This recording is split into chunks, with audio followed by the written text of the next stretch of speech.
You are accordingly guided. Next. Order number 3, messages. Order number 4, petitions. Order number 5, papers. Majority Leader. Thank you, Honorable Speaker. Allow me to lay the following papers on the table of the House today, Thursday, 26th June 2025, afternoon sitting. 1, status of disbursement of funds to counties under the Presidential Secondary School Bursary project for the financial year 2024-2025. 2, report of the Auditor General and financial statements of Karumo Technical Training Institute for the years ended 30th June 2023 and 30th June 2024, and the certificates therein. 3, reports of the Auditor General and financial statements for the years ended 30th June 2024, and the certificates therein in respect of the following technical training institutes: Godoma, Matili, Musakasa, and Michuki. 4, reports of the Auditor General and financial statements for the year ended 30th June 2024, and the certificates therein in respect of the following technical and vocational colleges: Fire, Mumias West, Kongoni, Navaholo, Kerio Valley, Chamasiri, Loima, and Lodwa. 5 is a report of the Auditor General and financial statements for the years ended 30th June 2024, and the certificates therein in respect of the following schools: Lamugao Secondary School, Garbatula High School, Nanyuki High School, AIC Chebisas Boys High School, Moi Girls High School, Marsabit, Maral High School, St. Joseph's Boys High School, and Lodwa. Thank you, Honorable Speaker. Thank you. Chairperson, Departmental Committee on Administration and Internal Security. Tongoyo. Thank you, Honorable Speaker. Honorable Speaker, I beg to lay the following papers on the table of the House today, Thursday, 26th June 2025. Report on the Departmental Committee on Administration and Internal Security on its attendance to the 68th session of the Common on the Narcotic Drug held from 10th to the 14th March 2025 in Vienna, Austria. Chairman.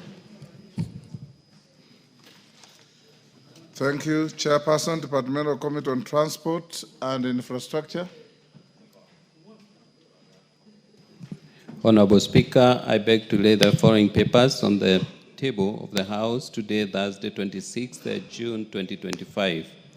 Report of the Departmental Committee on Transport and Infrastructure on its consideration of 1, the Kenya Roads Amendment Bill, National Assembly Bill number 31 of 2024, and 2, the Kenya Roads Amendment number 2 Bill, National Assembly Bill number 16 of 2025. Aye, thank you. Chairperson, Departmental Committee on Regional Development.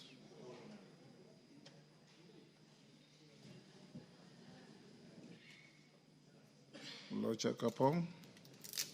Thank you, Honorable Speaker. Honorable Speaker, I beg to lay the following paper on the table of the House today, Thursday, 26th June 2025.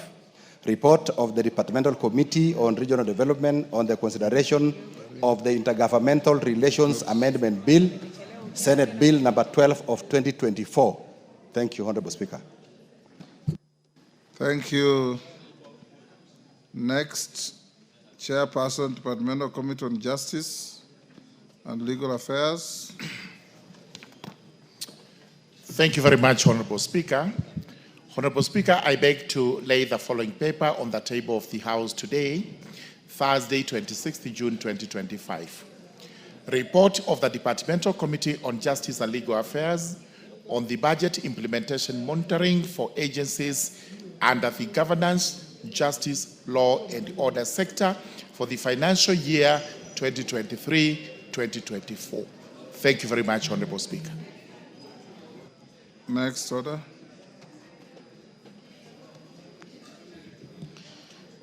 Order number 6, notices of motion. Murugara, Chairperson, Departmental Committee on Justice and Legal Affairs.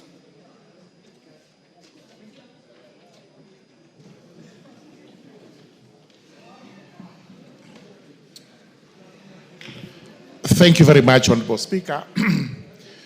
Honorable Speaker, I beg to give notice of the following motion: that this House adopts the report of the Departmental Committee on Justice and Legal Affairs on budget implementation monitoring for agencies under the governance, justice, law, and order sector for the financial year 2023-2024, laid on the table of the House today, Thursday, 26th June 2025. Thank you, Honorable Speaker. Leader of Majority Party.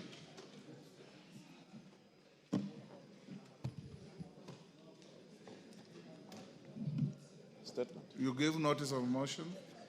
Oh, that was Leader of Minority. Leader of Minority Party. Honorable Jeanette. Mr. Speaker, I beg to give a notice of motion to condemnation of acts of lawlessness, destruction and vandalism on public and private properties and infrastructure during the June 25th demonstrations.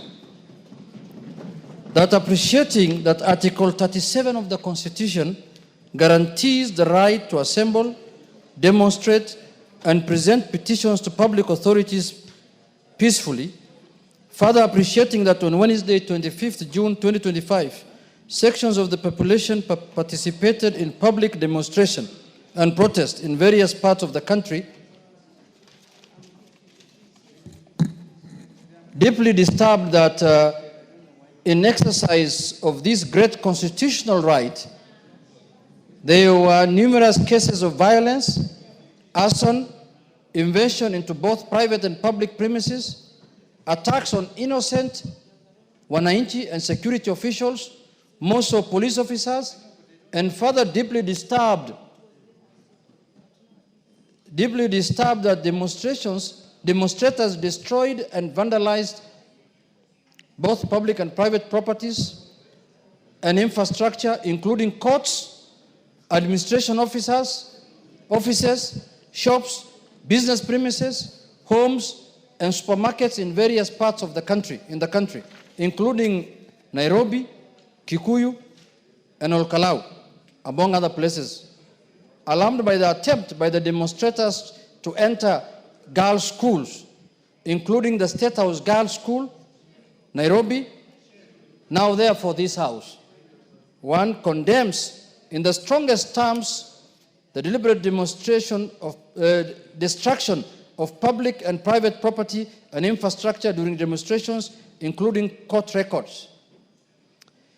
Expressing grave concern over the repeated incidents of violence targeting civilians and public officers, including security personnel. Affirms and acknowledges the right of every citizen to demonstrate, protest, and express dissent, while emphasizing the need to protect life, livelihoods, and property, and calls upon the Inspector General of Police and the Directorate of Criminal Investigation to immediately and expeditiously investigate the acts of lawlessness and bring to justice those found culpable, including current and former politicians who are involved in the planning, mobilization, financing, and incitement of mobs, goons, and criminals. Mr. Speaker, I give a notice of motion.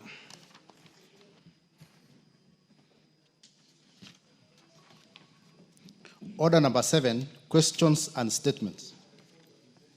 Before we prosecute that order, can the majority leader, minority leader, and Otieno Amolo approach the speaker for some consultation?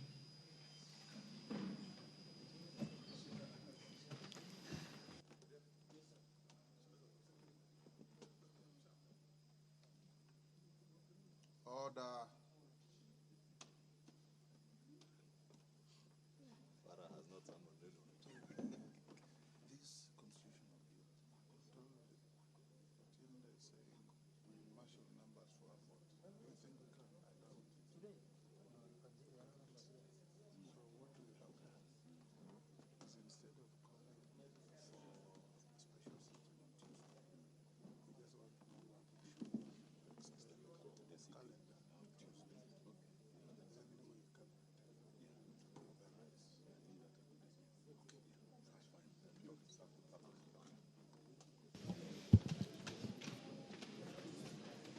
Honorable members, then we'll I hope you have all seen the order paper, supplementary.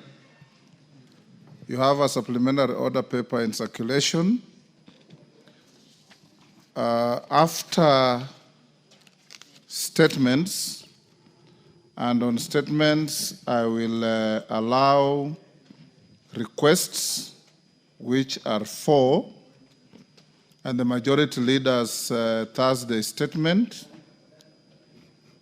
The responses to statements will come later. After that, honorable members, we'll do a procedural motion at order number 9, which will be moved by the majority leader, and it should be disposed of in no time.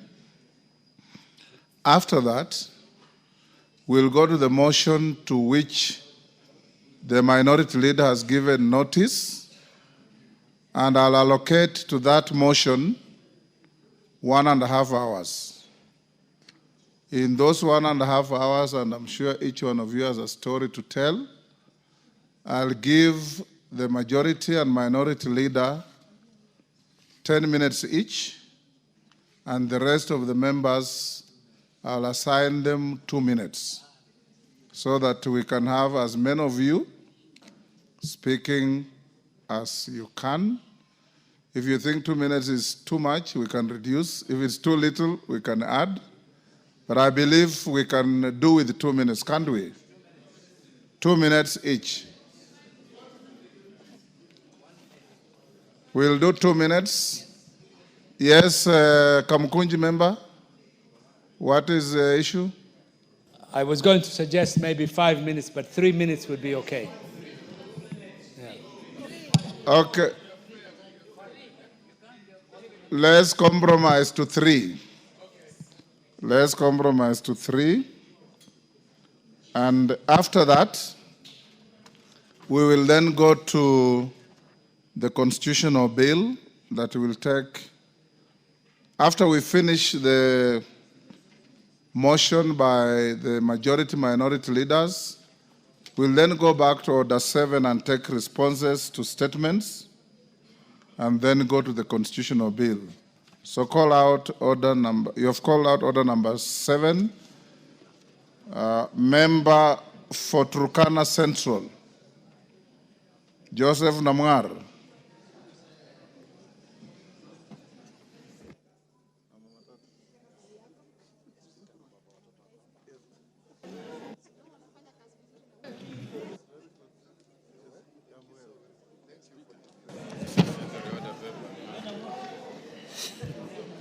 Honorable Namwar. Yes, sir. Go ahead. Request for statement regarding lack of development and non-exploitation of Lake Turkana resources. Honorable Speaker, pursuant to the provisions of Standing Order 44-2C, I wish to request for a statement from the chairperson. Honorable Namwar, speak with vigor. I can't hear you. There's a lot of noise all over, Honorable Speaker. Order, members. Order.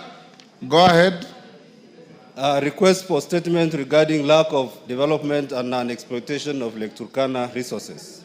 Honorable Speaker, pursuant to the provisions of Standing Order 44-2C, I wish to request for a statement from the chairperson of the Departmental Committee on Blue Economy, Water and Irrigation regarding the lack of coordinated development and sustainable exploitation of Lake Turkana resources. Honorable Speaker, Lake Turkana is the largest desert lake in the world and a designated United Nations Educational, Scientific and Cultural Organization, UNESCO, World Heritage Site. It spans Turkana and Marsabit counties and supports livelihoods for thousands of fisherfolk, fish traders, and local communities. The lake hosts a variety of fish species and is home to unique biodiversity, including numerous bird species, as well as Nile crocodiles and hippopotamuses. It also holds significant archaeological and anthropological value, most notably for the discovery of the Turkana boy. Despite its vast potential and cultural significance, Lake Turkana remains underdeveloped, and opportunities for ecotourism and cultural tourism opportunities like the Tobong Lore Festival remain largely untapped. Fisher Park and beach management units continue to face major challenges, including limited road access, lack of cold storage facilities, inadequate fishing gear, and poor access to reliable markets. While development patterns such as the Norwegian Agency for Development Cooperation, NORAD, have supported initiatives in the region, their impact has been limited due to the absence of a coordinated development framework and strategic leadership in Lake Turkana. Lake Turkana holds the potential to contribute to regional economic development by strengthening blue economy, value chains, and improving linkages to nearby cross-border markets. Indeed, the theme of the 2025 Madaraka Day celebrations, promotion of a sustainable blue economy for national development, underscored the importance of unlocking such potential. It is therefore essential that Lake Turkana be prioritized for inclusive, equitable, and sustainable development by the government. Honorable Speaker, it is against this background that I request for a statement from the chairperson of the Departmental Committee on Blue Economy, Water, and Irrigation on the following. 1. Plans to establish the Lake Turkana Development Authority, including the expected timelines for its establishment. 2. Strategies in place to develop the blue economy of Lake Turkana, particularly in fisheries, aquaculture, and regional trade. 3. Infrastructure projects currently underway to support economic activities around the lake, including roads, cold storage facilities, and fish landing sites. 4. Support being provided to Fisher Park and beach management units, BMUs, to enhance access to equipment, financing, markets, and capacity building. And 5, Honorable Speaker, measures in place to protect Lake Turkana from environmental threats, including coordination of conservation efforts and sustainable exploitation of its resources. I thank you, Honorable Speaker. Thank you, Bowen. When can you bring a response? Mr. Speaker, 2 weeks after recess, I will bring an answer. When? Assuming we are going to break for a recess, Mr. Speaker, I will bring in 2 weeks after recess. No. You bring the first week after recess. Most obliged. Yes. Paul Abor. Honorable Paul Abor. Thank you, Honorable Speaker. Honorable Speaker, pursuant to provisions of Standing Order 44.2c, I rise to request for a statement from the chairperson of the Departmental Committee on Blue Economy, Water, and Irrigation regarding the status of Rongo Water Supply Project. Yes. Honorable Speaker, access to safe and reliable water is not only an essential, but also serves as a catalyst for economic growth and prosperity. Enhanced water infrastructure supports commercial activities, improves livelihoods, and strengthens communities' capacity to adapt to the impacts of climate change. To this end, the Lake Victoria South Water Development Agency initiated the Rongo Water Supply Project in November 2022 to improve access, quality, availability, and sustainability of water supply in Rongo constituency. Regrettably, the contract made with the initial contractor of the project has since been terminated. Further, the Lake Victoria Water Development Agency has yet to initiate the procurement process to engage a new contractor for completion of this critical water supply project. Honorable Speaker, it is against this background that I request for a statement from the chairperson of the Departmental Committee on Blue Economy, Water, and Irrigation on the following. Number 1, the steps taken to ensure that another contractor is procured and engaged to complete the Rongo Town Water Supply Project.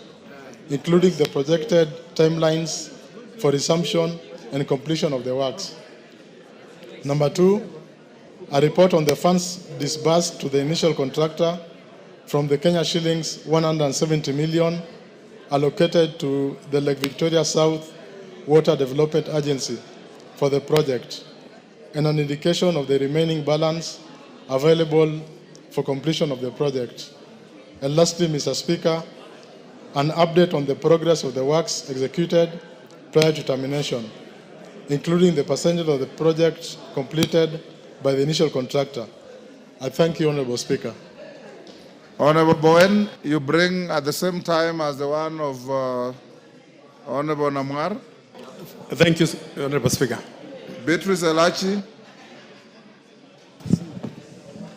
Thank you, Mr. Speaker. I rise to request for a statement regarding the high cost of treatment for diabetes, Mr. Speaker, pursuant to the provisions of Standing Order 44-2C.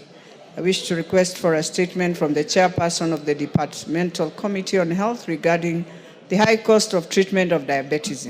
Honorable Speaker, there has been a significant rise in diabetes cases in the country, affecting approximately 2.3 million people. In 2024, the World Health Organization reported increased cases of diabetes in the country with significantly low treatment coverage at fewer than 4 out of 10 diabetic adults receiving glucose-lowering medication. This low coverage has attributed to the high cost of treatment that averages at 750 shillings per insulin injection, resulting in low uptake of the medication, especially in low-income households. The prevalence of the disease has also been attributed to the lack of screening due to limited awareness and availability of diagnostic and monitoring tests. The surge in diabetes and the high cost of accessing medication pose an imminent danger in the healthcare system and is likely to increase the mortality rates in the country if not addressed urgently. Honorable Speaker, it is against this background that I request for a statement from the chairperson of the Departmental Committee on Health on the following: a detailed report on the measures being put in place by the government to reduce the high prevalence of diabetes in the country, including subsidizing the cost of treatment, the measures being taken to raise awareness and encourage screening among Kenyans, including households in rural and marginalized areas of the country, and clarification on whether diabetes treatments is covered under the Social Health Insurance Fund, and if not, the measures being taken by the government to ensure provision of diabetes treatment under the Social Healthcare Insurance Fund. I thank you, Honorable Speaker. Thank you, Chair Health. When can you bring a response? Thank you, Mr. Speaker. 2 weeks after we come from recess, I'll have an answer. 1 week. You are recessing for a month. For a month. Okay, 1 week. Committees are not closing. 1 week. Okay. Arama. Samuel Arama.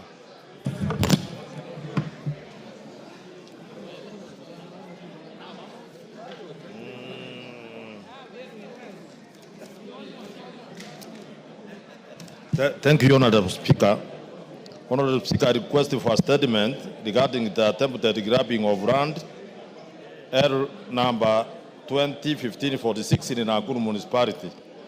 Honorable Speaker, pursuant to the provision of Standing Order 44/2, subsection C, I raise to request for a statement from the chairperson of the Departmental Committee of Lands regarding the attempted grabbing of land in the Nakuru Municipality. Honorable Speaker, for decades hard working Juakari artisans and micro-entrepreneurs have occupied the developed land in the Nakuru Municipality. They said land for the purpose of informal... Order, members. Order.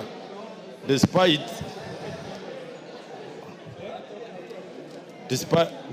their significant contributions to the local economy and the national development, these systems have continued to operate under conditions of uncertainty. harassment, and the threats of displacement from the said land. This set of affairs runs contrary to the provisions of Article 40 of the Constitution that guarantees the right to property and protection from arbitrary deprivation. Honorable Speaker, Article 10 of the Constitution enjoins all public officers and institutions to observe the national values and the principles of governance, including interdependence, protection of the marginalized, and sustainable development. The attempted grabbing of the land threatens to legitimize the long-standing occupation of the land by the artisan and its utilization for the artisan micro-entrepreneurship. It is therefore necessary that the administrative actions be taken to regularize the tenure of land occupied by the Juakari artisans. Honorable Speaker, it is against this background that I seek a statement from the chairperson of the Departmental Committee on Lands on the following. 1.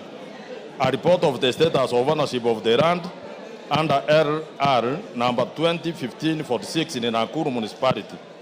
Number 2, specific steps that the National Land Commission has taken to regularize the land occupied by members of the Nakuru Municipality Juakari Association. Number 3, an investigation or site verification taken by the National Land Commission to establish that the historical occupation and the use of the land. Number 5, measures in place to protect the members of the Nakuru Municipality and the Juakari artisans from illegal evictions, safeguard their land ownership, and ensure that they issued with the title or formal tenure documents, including timelines for solving this matter. Thank you, Honorable Speaker.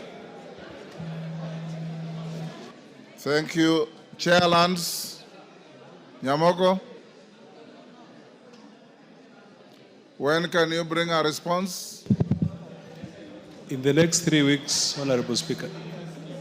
We are going on recess, so you bring the first or second day of resumption. Thank you, Honorable Speaker. Majority Leader. If we get. Honorable Speaker, pursuant to the provision of Standing Order 42A, I rise to give the following statement on behalf of the House Business Committee, which met on Tuesday, 24th June 2025 to prioritize business for consideration during the week. Honorable Speaker, as members will note, while the House resolved to proceed on a short recess today, it is proposed that the House alters its calendar to hold a sitting on Tuesday, 1st July 2025 as published in today's supplementary order paper.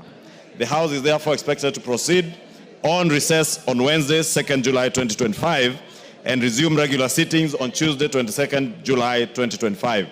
Honorable Speaker, I wish to commend the leadership of this House and members for the dedication and cooperation exhibited in the session so far. As members are aware, during this part of the session, the House considered and passed various key legislative business, including the following bills which have been assented to by the President today: the Finance Bill of 2025, the Appropriation Bill 2025, and the Supplementary Appropriation Number 3 Bill of 2025. In addition, the House approved nomination of various persons to public offices, including approval of nominees for appointment as chairpersons and members of the Independent Election Boundaries Commission, approval of nominees for appointment as chairperson and members of the Public Benefit Organization Dispute Tribunal, and approval of nominees to various National Government Constituency Development Fund committees. Honorable Speaker, with regards to business scheduled for Tuesday, 22nd July 2025, the House is expected to consider the Senate amendments to the National Disaster Risk Management Bill 2023 in the Committee of the Whole House. Additionally, Honorable Speaker, debate will be undertaken on the following motions, some of which are listed in today's order paper. 1, approval of the mediated version of the Gambling Control Bill of 2023. 2, consideration of Senate amendments to the National Disaster Risk Management Bill of 2023.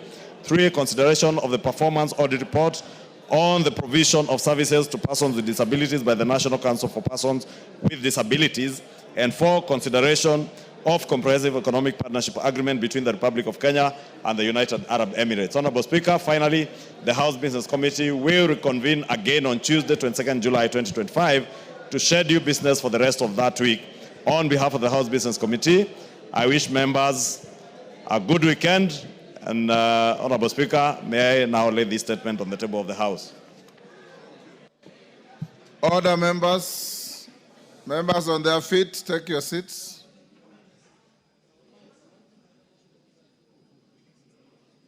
Take your seats.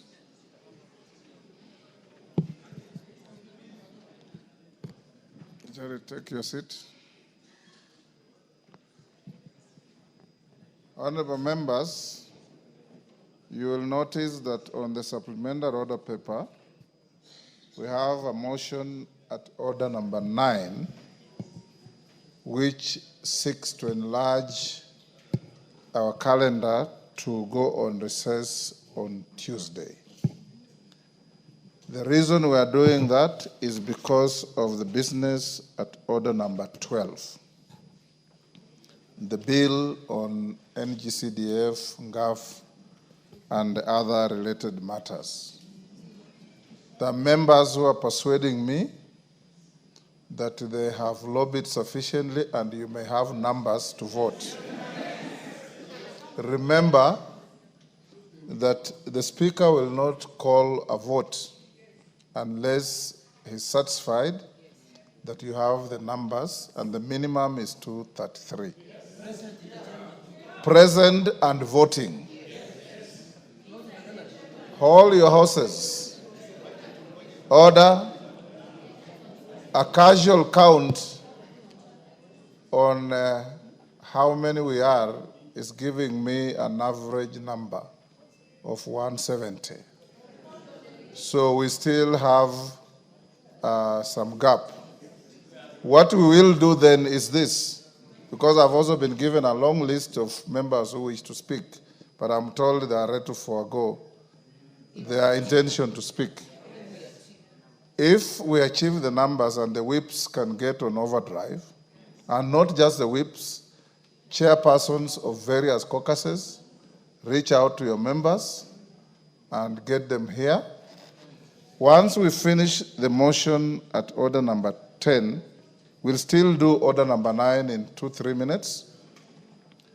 If by the time we finish order number 10, we have the numbers, I'll order the vacation of the resolution at order number 9, then we go to a vote. In case we don't have the requisite numbers, the resolution at order number 9 will stand, and you will be obliged to be back here on Tuesday. So let's go to order number 9. I hope that is clear to everybody. So let everybody be a constructive whip now to look for your colleagues who are not here.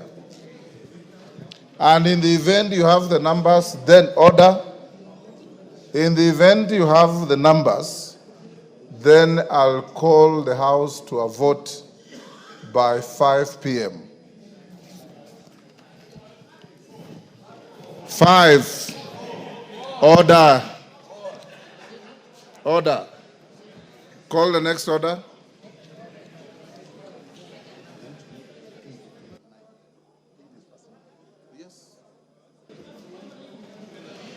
Order number 8, the Judges' Retirement Benefit Bill, National Assembly Bill number 27 of 2025, first reading.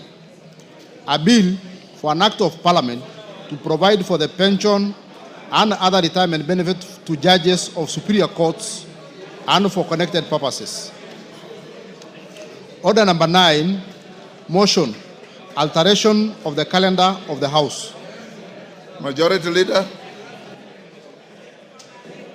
Thank you, Honorable Speaker. I beg to move that notwithstanding the resolution of the House on 13 February 2025 and 27 May 2025, and pursuant to the provision of Standing Orders 28.4 on calendar of the Assembly, this House resolves to further alter its calendar so as to 1, commence its short recess on Wednesday, 2nd July 2025, 2, hold a sitting on Tuesday, 1st July 2025, commencing at 2:30 p.m., and 3, resume its regular sittings for the second part of the 4th session on Tuesday, 22nd July 2025.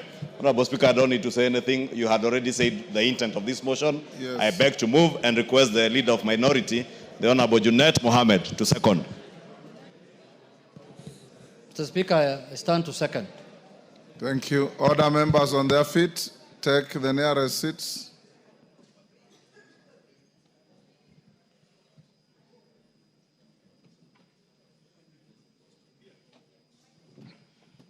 Honorable members, I now propose the question at order number 9, which is that notwithstanding the resolutions of the House on 13th February 2025 and 27th May 2025, and pursuant to the provisions of Standing Orders 28-4, calendar of the Assembly, this House resolves to further alter its calendar so as to 1. Commence its short recess on Wednesday, 2nd July 2025. 2. Hold a sitting on Tuesday, 1st July 2025, commencing 2:30 p.m. And 3. Resume its regular sittings for the second part of the fourth session on Tuesday, 22nd July 2025. I put the question. Honorable members, I'll now put the question at order number 9, which is that notwithstanding the resolutions of the House of 13th February 2025 and 27th May 2025, and pursuant to the provisions of Standing Orders 28-4, calendar of the Assembly, this House resolves to further alter its calendar so as to 1. Commence its short recess on Wednesday, 2nd July 2025. Hold a sitting on Tuesday, 1st July 2025, commencing 2:30 p.m. 3. Resume its regular sittings for the second part of the fourth session on Tuesday, 22nd July 2025. As members of that opinion say aye. Aye. Will those of the contrary opinion say nay? The ayes have it. Honorable members, like I had said, if we don't garner the numbers, we'll sit on Tuesday. The consequence of that is I am going to direct immigration that anybody who has plans to travel this weekend will not be allowed to leave jurisdiction until we finish this matter on Tuesday. So if you have planned to travel and we don't garner the numbers, go and readjust your travel arrangements. You will not be allowed to leave jurisdiction until after Tuesday.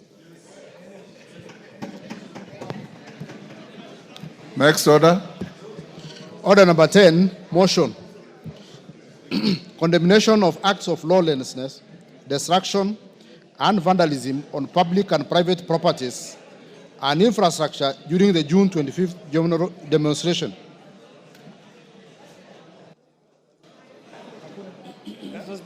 Yes, Minority Leader. Mr. Speaker, I rise to move motion on condemnation of acts of lawlessness, destruction, vandalism on public and private properties and infrastructure during the June 25th demonstrations.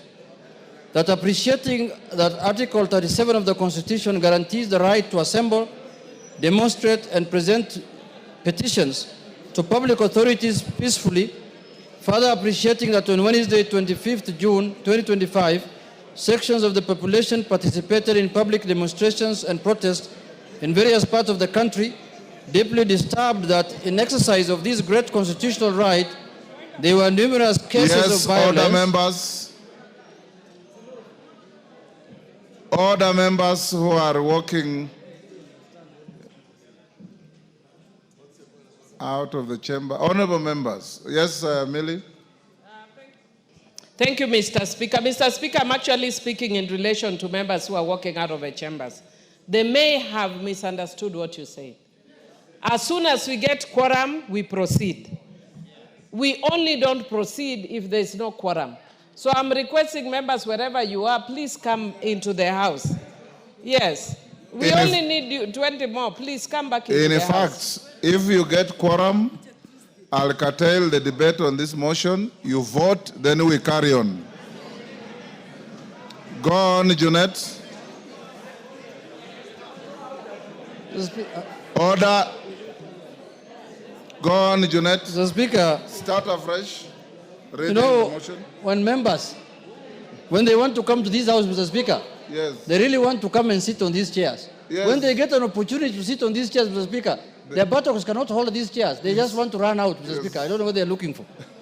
Mr. Speaker, there are numerous cases of violence, arson, invasion into both private and public premises, attacks on innocent wananchi and security officials, most of police officers, and further deeply disturbed that demonstrations destroyed and vandalized both public and private properties and infrastructure, including courts, administration offices, shops, businesses, business premises, homes, and supermarkets in various parts in the country, including Nairobi, Kikuyu, and Elgeyo, among other places, alarmed by attempts by demonstrators to enter girls' schools, including State House Girls, Nairobi, now therefore the House 1, condemns in the strongest terms the deliberate destruction of public and private property and infrastructure during demonstrations, including court records.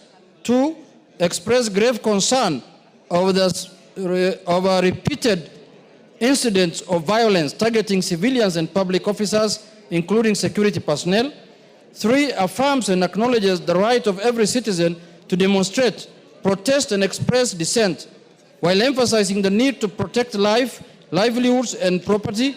And 4, calls upon the Inspector General of Police and the Directorate of Criminal Investigations to immediately and expeditiously investigate the acts of lawlessness and bring to justice those found culpable, including current and former politicians who are involved in the planning, mobilization, financing, and incitement of mobs, goons, and criminals.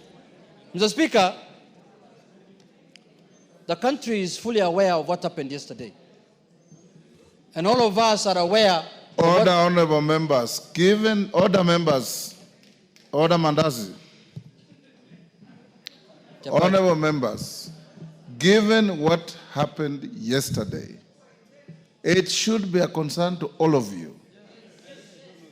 Either you are affected or you know somebody affected. I would expect you to be listening in silence and making a contribution that helps us move forward as a country. The manner in which you are loudly conversing, holding illegal kamkunjis on the floor, Rindikiri, that kamkunji is illegal.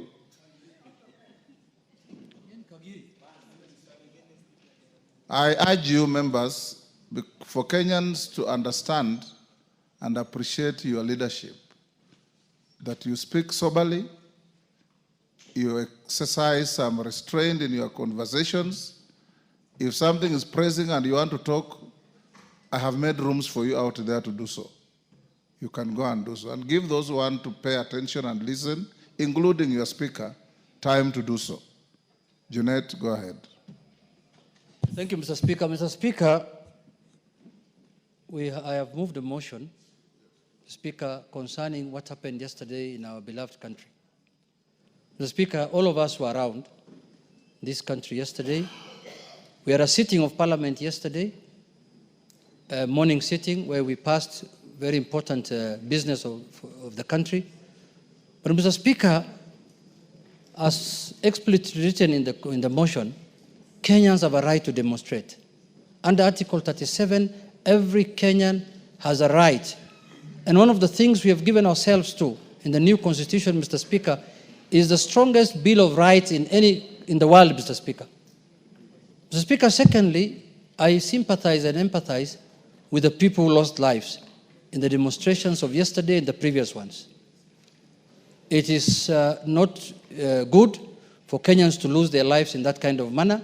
So we sympathize with them and we want justice for them, Mr. Speaker, so that anybody who might have committed any crime to be brought to book. But having said, Mr. Speaker, what happened yesterday in our country was not the normal demonstrations. It was not a GNC demonstration, Mr. Speaker. It was a political event that was meant to overthrow the Constitution and the existing governance of this country, Mr. Speaker. Mr. Speaker, you can see the way people have been mobilized. We have been demonstrating since independence, especially people like me who belong to ODM. Mr. Speaker, when you want to demonstrate nationally, you allow everyone to demonstrate in their respective areas, in their respective counties and sub-counties. You don't move people from one county to come to Nairobi to demonstrate. That kind of ethnic mobilization that we saw yesterday was something else. It was not a demonstration, Mr. Speaker. Why do you carry people all the way from Kiambu, from Thika Road, from up there, Thika, Muranga, Georgia, to bring them to Nairobi to demonstrate, as though there are no people living in Nairobi, Mr. Speaker? What happens if I had to carry people from Migori and Homa Bay to bring them here to demonstrate? Mr. Speaker, what happened yesterday was ethnic mobilization to fight and overthrow the Constitution of the Republic of Kenya. Mr. Speaker, Kenyans are being lied to. Kenyans are being told that this is a Gen Z demonstration, Mr. Speaker. I want to prove to Kenyans that there was no Gen Z demonstration because colleagues of ours were used to mobilize people to come and demonstrate in Nairobi. We know Honorable Kakuya, Honorable Major Dong, Honorable Manzo in Mwote, all were mobilized to bring goons and people to Nairobi, Mr. Speaker, to make sure that there is problem with this country, Mr. Speaker. Mr. Speaker, let me have my say, you will have yours. Mr. Speaker, this is what happened. The newspapers and the media of this country will not tell you, Mr. Speaker. Mr. Speaker, Mr. Speaker, people have not been used. Without a substantive Mr. Speaker, we cannot mention. Mr. Speaker, Order. Mr. Speaker, Take your seat. Order. Take your seat. If order.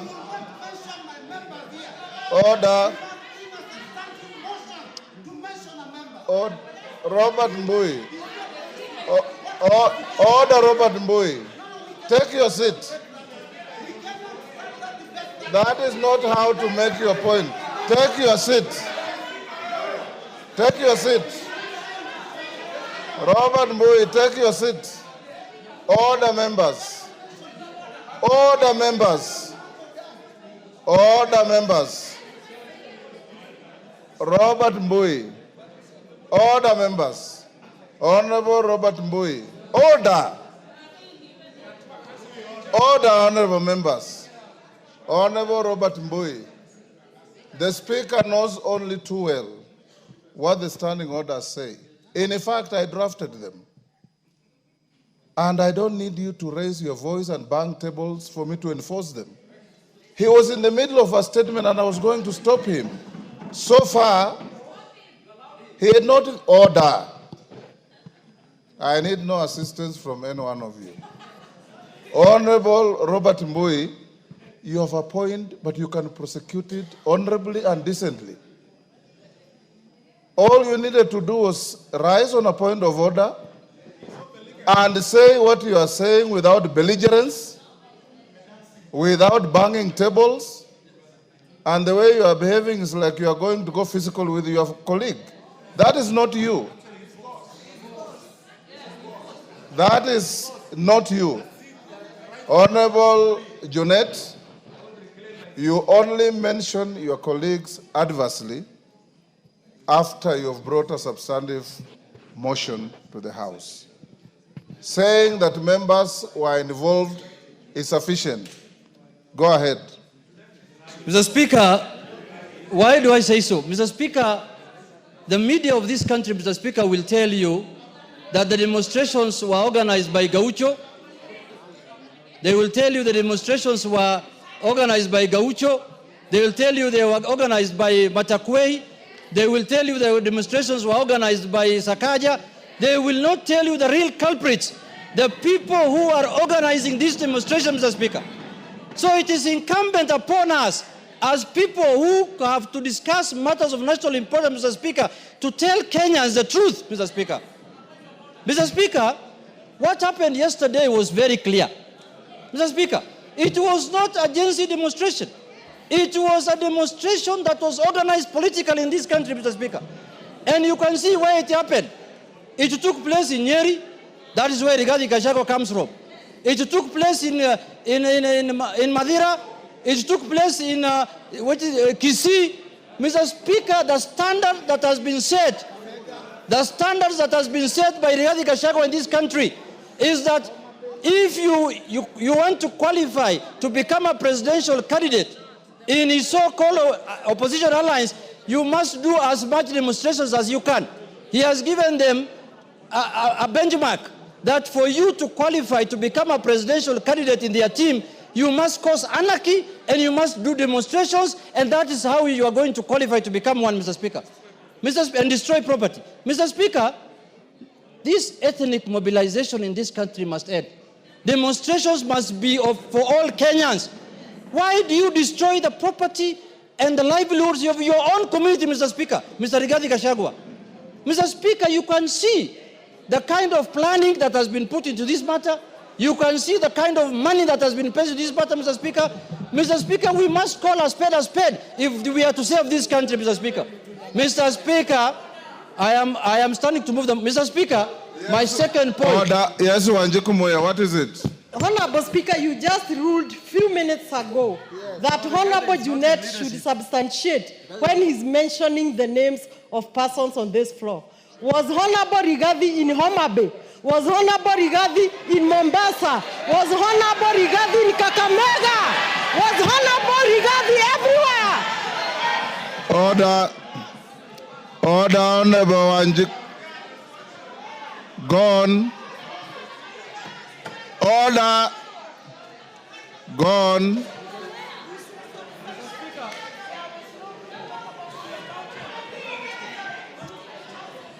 Mr. Speaker, I want to tell Honorable Muya that there was no destructions of property in Homa Bay. There was no destruction of property in Kisumu.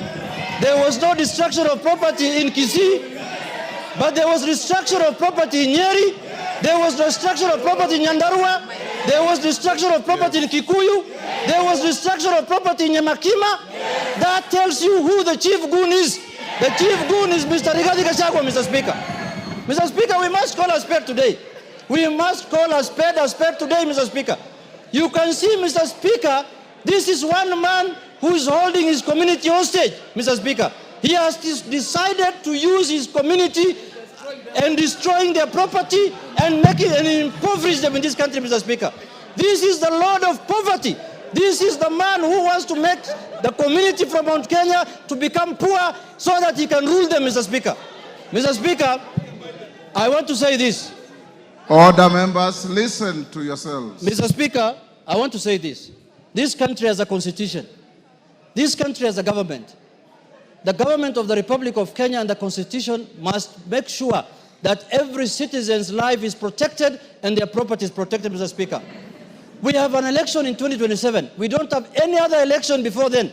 If you want to remove a government, you will not do it by force. You will not do it through demonstrations. You will not do it through burning and destroying people's property. You have to wait for the election to arrive. Mr. Speaker, my second point on this matter, the media of this country. Mr. Speaker, I support the freedom of the media, Mr. Speaker. And yesterday, I was sad when the live coverage was removed, Mr. Speaker. But, Mr. Speaker, the freedom of the media also must come with responsibility, Mr. Speaker. Mr. Speaker, the media must be able to make sure that they report accurately and factually, Mr. Speaker. Mr. Speaker, for example, what is happening with the Standard newspaper and the KTN, Mr. Speaker? This is a media house that is hell-bent to create genocide in this country. We have, as a house, Mr. Speaker, we have to interrogate the issue of politicians owning media houses in this country, Mr. Speaker. I'm aware one Honorable Gideon Moi is the owner of Standard newspaper and this KTN, Mr. Speaker. Mr. Speaker, he cannot use his media house to settle political scores unless or otherwise he wants to become like Felician Kabuga of Rwanda, Mr. Speaker, who has caused genocide. The Felician Kabuga of this country now is Honorable Gideon Moi, Mr. Speaker, because he's using his media house like the way Radio Mill Collins was used in Rwanda to cause genocide, where 800,000 people were lost, Mr. Speaker. We must call a spade, Mr. Speaker. The media house, the media must enjoy their freedom. The media must be allowed to do their work. The media must be allowed to exercise their constitutional rights, Mr. Speaker.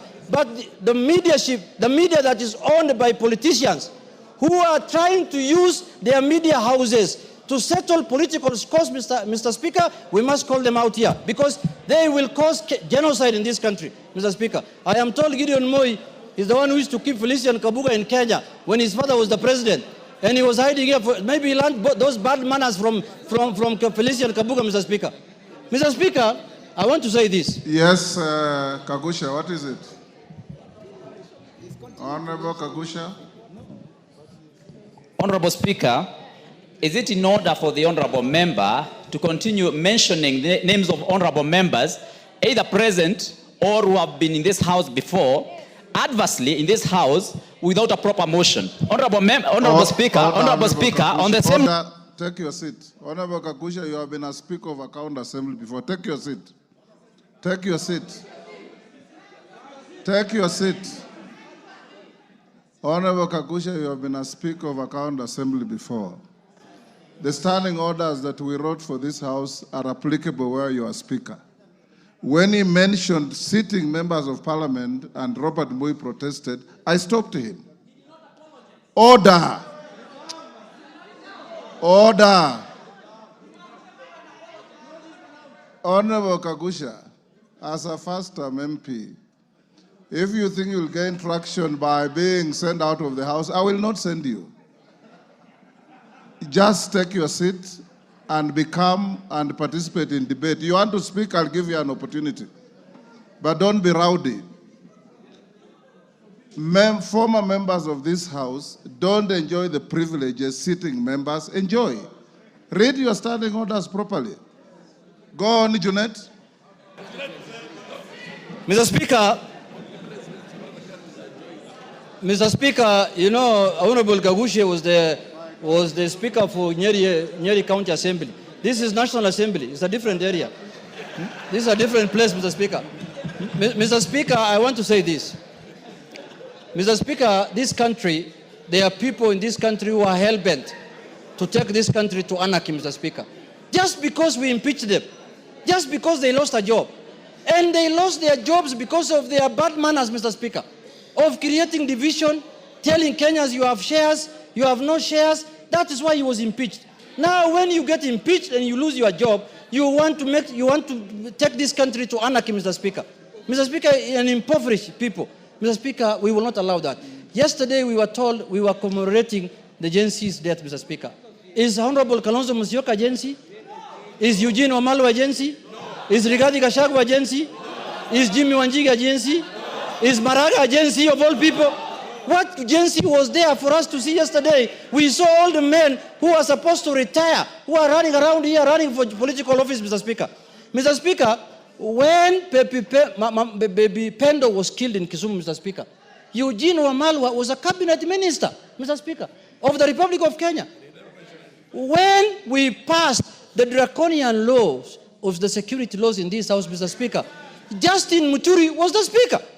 When the IG, the independent office of the IG was mutilated in this office, Mr. Speaker, Justin Muturi was the Speaker, Mr. Speaker.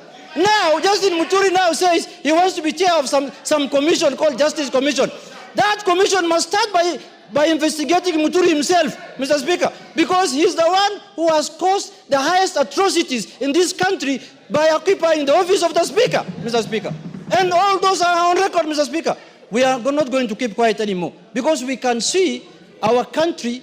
They want to take our country down to the dogs, Mr. Speaker. They want to make Kenya a banana republic. Give him a minute. If you want to remove William Ruto as the President of the Republic of Kenya, wait for 2027.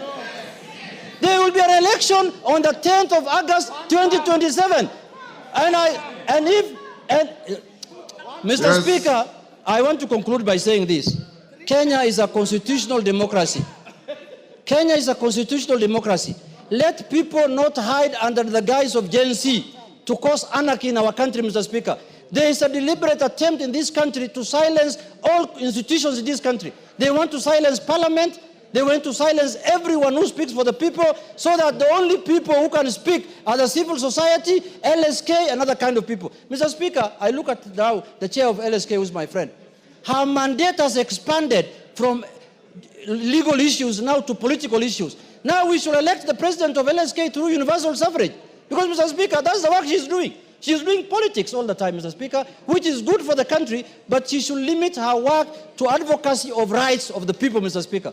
Mr. Speaker, I want to say this in conclusion finally, that what happened yesterday was an attempt to take over power unconstitutionally, to do a coup on the governance, on the government of the Republic of Kenya.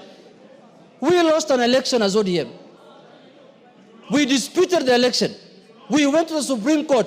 The Supreme Court told us you have lost the election. We abided by the decision of the Supreme Court. We never attempted to overthrow the government. What the hell can this Rigathi Gachagua do that he can take power through an unorthodox means? Gachagua must be arrested as early as tomorrow. Tomorrow morning. Thank you, Mr. Speaker. I beg to move. I beg to move, Mr. Speaker. And I request the leader of the majority party, Honorable His Eminence, His Highness, the Kingpin of Mount Kenya, Kimani Ichung'wah, to second the motion. Majority Leader. Thank you, Honorable Speaker. Honorable Speaker, I beg to second this motion. Honorable Speaker, as I second this motion, it's important. Order. It's important, Honorable Speaker, as I second this motion, for us to be clear on what the motion is asking us to do. One, Honorable Speaker, is to affirm and acknowledge that the people of Kenya and every citizen in the Republic of Kenya has the right to demonstrate, protest, and express dissent in accordance with our Constitution, but do so peaceably and unarmed, Honorable Speaker. The other thing we're asking to be done by this motion is to condemn, in the strongest terms possible, the wanton destruction of property that we witnessed yesterday.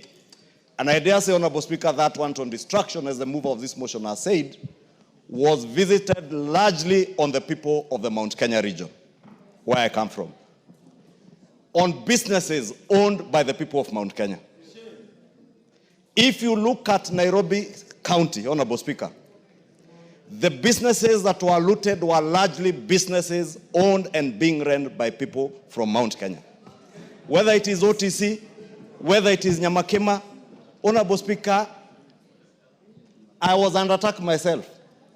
But I watched a clip by a young lady who was praying to the Almighty God that you, God, who has provided me with resources to stock my shop that was looted today, I pray that the God I pray to will restore my business, everything that I have lost, and double it.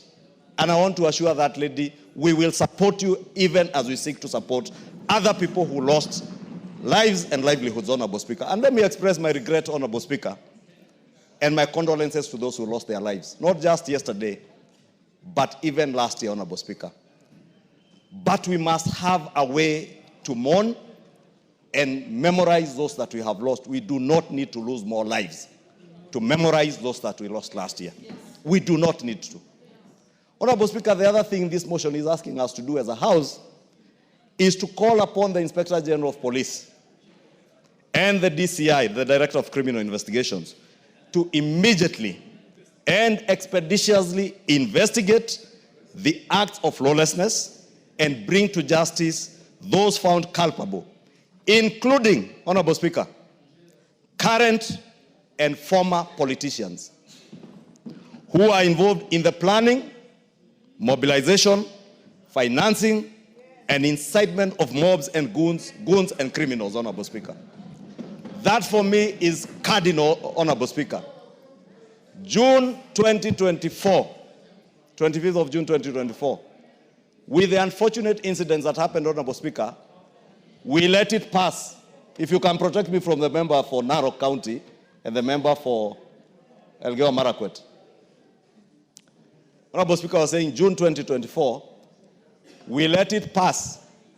And two sitting members of this House who are being investigated by the Director of Criminal Investigations rushed to court, obtained orders to stop their arrest, following information that the DCI had that they were involved in the mobilization of goons that looted from the people of Mount Kenya in Nairobi, including the burning down and deaths of Kenyans at the Sunbeam building somewhere along Kimathi Street, Honorable Speaker. They continue to be protected by the judiciary, Honorable Speaker, through that court order.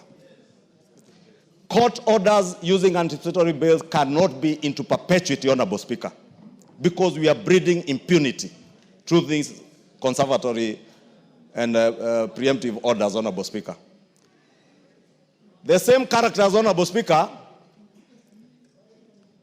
are involved in the mobilization, financing, and looting that you saw yesterday, Honorable Speaker. Their chief financier and key mobilizer, Honorable Speaker, yesterday, we lost a court in Kikuyu. The Kikuyu law courts were all razed down and everything looted, including the destruction of court records, including titles deposited in those courts, securities of people deposited in those courts, and criminal records, Honorable Speaker. This acts, as the first part of this motion says, these are not just acts that happen. They are deliberate. They are mobilized. They are being financed by somebody or a group of people who, Honorable Speaker, then rush to court to get protection. Allow me, Honorable Speaker, to speak to the judiciary today. And you know, there's that saying that say when they went for the Gentiles, I kept quiet because I was not a Gentile. When they went for who, I kept quiet because I was not who. When they came for me, there was nobody left to speak for me. The impunity we started breeding last year, Honorable Speaker, is what is destroying this country today and destroying the fabric of the country that we call Kenya. Honorable Speaker, it's not just the law courts that were destroyed in Kikuyu. The DCC's office was also razed down.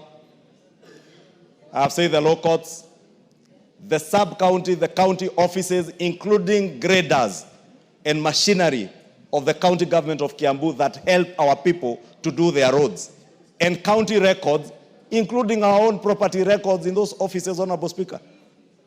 The people doing this, Honorable Speaker, and that is my greatest concern, and that's why I alluded to what we are calling upon the DCI and IG to do, is that people are being ferried from Limuru and Dagoretti into Kikuyu and some as far as Kiambaa and Juja to come and visit the wanton destruction that you saw yesterday. Honorable Speaker, I am growing old, but I am not older than my father. My father is 105 years old, with a wife who is 85 years old, my mother, Mary Mombi. And they have worked hard to bring us up and to raise businesses that have supported our family. Yesterday, Honorable Speaker, there was an attempt to kill my 105-year-old father and 85-year-old mother.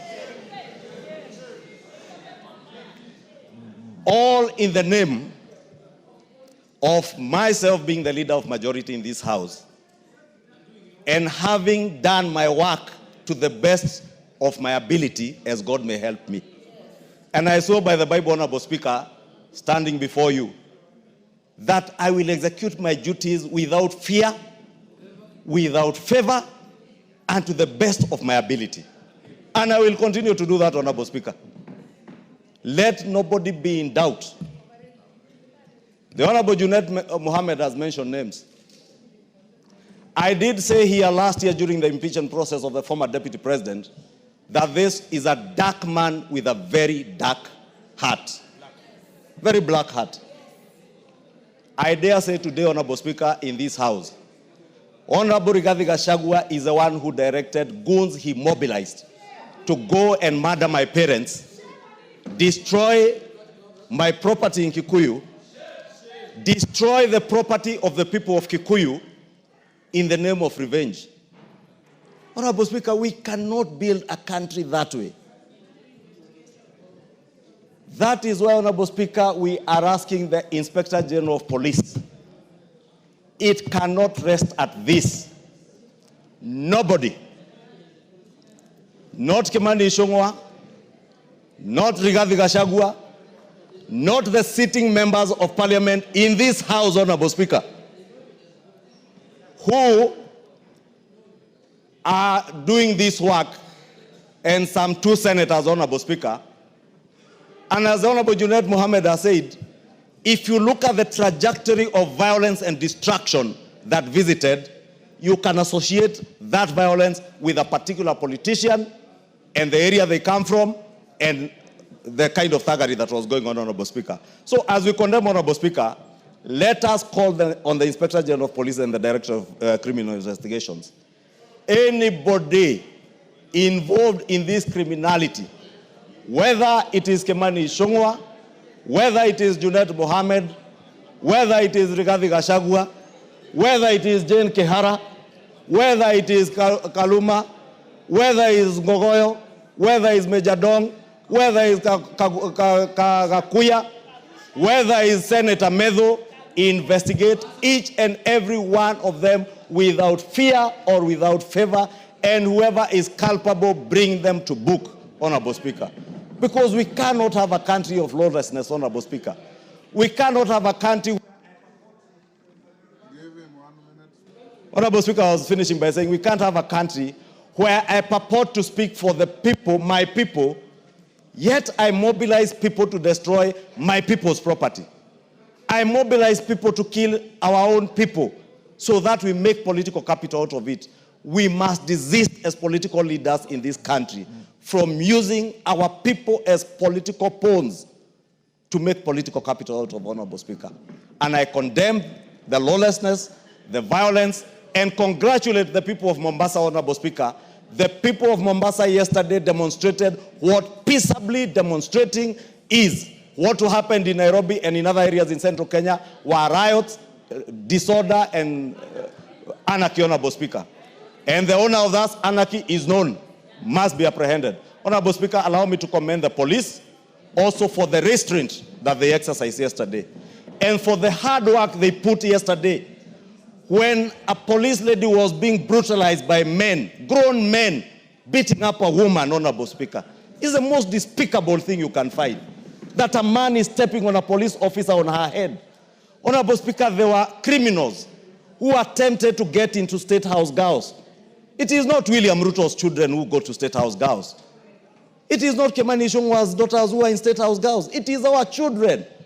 Why would anybody mobilize criminals to attack young school girls in a school? I commend the police for protecting State House girls, protecting other lives and property that they protected yesterday, Honorable Speaker, and call on them to take action on the financiers, the mobilizers, and those particular criminals, and those who want to drive our country to anarchy. And we tell them, resounding as a house, we shall not allow our country to be driven to anarchy by bloodthirsty people, bloodthirsty politicians who have no agenda, who have no vision for Kenya, who can only harp on Gen Z. A Gen Z, a generation, they are neither a Gen Z, nor do they have children in their houses who are Gen Zs, Honorable Speaker. I have 2 Gen Zs in my house. I know what these children want. Those who are just harping on Gen Zs and riding on their wave, Honorable Speaker, are only trying to take advantage of a desperate generation of young Kenyans. Let us desist from doing that, Honorable Speaker, and I beg to second. Order, honorable members. Those on their feet, take your seats. Honorable members, I now propose the question, which is that appreciating that Article 37 of the Constitution guarantees the right to assemble, demonstrate, and present petitions to public authorities peacefully. Further appreciating that on Wednesday, 25th June 2025, order, members. Order, Martin. I think in the induction we told you that however pressed you are, when the speaker is on his feet, you maintain studious silence.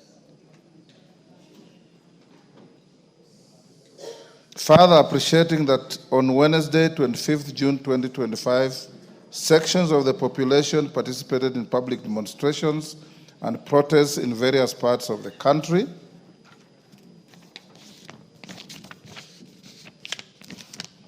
Deeply disturbed in exercise of this great constitutional right, there were numerous cases of violence, arson, invasion into both private and public premises, attacks on innocent wananchi and security officials, most of police officers, and further deeply disturbed that demonstrators destroyed and vandalized both public and private properties and infrastructure, including courts, administration offices, shops, business premises, homes, and supermarkets in various places in the country, including Nairobi, Kikuyu, and Olkalau, among other places, alarmed by attempts by demonstrators to enter girls' schools, including the State House Girls, Nairobi. Now, therefore, this House, 1, condemns in the strongest terms the deliberate destruction of public and private property and infrastructure during demonstrations, including court records. 2, express grave concern over the repeated incidents of violence targeting civilians and public officers, including security personnel. 3, affirms and acknowledges the right of every citizen to demonstrate, protest, and express dissent, while emphasizing the need to protect livelihoods and property. And 4, calls upon the Inspector General of Police and the Directorate of Criminal Investigations to immediately and expeditiously investigate the acts of lawlessness and bring to justice those found culpable, including current and former politicians who are involved in the planning, mobilization, financing, and incitement of mobs, goons, and criminals. Honorable members, the screen is too small to accommodate all of you, so I'll use a show of hands to pick on those to speak. Millie Odhiambo. Thank you, Mr. Speaker, for giving me this opportunity. Remember, everybody has 3 minutes. Thank you, Mr. Speaker. Mr. Speaker, let me first of all offer my condolences to the family who lost their loved ones yesterday, the ones who lost their loved ones 2024, the ones who lost their loved ones 2023, the ones who lost their last one in 2022. Mr. Speaker, I have noticed that the media has forgotten that we also lost loved people in Kisumu. Maybe because they come from Kisumu, they do not matter.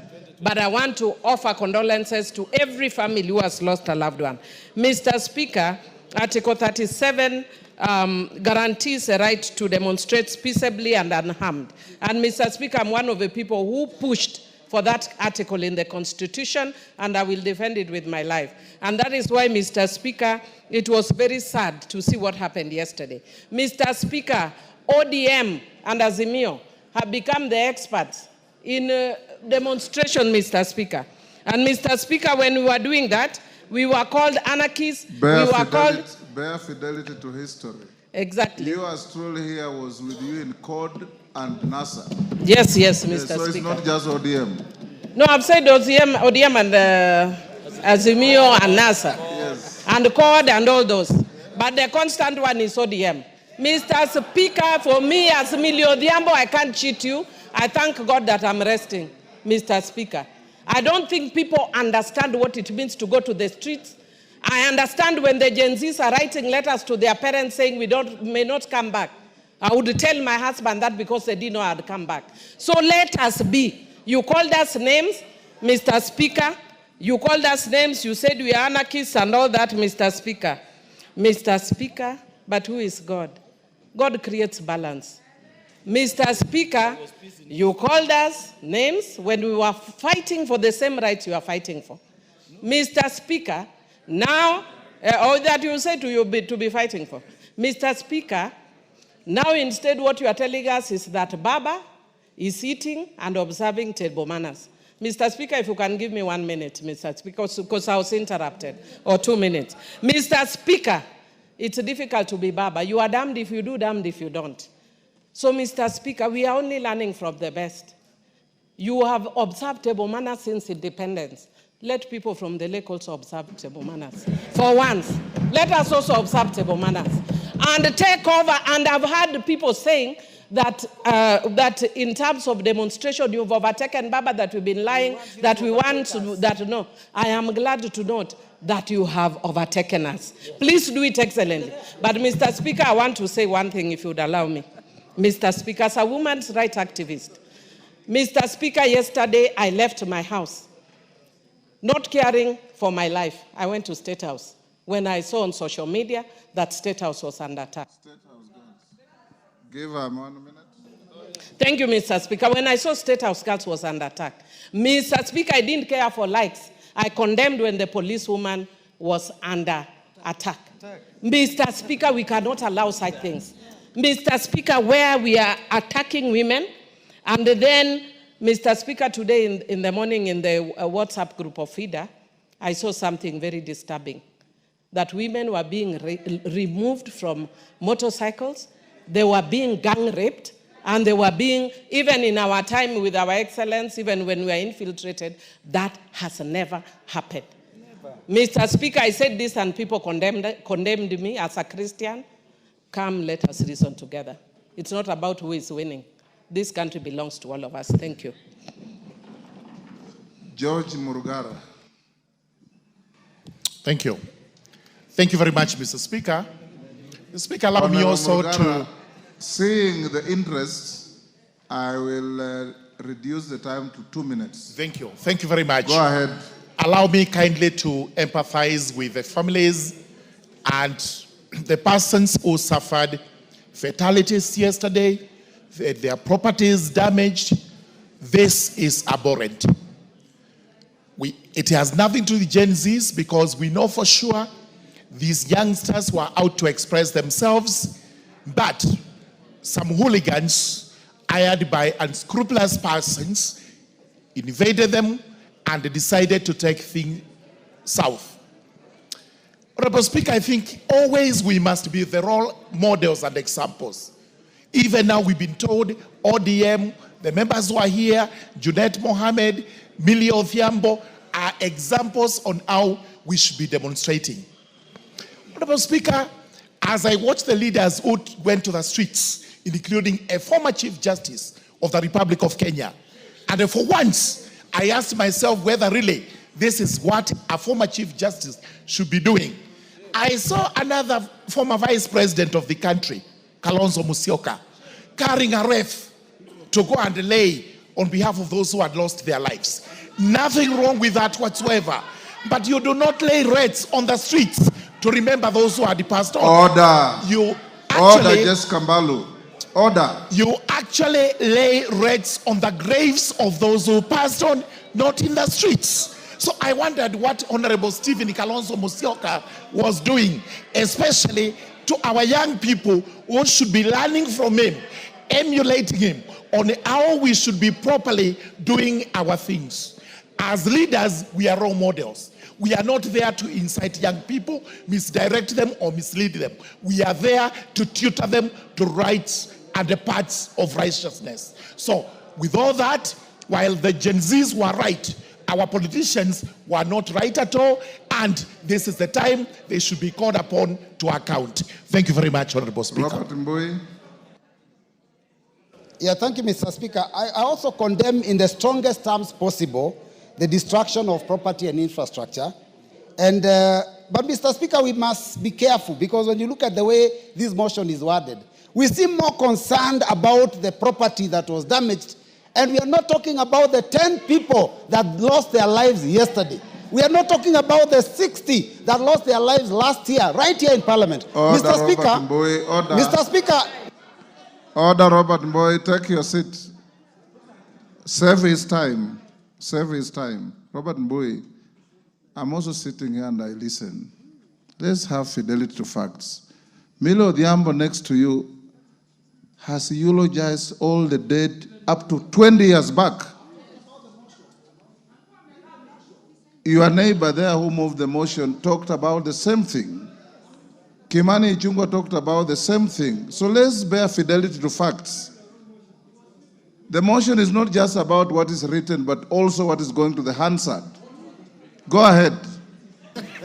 Mr. Speaker, your time was saved, so you have not lost. Mr. Speaker, the motion is very clear. It doesn't actually talk about the 60 that were killed last year. It doesn't talk about the 10 that were killed yesterday. It talks only about the destruction of property. So, Mr. Speaker, it's important. It's very important that we be careful about this issue. Mr. Speaker. Yes, Junet. Mr. Speaker, is my deputy, who is not behaving very well also.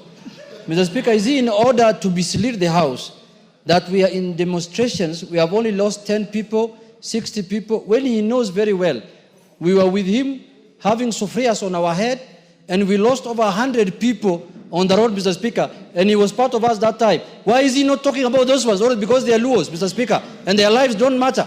Luo lives don't matter in this country, Mr. Speaker.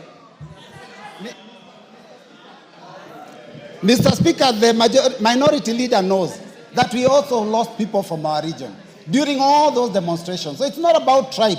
Mr. Speaker, we have to be careful not to trivialize a very serious thing. Now, Mr. Speaker, my concern is this, that this regime, unfortunately, seems to be curtailing rights that are enshrined in our Constitution under Chapter 4. Mr. Speaker, the first one is the freedom to demonstrate, Article 37. Yesterday, you know that the police were trying to stop our youth from demonstrating, which unfortunately is against the Constitution. Mr. Speaker, the right to life, police bullets have taken so many lives, and that is against Article 26. Mr. Speaker, the freedom for movement, which the minority leader has talked about, that people are coming from other places, is a right under Article 39. And Mr. Speaker, also the freedom of media under Article 34 has to also be respected. These rights are being trampled upon. But Mr. Speaker, more importantly, the reason behind yesterday's functions is that we were coming to lay wreaths. Mr. Speaker, you know, you gave us permission. We laid wreaths even with members of this House. Outside Parliament, with your permission. I had informed you that my leaders would also be coming to lay wreaths. And you didn't refuse. You only said they don't come. I told you he was not welcome in the presence you of Parliament. You said they don't come into Parliament. Yes. Mr. Speaker, we laid the wreaths at the fence on the barbed wire that has been put, that is barricading Parliament. Mr. Speaker, how does a member then wake up and say that it is wrong for my party leader to commemorate and mourn those that were killed from all regions of the country? So, Mr. Speaker, I think let us not trivialize this thing. I've seen there's an attempt to try and malign certain individuals out of yesterday's activities. Mr. Speaker, this was spontaneous and it was done across the country. And Mr. Speaker, I condemn the destruction. I condemn the looting. I condemn the killings. But we must condemn it fairly so that we do not make it a partisan issue or an individual. Yes, Deputy Speaker. Everybody has 2 minutes. Thank you, Honorable Speaker, for giving me the opportunity. I must say that I give my condolences to the families who lost their loved ones. Also, my sympathies with the police officers who are injured. And also, congratulate the police for trying to keep the peace of this country. Honorable Speaker, what happened yesterday was not demonstrations. They were not peaceful demonstrations. Those were acts of hooliganism by criminals who destroyed people's properties. Today, there are people in Nairobi and other parts of the country who are facing bankruptcy. There are people who will not be able to pay for their children to go to school or even feed their families because they have lost everything and all their investment as in the name that somebody was exercising their right, their constitutional right to demonstrate. Yes, you can exercise your constitutional right to demonstrate, but you cannot exercise your right while you destroy the properties and the rights of others. That is completely unacceptable. Your rights end where the other person's rights start. And so we must guard our country from anarchy. We must take action against those who attacked our police stations. CCTV footage is available. They should be arrested and they should be charged. Because even if they are our children, they are not permitted to destroy people's properties or to burn down the government property, vehicles, police stations, courthouses. And I must say, shame on you, Chief Justice Maraga. You're currently on pension paid by the government. They pay for your cars, they pay for your gardener, they pay for your cook, and then you go to the streets to demonstrate and mislead our children, to destroy people's properties. Shame on you, Chief Justice Maraga. Somebody of you. Farah Malim. Mr. Speaker, I also begin by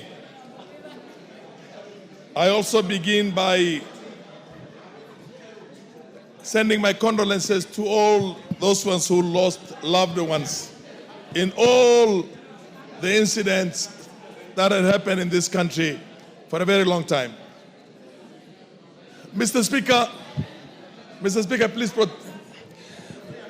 Mr. Speaker, there are countries that are autocratic and there are countries that are despotic. There are countries that are ruled by dictators. It is better to be ruled by a despot than to get into a situation of anarchy and chaos and you have a dissolution of that country. Mr. Speaker, the cardinal rule of the executive in this country here, Mr. Speaker, protect me from all this. Order, honorable members. Let's listen to one another. Go on. Mr. Speaker, my message goes out to two people. Anybody who is a dignified, retired politician who is having a pension on the basis of that position he held like a speaker, or anybody or in the judiciary, or a politician who is a former president or a former prime minister and gets involved in these kind of things, we should make a law that makes sure that he does not enjoy those perks again. I respected Maraga up until now, but I've now seen that he is nothing but a chaotic anarchist. Juvenile and many others. Mr. Speaker, they took a bit of my time. Give me 1 minute. Mr. Speaker, the most protected place in this world is the White House. It's not the Pentagon. Give him a minute. It is not the Pentagon. If you try to scale the boundary of the White House on 1600 Philadelphia Street, you'll be shot in the head. Immediately there are snipers out there to make sure that nobody scales that. When you have an ambition to go and occupy State House, you have occupied Parliament, you have burnt what they call the judiciary, Mr. Speaker, that is anarchy and chaos, and it is on the executive to make sure that the institutions are protected, the lives and properties of Kenyans are protected, and there is a rule of law. There is only one way of dealing with people who are lawless, and that is a very firm application of the law itself. Mr. Speaker, we don't want to have a failed state. If we continue with this kind of liberalism and the way things are happening right now, Gachagua should be in prison today. He should be out there recording a statement and going to prison and going to court. And so should be all those other... Mary Masse. Order. Mary Masse. Thank you, Honorable Speaker. Honorable Speaker, I stand also to condole with the families who lost their loved ones and also wish quick recovery to all those who got injured, including our police officers who are putting their life in line to protect Kenyans and their property. Honorable Speaker, what happened yesterday was very disgusting, despicable to say the least. Honorable Speaker, what we witnessed yesterday was an organized uprising against this country. And we cannot allow this to continue, Honorable Speaker. Honorable Speaker, we've had demonstrations in the past. We have had demonstrations, but the peculiarity of the recent demonstrations is disturbing, Honorable Speaker. Why are they targeting protected areas like Parliament, like State House, Honorable Speaker? Honorable Speaker, I want to support the position by the members who have spoken that these incidents must be investigated thoroughly and all the culprits brought to book, Honorable Speaker. We cannot continue to watch Kenya degenerate into a state of lawlessness and anarchy because we do not have any other country to go to. This is our country. And I conclude by saying, Honorable Speaker, honorable members, we need to bring an amendment in law to this House where we designate specific places for picketing so that if you want to picket, there is a designated place for you to go and picket. Not everywhere and disturbing everyone's peace and disturbing people's businesses and destroying people's property. It's unacceptable, Honorable Speaker. Yes, Kibagende, what's your point of order?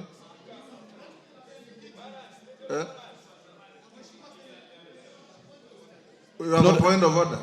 Yes, what is it? Kibagende, hold your horses. Mheshimiwa Spika, hapo awali tukianza bunge hili ulisema kwamba iwapo kwamba wabunge watajisajili wa kutosha ili turudi kwa ule mswada wa NGCDF ungesitisha mazungumzo tupige kura. Ngoja kidogo tafadhali. Wasiwasi wangu Mheshimiwa Spika, ndio sababu nisimame kwa point of order, ni kwamba nimeona chamba hichi kilikuwa kimejaa, na wengine huenda wakawa wako na shughuli ambazo zinawafanya wanatoka. Ifike wakati wa kwamba ni tujadili mswada huu, tuwe hatuna idadi ya watu, na kuomba Mheshimiwa Spika, kwa taadhima zote na heshima, usitishe mjadala huu kwanza, tujadili mswada uliokuwepo, tupige. Thank you, Honorable Chonga. From where I sit, I can see all of you, and I can tell how many you are. Since I made that pronouncement, the highest recorded number has been 193. That is not 233. The highest number you have recorded since I made the direction has been 193. So the moment you reach 233, I'll stop the clock on this motion and we vote. The moment we don't get there, the motion we passed stands. Thank you. Kibagendi? Thank you, Honorable Speaker, and I want to appreciate for this opportunity. It is the first time you've given me a chance to speak outside a question or statement in this House. I appreciate. I want to also associate myself with the concerns that have been raised by my fellow colleagues, especially on the destruction of property and killings and the unfortunate things that happened yesterday. I, however, would also like to caution, we need to be also talking about the issues that have been raised by Gen Zs. The issues raised by the Gen Zs. Fatuma, just hold on, Kibagende, hold his time. Yes, give Mama. Honorable Speaker, thank you for the opportunity. Honorable Speaker, Honorable Kibagende has just made a statement. Maybe you didn't take notice. That it is the first time that you've given him an opportunity to speak in this House. Yes. I would like him to know that you don't pull people from their seats to speak. You must raise your voice. You must show that you are interested in speaking. So I beg him to withdraw that statement because you don't work in partiality. You are very considerate, Mr. Speaker. And he's never even in the House and he's blaming you. You don't point people from their houses to contribute. That is wrong, Ms. Kibagende. Thank you. Thank you, Fatuma, for defending me. And that's why I ignored it. Go on, Kibagende. That's extremely responsible from my fellow honorable member. Go on who does with your not. Contribution. Now, I wanted to make a point this way, Honorable Speaker. We must stop trivializing the concerns of young people of this country and trying to make it become like it is a Gachagua thing. Kenyans demonstrated across the country, and it is because of their concerns that we must all rise up and support these young people. Honorable Maraga did not come to the streets because he just wanted to come to it is because of the concerns of young people.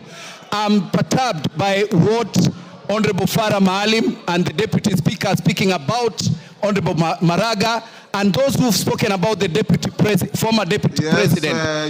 It is irresponsible. What is your point of order? Mr. Speaker, Honorable Kibagende is saying this was a Gen Z demonstration.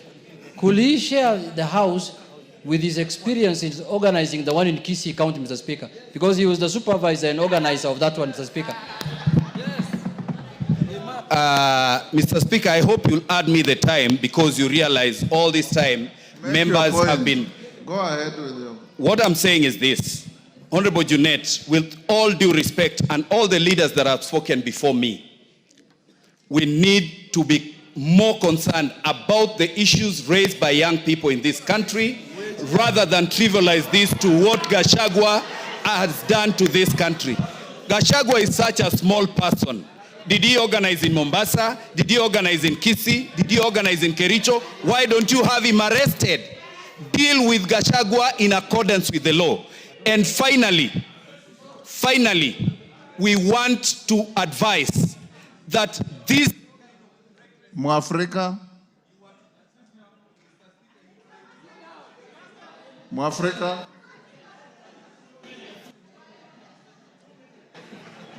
You have 2 minutes. Avoid side shows and just contribute. Mwafrika. Thank you, Mr. Speaker. I don't want to repeat what has been said by other members, Mr. Speaker, but I have an issue of the way deployment of security was done yesterday selectively, Mr. Speaker. Mr. Speaker, I would like to give an example of Githurai. Let's listen to Mwafrika. Mr. Speaker, I have an issue in the way security was deployed yesterday selectively. I would like to give an issue of Githurai, Mr. Speaker. Cooperative Bank, Githurai branch, was broken into. Next to Githurai branch, Mr. Speaker, we have Kasmat Supermarket, a Jubo mega supermarket, Mr. Speaker. It was also broken into. Mr. Speaker, across the road at Githurai roundabout, another supermarket, Kasmat Supermarket. The goons took 3 hours to break into that supermarket.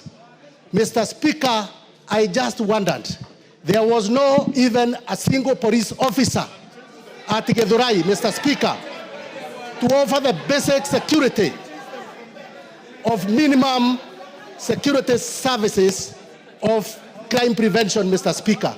So, Mr. Speaker, security was deployed selectively, and I will be raising a statement for the police to explain to us where the police officer were, where the goons took 3 hours to break Kasmat Supermarket in Githurai, Mr. Speaker. Thank you, Mr. Speaker. Totienda Molo. Mr. Speaker, as a veteran demonstrator, yes, I empathize and condole with the families that lost their loved ones. We must say that Article 37 is very clear, the right to demonstrate peaceably and unarmed.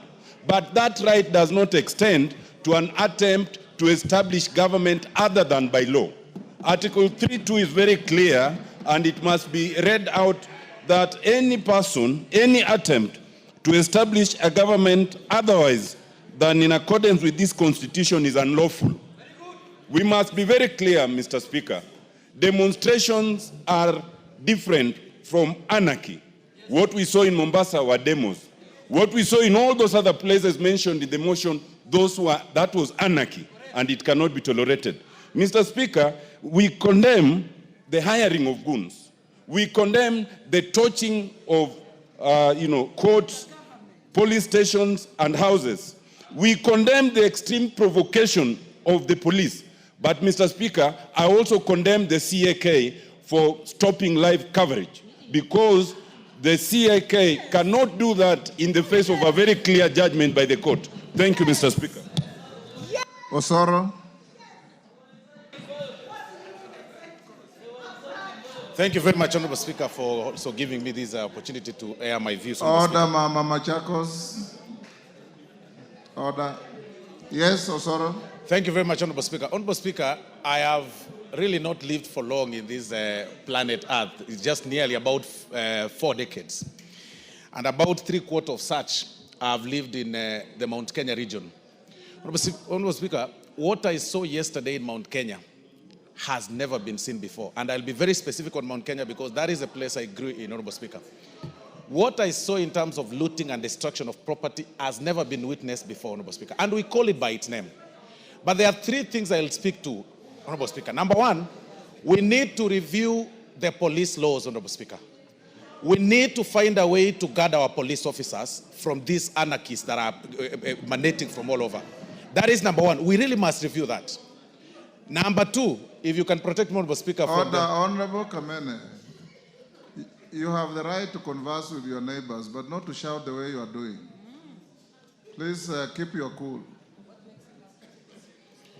So, number 1, Honorable Speaker, we need to review the police laws. We need to protect our police officers. Number 2, we need to look into the question of pension or those officers, the retired officers who are pensionable, Honorable Speaker. Honorable Muturi earns more than 1 million shillings, Honorable Speaker, from the pension, from the taxpayer, Honorable Speaker. Honorable Kalonzo Musyoka earns a lot of money, Honorable Speaker. Honorable Maraga earns a lot of money. that law must be reviewed. They need not to earn when they are actively involved in such things, Honorable Speaker. Number 3, Honorable Speaker, it's the question to the former Deputy President. You claim to speak for the Mount Kenya region. Now speak about the destruction of property. Speak about the loss of jobs. Talk about Naivas that was looted in Nyeri. Now talk about those young people that lost jobs in Nyeri. Talk about... Elachi. Okay, give him a minute. Thank you very much, Honorable Speaker. Talk about the lives lost. Now talk about the Kikuyu law court, Honorable Speaker, that was burnt down, Honorable Speaker. Talk about those people who are suffering, Honorable Speaker, when they were going home after doing their business, Honorable Speaker. They were being stalked by goons and they were being asked of money before they passed, Honorable Speaker. If this person speaks about, claims to speak about, for Mount Kenya people, this is the time we want to hear about those people who lost businesses in town, those people that have suffered, Honorable Speaker. And there is no question about it. Honorable Rigathi Gachagua must be arrested. And all the politicians that work under him, they should be arrested and investigated, because we know, we saw some of them moving around and claiming that they are supporting this movement called Gen Z, which is a lie, Honorable Speaker. There is no movement called Gen Z. These are criminals. There is nothing like that. There is nothing called Gen Z, Honorable Speaker. Those are people who are hiding behind a generation to loot and bring anarchy in this country, Honorable Speaker. Elachi. Thank you, Mr. Speaker. Mr. Speaker, I also rise to say that indeed it is very unfortunate as leaders to just see our country go. And indeed, it is very sad that when you are in this house and you think the things that are happening outside there will not find you on the doorstep, then I think you've never remembered what happened in 2007, Mr. Speaker. We started a joke. We ended up with all the lives we lost.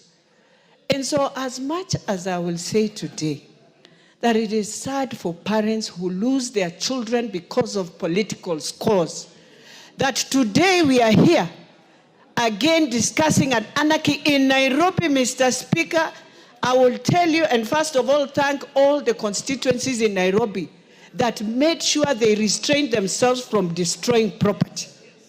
But at the same time, the rapes that happened on Thika Road, Mr. Speaker, has never been done like that.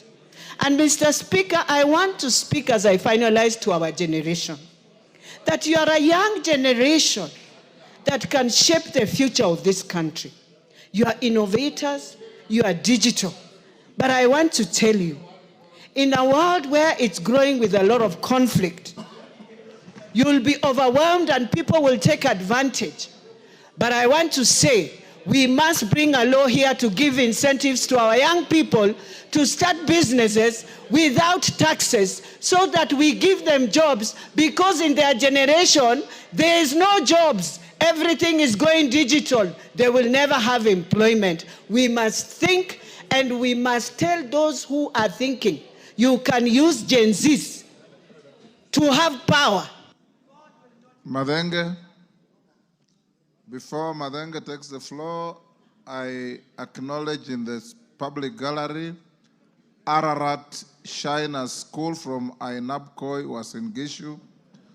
On my behalf and on behalf of the House, we welcome them to the House of Parliament. Madenge. Thank you, Mr. Speaker. Mr. Speaker, I want to add my voice in saying pole to the families who lost, who had their loved ones lose their lives because of the demonstrations yesterday. Mr. Speaker, yesterday was a sad day for Nyeri. And Mr. Speaker, this nation has to have those of us in leadership and those of us who are citizens rising up to the occasion and saving our country. We have to become the conscience of our nation. We cannot solve our grievances by destroying what we have. The time has come for a candid conversation. Our young people are speaking, but they must know that this country, to get where it has gotten, it has taken painstaking building. And it is important that we appeal to them that this country belongs to them, but they cannot be able to live in a country that is ruined and destroyed. Mr. Speaker, I pray for moderation across the board, right from those of us sitting in this house who have made statements that only serve to inflame passions and emotions. Mr. Speaker, it is important that we realize that we are standing at a very crucial point. Our country is at crossroads. We must save our country. I plead with all of us that we rise up to the occasion and do what has to be done. Our country cannot get destroyed in our hands and during our time. Mwashako? Is that Mwashako? No. Member for... Yes, take the floor. Yes, the member from Kisii. Barongo. Barongo. Yeah. Yes, my friend Barongo. Give him the mic.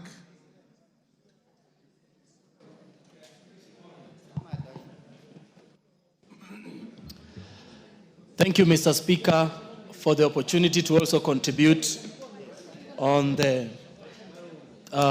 what we witnessed yesterday. Mr. Speaker, I can see from the mood of most of the members a blanket condemnation of what happened yesterday. But, Mr. Speaker, this has not happened just once. This is the second time that this is happening. And for sure, next year, the Gen Zs again will rise up again to continue to press all of us around addressing the issues that are very important to them. So as much as we are condemning everything that went wrong yesterday, we must laud these people for pushing us to be better versions of ourselves so that we can be able to bequeath them with a better future going forward. I thank you, Mr. Speaker. Didymus. Thank you, Mr. Speaker. Mr. Speaker, I want to say this, that what we witnessed yesterday was not a demonstration. What we witnessed yesterday was a group of criminals that were mobilized by an individual who want to use the tears of Kenyans who are losing their businesses and the blood that our young people are shedding to resurrect his already stifled political career. Honorable Speaker, the person who orchestrated, masterminded, and funded these activities is well known, Mr. Speaker. The police must arrest the former impeached Deputy President of the Republic of Kenya, Rigathi Gachagua, because we cannot continue as a country to watch a tribal individual mobilizing his members of his communities to engage in hooliganism, Honorable Speaker. The blood of the people who lost their lives, the tears of those whose businesses were broken into, Honorable Speaker, will cry revenge on the life of Rigathi Gachagua. He cannot be mobilizing members of his community to begin maiming other people, to begin destroying the properties of the people of Kenya. Yet he is busy looking for tenders for his own children. The law must be applied equitably and equally, regardless of whether the criminal is a rich who lives in the castle or is a poor person who lives beneath the bridge, Honorable Speaker. The Rigathi Gachagua must be arrested and prosecuted and taken to jail.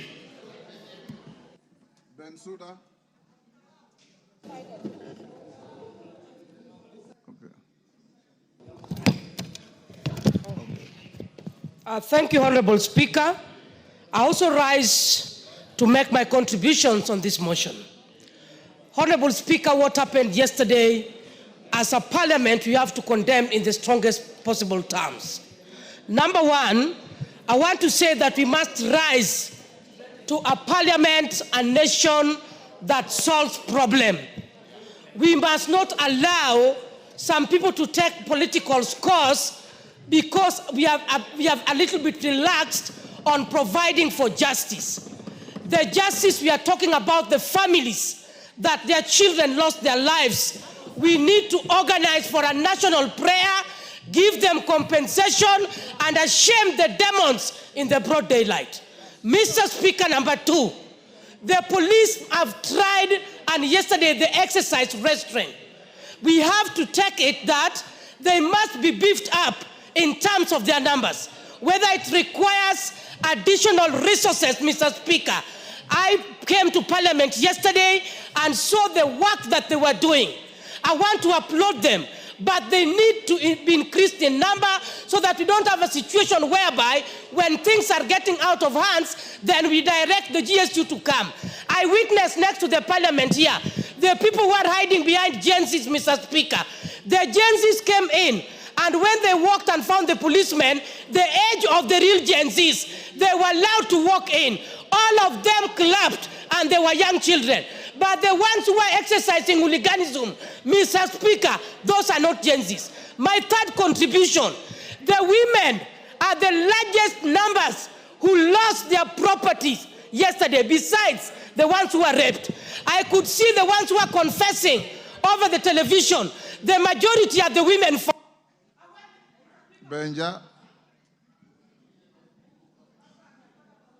Thank you, Mr. Speaker. I want to join my colleagues in condoling the families who lost their children, Mr. Speaker. Mr. Speaker, as a way of information... I'll reduce to 1 minute now. Mr. Speaker, as a way of information, because I've had members talk here, I was here in the 11th Parliament, Mr. Speaker, and I'm aware we passed a law called Deputy President and other state officers retirement benefits act, Mr. Speaker. And Mr. Speaker, in that act, we are giving the retired Deputy President some salary and vehicles, retired Chief Justice, retired Speakers, Mr. Speaker. But we also said in that act, Mr. Speaker, that for as long as they are not engaged in political activities, Mr. Speaker, they will enjoy their pension, Mr. Speaker. Mr. Speaker, I want now to ask the executive to remove vehicles and salaries from former Vice President Kalonzo Musyoka, to remove vehicles and salaries, Mr. Speaker, from the retired Chief Justice, Mr. Speaker, because they are now engaged in anarchy, they are engaged in politics, Mr. Speaker. The law is there, Mr. Speaker. We only need to execute the law so that we make sure they enjoy the retirement or they play politics, Mr. Speaker. Thank you. Patrick Macau. Thank you, Mr. Speaker. I too join the families of those children who lost their lives and also the policemen who are hurt during the demonstrations. Mr. Speaker, I think as a House, it is high time we listen to ourselves, listen to the young people, and ask ourselves, what's the bigger question? How do we engage these young people? Mr. Speaker, I agree. There could be people who are inciting them. But the bigger picture is how we engage them. Because as a parliament, you know how much we are looked at as though we don't fight for them. Mr. Speaker, I want us to stand up and engage the young people of this nation. And Mr. Speaker, again, I want also when the policemen are out there, when they are controlling these crowds. Mr. Speaker, when I look at yesterday at Matu, 2 people were shot. When you look at the crowds which were at Matu and Wote, compared to Nairobi and other places, 4 people lost their lives. So, Mr. Speaker, I urge even the... Sane. Mr. Speaker, the right to demonstration is enshrined in our Constitution. Looting supermarkets, robbing mama bogas, burning police stations, personal properties are not within the realm of that right. Mr. Speaker, protests are majorly political from what I have observed. We elect leaders through the ballot. We have a legitimately elected president. Marching to State House is tantamount to a coup, which is unacceptable. I'm looking forward to a time when somebody from northern Kenya can be a president peacefully. Nyanza can be an elected president, can produce a president. The western Kenyan people can be president. The coastal people can be president. We can't have a monopoly of leadership just because you disagree with somebody. Somebody cannot be the president. I entirely don't approve that. Chonga. Asante mstahiki Spika. Mimi nimekuwa mmoja kati ya ambao washawahi kuwekwa ndani kwa sababu ya maandamano. Chenye mimi najiuliza Spika ni kwamba maandamano ya kila wakati yanapokuja, kuna wizi, kuna ubakaji, kuna maisha tunapoteza. Tukiwa wabunge wenye kutengeneza sheria, tutakaa tuangalie hii hali paka lini? Mbona hatusikii maandamano Rwanda? Mbona hatusikii maandamano Tanzania? Mbona hatusikii maandamano kwa majirani? Wakati tukiandamana, hakuna faida tumeweza kuipata isipokuwa ni hasara zaidi ya hasara. Nataka kizazi ambacho kinakuja kitukumbuke ya kwamba bunge hili lilisimama kidete na likakuja na suluhisho ya kusitisha, kutafuta mbinu mbadala za kuweza kuwasilisha.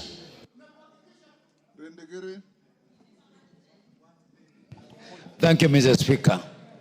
I really sympathize with those ones who lost their properties and lives under the hands of a bloodthirsty personality, a vampire of our generation, the man who cares less, the man who feels nothing. Mr. Speaker, we as members of parliament have come across the wrath of this man. I had started with the wrath of this man on Sunday. He came to my constituency insulting everybody, and he brought this to Nairobi. It is a shame. It's a shame to the organizers. It's a shame to those people who came and encouraged our people to rape our women. It is so bad. It's a shame. Member for Isiolo. Is it North or Bidu? Yes, sir. Thank you, Mr. Speaker, to give me the opportunity for me to contribute. In itself, we all condemn what happened yesterday. Goons cannot rule a country. Goons will only destroy a country. So whatever happened, if anybody has any issues, we don't condone goonism. And goons are in every form. Even in my county, there was a goon which was going on, up to the point of county assembly could not sit, because goons were employed by the governor and he was stopping the members of the county assembly from sitting. So we should condemn goons in all forms so that we get safe in Kenya. Thank you, Mr. Chairman.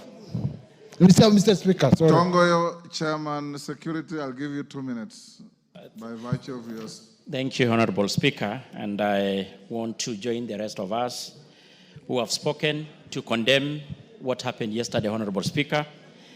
And Honorable Speaker, I should also want to really pass my condolences to the families who lost their loved one in yesterday's demonstration, Honorable Speaker. Honorable Speaker, from the very start, Honorable Speaker, what happened yesterday was not, Honorable Speaker, demonstration. They are riots. Honorable Speaker, as much as Article 37 talk clearly about the right of Kenyans to demonstrate, to picket, to assemble, it outlined the condition under which it has to take place. It says that it has to be peaceful, it has to be, the demonstration has to be unarmed. And Honorable Speaker, what we saw is totally the opposite. The people who participated in the demonstration or in the riot, Honorable Speaker, they were armed. And the intention was very clear, Honorable Speaker. Honorable Speaker, what is so surprising, Honorable Speaker, is actually when, Honorable Speaker, you take keen look to what actually these people, the places they ban, the police station, the Ngao offices, the supermarket, you keep wondering what the intention was, Honorable Speaker. In fact, Honorable Speaker, I'm sorry to say, in one instance, I think it was in Kikuyu, these people raided the police station and they ran away with ammunition box full of bullets, right? You keep wondering, Honorable Speaker, what were they up to? You just conclude, Honorable Speaker, these are the people who are outrightly out for a coup, a civilian coup, to overturn a legitimately elected government. Edith Nyenze. Did you give him 2 minutes? Thank you. Thank You you. have done your 2 minutes. Thank you, Mr. Speaker, for giving me this opportunity. Edith, just hold. Yes. Wind up what you're saying. Honorable Speaker, as I finish, Honorable Speaker, I want really to commend the work done by our police officers. The very patriotic, dedicated officers who actually went beyond the call of duty to protect this country. Honorable Speaker, it is a moment we should be able to have a candid conversation to really, Honorable Speaker, come to our senses and able to protect this country, because we don't have any other country to run to. We only have one country, Kenya, and we must safeguard it. And if it means for looking at our security laws, Honorable Speaker, we should actually do the same, Honorable Speaker. I support. Edith Nyanze. Thank you, Mr. Speaker. Let me take this opportunity to empathize with the families who lost their loved ones, and also people who lost property and livelihoods. Mr. Speaker, let me say that as we condemn and see some people organize the strikes or the riots, let's also recognize that there is a problem in our country. How can our youth be so daring to even want to lose their lives?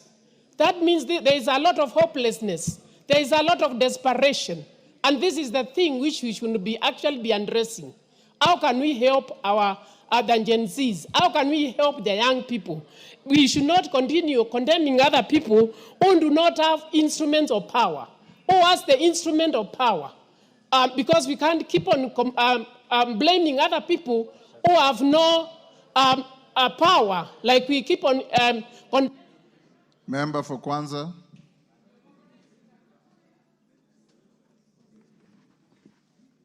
Mr. Speaker, this demonstration I saw yesterday, there was not a demonstration. There was an anarchy, and I want us as a parliament, Mr. Speaker, if you could listen to me, I think let's have a solution. Because as it is, we are just talking. I want us to at least sit as a house to be able to demonstrate to the Kenyans that this is what we are going to do in the case. Because there are even people who are actually leaders in this country who are involved. That we saw. So I would suggest, Mr. Speaker, that this House can form a team to be able to look at this and see how far we can go to condemn the whole thing and see what can be able to be done. Wakili Mureo. Thank you, Mr. Speaker, for the opportunity. I want also to empathize and give my condolences to the members of the community who lost their lives, even the community who lost their properties. Mr. Speaker, as we talk about the riots and looting yesterday, there is one thing we are not focusing on. Why is the country angry? Why is the country angry? The country is angry because the youth do not have a job. The country is angry because there's overtaxation. The country is angry because the government has refused to listen to them. Yesterday it was Raila. Today you are saying it's Gachagua. What I want to tell you is this. Unless we address the core issues affecting this country, mismanagement of the economy, Nyakundi.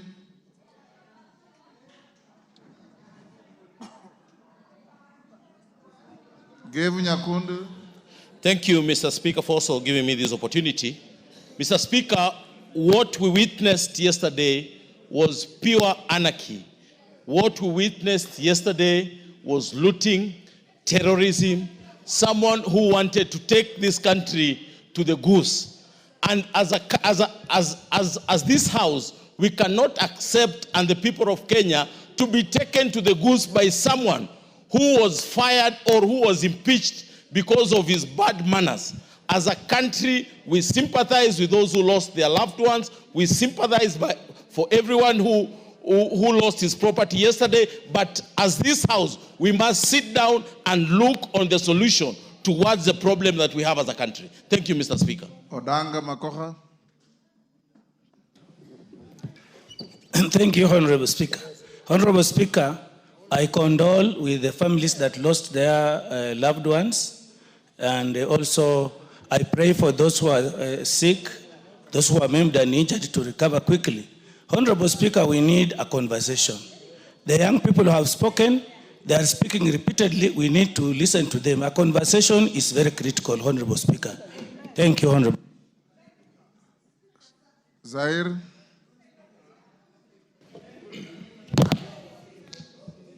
Can somebody look for Junet? It's time we...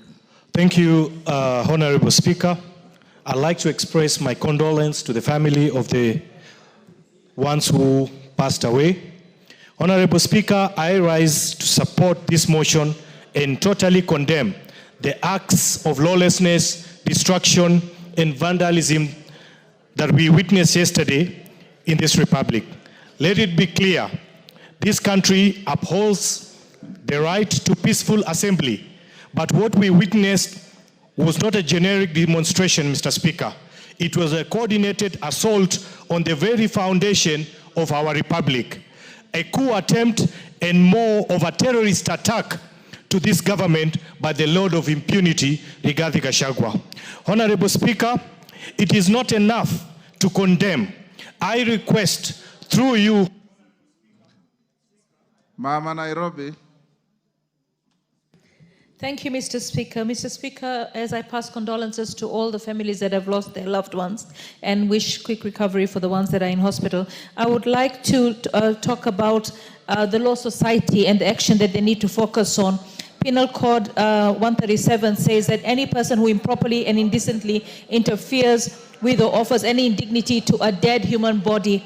And then there is also the Computer Misuse and Cyber Crimes Act, unauthorized publication of intimate and offensive images, even if true. Honorable Speaker, we're seeing a tendency of videos of the dead being taken and shared online, not caring about whether the parents of that dead person know or whether the parents of that dead person or the family members would want to see the bodies of their dead being displayed on social media. I feel that this is a breach of the law and we should respect the dead, and we should, even if we take the videos, we should share them directly with the family, but not online to get... Lel Mengit. Thank you, Honorable Speaker. My heart goes to those families who lost their loved ones. And also, Honorable Speaker, I would like to condemn what happened yesterday.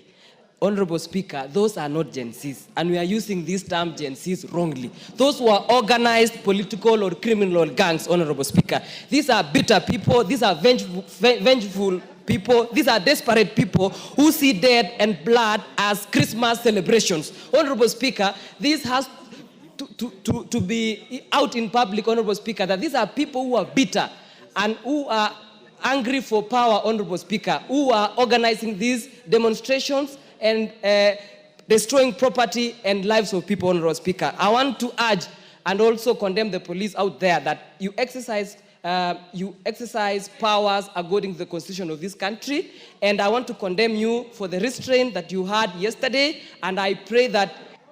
Condemn or commend? Yes, Kajwang TJ. Mr. Speaker, you need a state to enjoy your rights. Listen, everybody. You need a unified state to enjoy those rights. You need a stable country to enjoy those rights. Those rights you cannot enjoy if we are in a turmoil in a military state. The way we are going into Kenya, we are going into a military state. We are.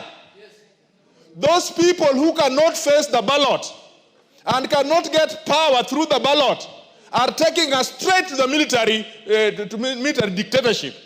And I can tell you, the shortest period of time a country has got out of military dictatorship is 15 years, 20 years actually. In fact, you will need the whole generation to wipe out the whole generation. Give him a minute. Just to finish a sentence. You will take a whole generation to come back to a democracy. So don't joke. Don't joke with this thing. If you want power, talk to your people from Mount Kenya and come to the ballot and take that power. But you cannot take us to a military dictatorship. Even when I, from Ruaraka, would go to the streets every day. I only went there because I wanted my democratic rights to enjoy. But I don't go there in a void, in a military state. Mr. Speaker, we need a country where we are ruled by the rule of law. I am ashamed. Two chief justices. In fact, I think I'm a better chief justice than some of those. Huh? Kahangara. Thank you, Mr. Speaker, for giving me the opportunity. Let me also pass my condolences to the families of those people who lost their lives last year and this year. And Mr. Speaker, let me say that Kenya is a democracy, a country that holds elections every 5 years, meaning that people have an opportunity to put in the government that they would want in place, and will not allow a government where people want to come through the back door. Mr. Speaker, let me speak for the police. Our police have really shown restraint. And as a country, if we want to move forward, how do you expect our police officers to be able to protect property when people are coming when they are armed and police are not able to take action? Mr. Speaker, I think this is an opportunity for us as a House where we should be able to sit, and if it means changing our laws so that we can be able to protect the people who are supposed to be protecting us as the police, we ensure that they are able to arrest, they are able to stop what was happening yesterday. Otherwise, when we... Thank you, Kahangara. Mover to reply. We gave 1.5 hours. We have exceeded by 5 minutes. Oh? Are you allowed to donate? You have 5 minutes to reply. No, you can donate. 10, Mr. Speaker, I have 10. You have 10 minutes. Yes. You can donate. 1 minute to Gogo. Order. 1 minute to Gogo. And 1 minute to Bararot. 2 minutes. And 1 minute to Al-Kalau. That is all, Mr. Speaker. Only 3 minutes. Okay. Kogo. Lillian. Thank you very much, Honorable Speaker. I don't know whether to thank you or to thank my majority leader, because I raised my hand throughout and you simply refused to see me. Just thank the Speaker because I can Thank you, Honorable Speaker. My question is, as I condole with the people who lost their families, as I condole with the mothers who lost their loved ones, as I condole and empathize with the people and the women and the young people who lost their businesses, were these people going to State House or were they going to State House girls? And what interest did they have in State House girls? And finally, Honorable Speaker, I want to say, they went burning police stations. They should take, it has been said that Gachagua should be arrested. He should be arrested, be put up in a police station, and I will personally go and put that police station in flames so that it is destroyed forever. Then after that... Who else did you Thank you, Mr. Speaker. Mr. Speaker, I want to extend my message of condolences to the families who lost their dear ones. Secondly, Mr. Speaker, I want to condemn the anarchy we saw yesterday in our streets. Mr. Speaker, my message is that these people, the sponsors who led actually in the demonstrations yesterday, Gen Zs have been saying that they are leaderless, but we saw leaders yesterday, former leaders, joining the demonstration. They should be punished, Mr. Speaker. Another thing, Mr. Speaker, is that the NCIC, what is their role currently in the country? We've seen a lot of and witnessed a lot of hate speech, but NCIC are quiet. They are supposed to come out and protect. Another thing, Mr. Speaker, is the IPOA. Criminals should not use IPOA as a way.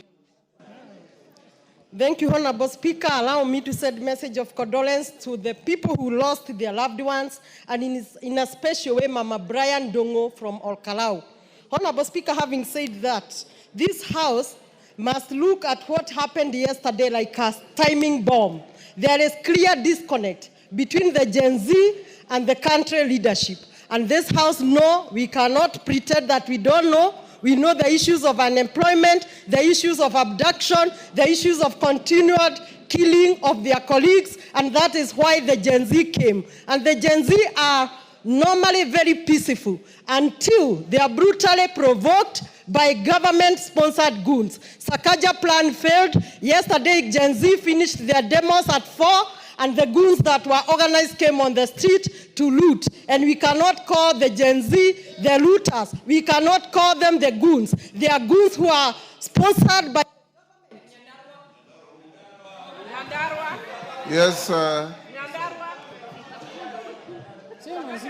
yes, Masara. Thank you, Mr. Speaker. Mr. Speaker, Migori has been the headquarters of demonstration. I thank the people of Migori because yesterday Migori was very quiet. Mr. Speaker, we have only one country. And those who are thinking they can ban this country, where will they be after the country is banned? I want to request each and every citizen that it is high time we sit down and agree that if it is power was there the other day. Power has left them less than 2 years, and they have started banning their own property. Mr. Speaker, I can say that moving forward, we are not going to blame Gen Zs. We'll talk to our young people and tell them, some of us, like me and Junette here, we're a product of civil society. From councillor to mayor to now MP and going to be the next governor of Migori. Young people, let you not be misused, let you not be go astray. You have a future. This country belongs to you after we have... Now. Thank you, Mr. Speaker. Mr. Speaker, first and foremost, I want to thank the members of this House for taking their time to contribute to this important motion, Mr. Speaker. Mr. Speaker, in accordance with the Constitution, it is only this House that can address matters of concern to the people, Mr. Speaker. And what happened yesterday must be a matter of concern to the people of Kenya, Mr. Speaker. Mr. Speaker, I have listened keenly to the contribution of every single member, and every member has reiterated that this country cannot slide to anarchy. We must have a country that we are all proud of, Mr. Speaker. We must have a country that serves us all equally, irrespective of our religion, our race, our community, our tribe, our color, please, and all kinds of things. Mr. Speaker, but one thing I have noted, Mr. Speaker, from the contribution of my members is that they have confirmed all and sundry here that yesterday's demonstrations were not Gen Z demonstrations. They were political demonstrations organized by politicians who are power hungry, who are impeached, and who want to come back to power through the back door, Mr. Speaker, and take this country to the dogs. I want to speak to the young people of our country, Mr. Speaker, wherever they are, may they be in my constituency or in other constituencies, that your good intentions of rectifying what is happening in this country, of speaking to the powers that be, has been hijacked and overtaken by selfish, inward-looking, self-interested politicians, Mr. Speaker, who are power-hungry, led by one man called Rigathi Gachagua. Mr. Speaker, a member here said that Sakaja brought goons. Was Sakaja in Olkalau? Was Sakaja in Kikuyu? Was Sakaja in Nyeri? Was Sakaja in Kiambu? Was Sakaja in Muranga? Was Sakaja in Madira? Was Mei in Kieni? Sakaja was in Nairobi. But the distractions and looting that happened in Mount Kenya, Mr. Speaker, is what we describe today as ethnic mobilization. Someone has decided to mobilize his ethnicity, thinking that he can invade State House and take power through a coup. Power can only be gotten through the ballot, Mr. Speaker. You have to go and campaign, talk to the people, sell your policies, tell people what your manifesto is, and they will elect you, and then you can rule the country, Mr. Speaker. Any other shortcut to power, nobody will entertain it. No country will allow that, and no citizen will allow that. Mr. Speaker, our country is a very beautiful country. The constitution that we enjoy in this country, Mr. Speaker, very little countries have, including developed countries in Western world, Mr. Speaker. The kind of constitution we have, the Bill of Rights, the kind of constitution we enjoy, no African country enjoys it, Mr. Speaker. But there are people who are hell-bent to mutilate and discard that constitution, Mr. Speaker, for their own selfish. One of the things I've heard this afternoon, Mr. Speaker, that has shocked me, really, and sent shivers in my spine, Mr. Speaker, is when the leader of majority stood in his place in the House, Mr. Speaker, and said that their home was invaded for the sole purposes of killing his father, who is 105 years, and his mother, who is 85 years, Mr. Speaker, what have the parents of the majority leader got to do with the politics of this country? A man who has done everything he could do in this world. Mr. Speaker, he has even informed me privately here that one man had to be shot so that the thugs can run away, Mr. Speaker. And they have confirmed, I can say this on the floor of this House, that those thugs were organized and supervised by one man called Rigathi Gachagua, Mr. Speaker.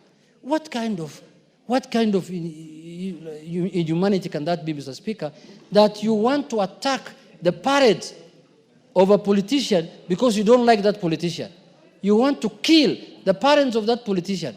If that man can now think of killing the parents of the majority leader, Mr. Speaker, what do you think that man is going to do in 2027, Mr. Speaker?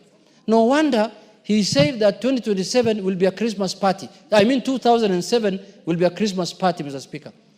The member of parliament from Odaya has just told me now, Mr. Speaker, that he has lost one of his constituents yesterday. You know, he has lost a constituent. The member for Odaya, Mr. Speaker, here, a very close campaigner of his, Mr. Speaker. Mr. Speaker, why are we allowing this anarchy to perpetuate in this country? And now they are using the name of Gen Zs to cause anarchy, to cause mayhem, to maim women, to kill people, and to... Mr. Speaker, I asked when I was moving the motion, if you want to demonstrate nationally, you can demonstrate in every part of the country where you are. You don't have to transport people from Kiambu, from Murang'a, from Nyeri, from Laikipia, and bring them to Nairobi so that you demonstrate. What happens if the member for parliament for Narok East, yes, decides to bring his people, the Maasais from Narok to Nairobi, and then Millie Odhiambo decides to bring Sobas from Soba, and then Wanyonyi brings people from Trans Nzoia, and everyone meets here in Nairobi. What kind of country are we going to have? So, Mr. Speaker, these are people, now I see them now walking around in the wards of Kenyatta Hospital today, saying that they are visiting young people that they brought to the streets so that they can be injured, they can be killed for no reason, Mr. Speaker. The young people of this country have good intentions, we know. They want our country to be safe.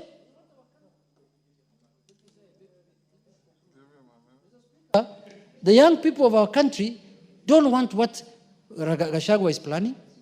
They want a safe country, a country that they can be proud of when they get old, Mr. Speaker. And that is what we are going to do. All of us in this house were elected by Gen Zs. We never came here by ourselves. We were voted for by Gen Zs. We were voted for by women, by elderly, by every person. And we know what our constituents want. Mr. Speaker, with those few remarks, I beg to reply.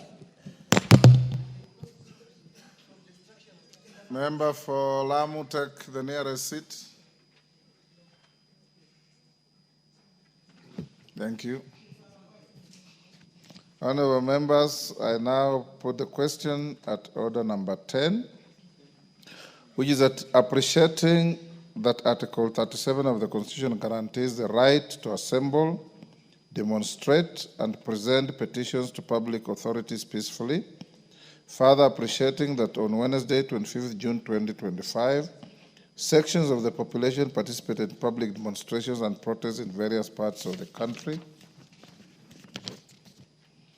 Deeply disturbed that in exercise of this great constitutional right, there were numerous cases of violence, arson, invasion into both private and public properties, attacks on innocent wananchi and security officials, most of police officers, and further deeply disturbed that demonstrators destroyed and vandalized both public and private properties and infrastructure, including courts, administration offices, shops, business premises, homes and supermarkets in various places in the country, including Nairobi, Kikuyu, and Olkalau, among other places, alarmed by attempts by demonstrators to enter girls' schools, including the State House Girls' School, Nairobi. Now, therefore, this House, 1, condemns in the strongest terms the deliberate destruction of public and private property and infrastructure during demonstrations, including court records.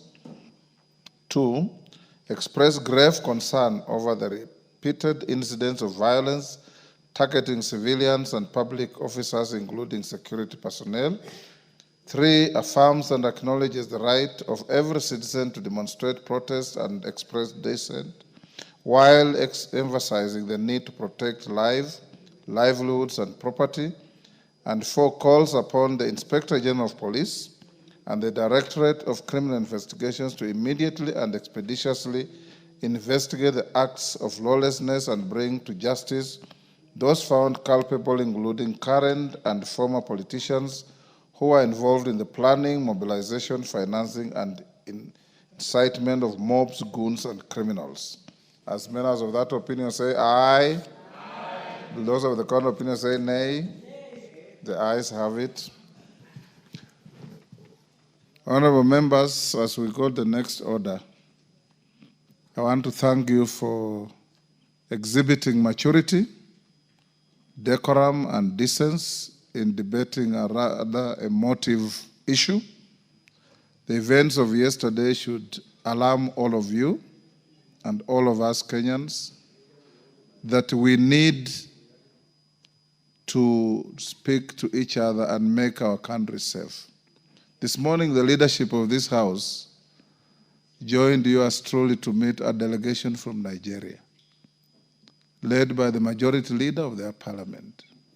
They have come to Kenya to learn from us on how we engineered our new constitution.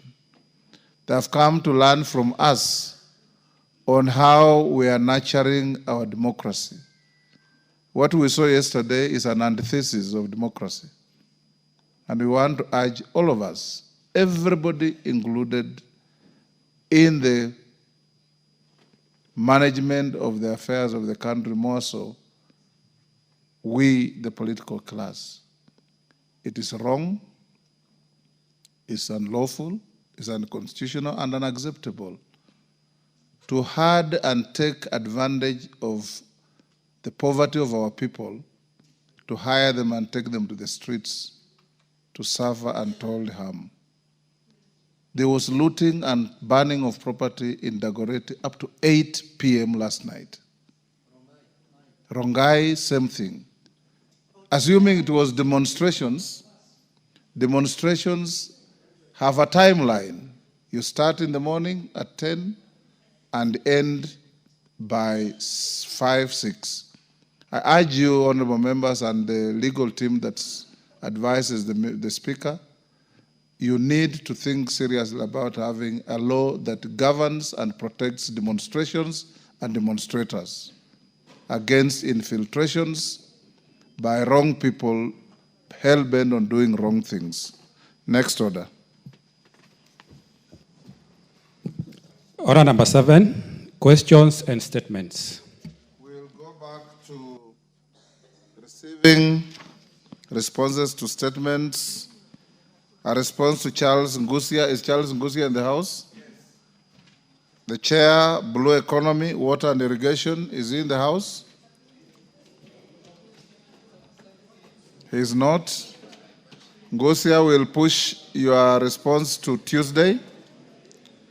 Response to Mother Wangari by Finance and Planning. Both Mother and Finance are not here next Tuesday. Labor to Cynthia Muge. Yes, Major Deco, you have a response? Then response to Daniel Nanok from Regional Development. Is the Chair Regional Development here? Lochakapong, are you ready? Go ahead.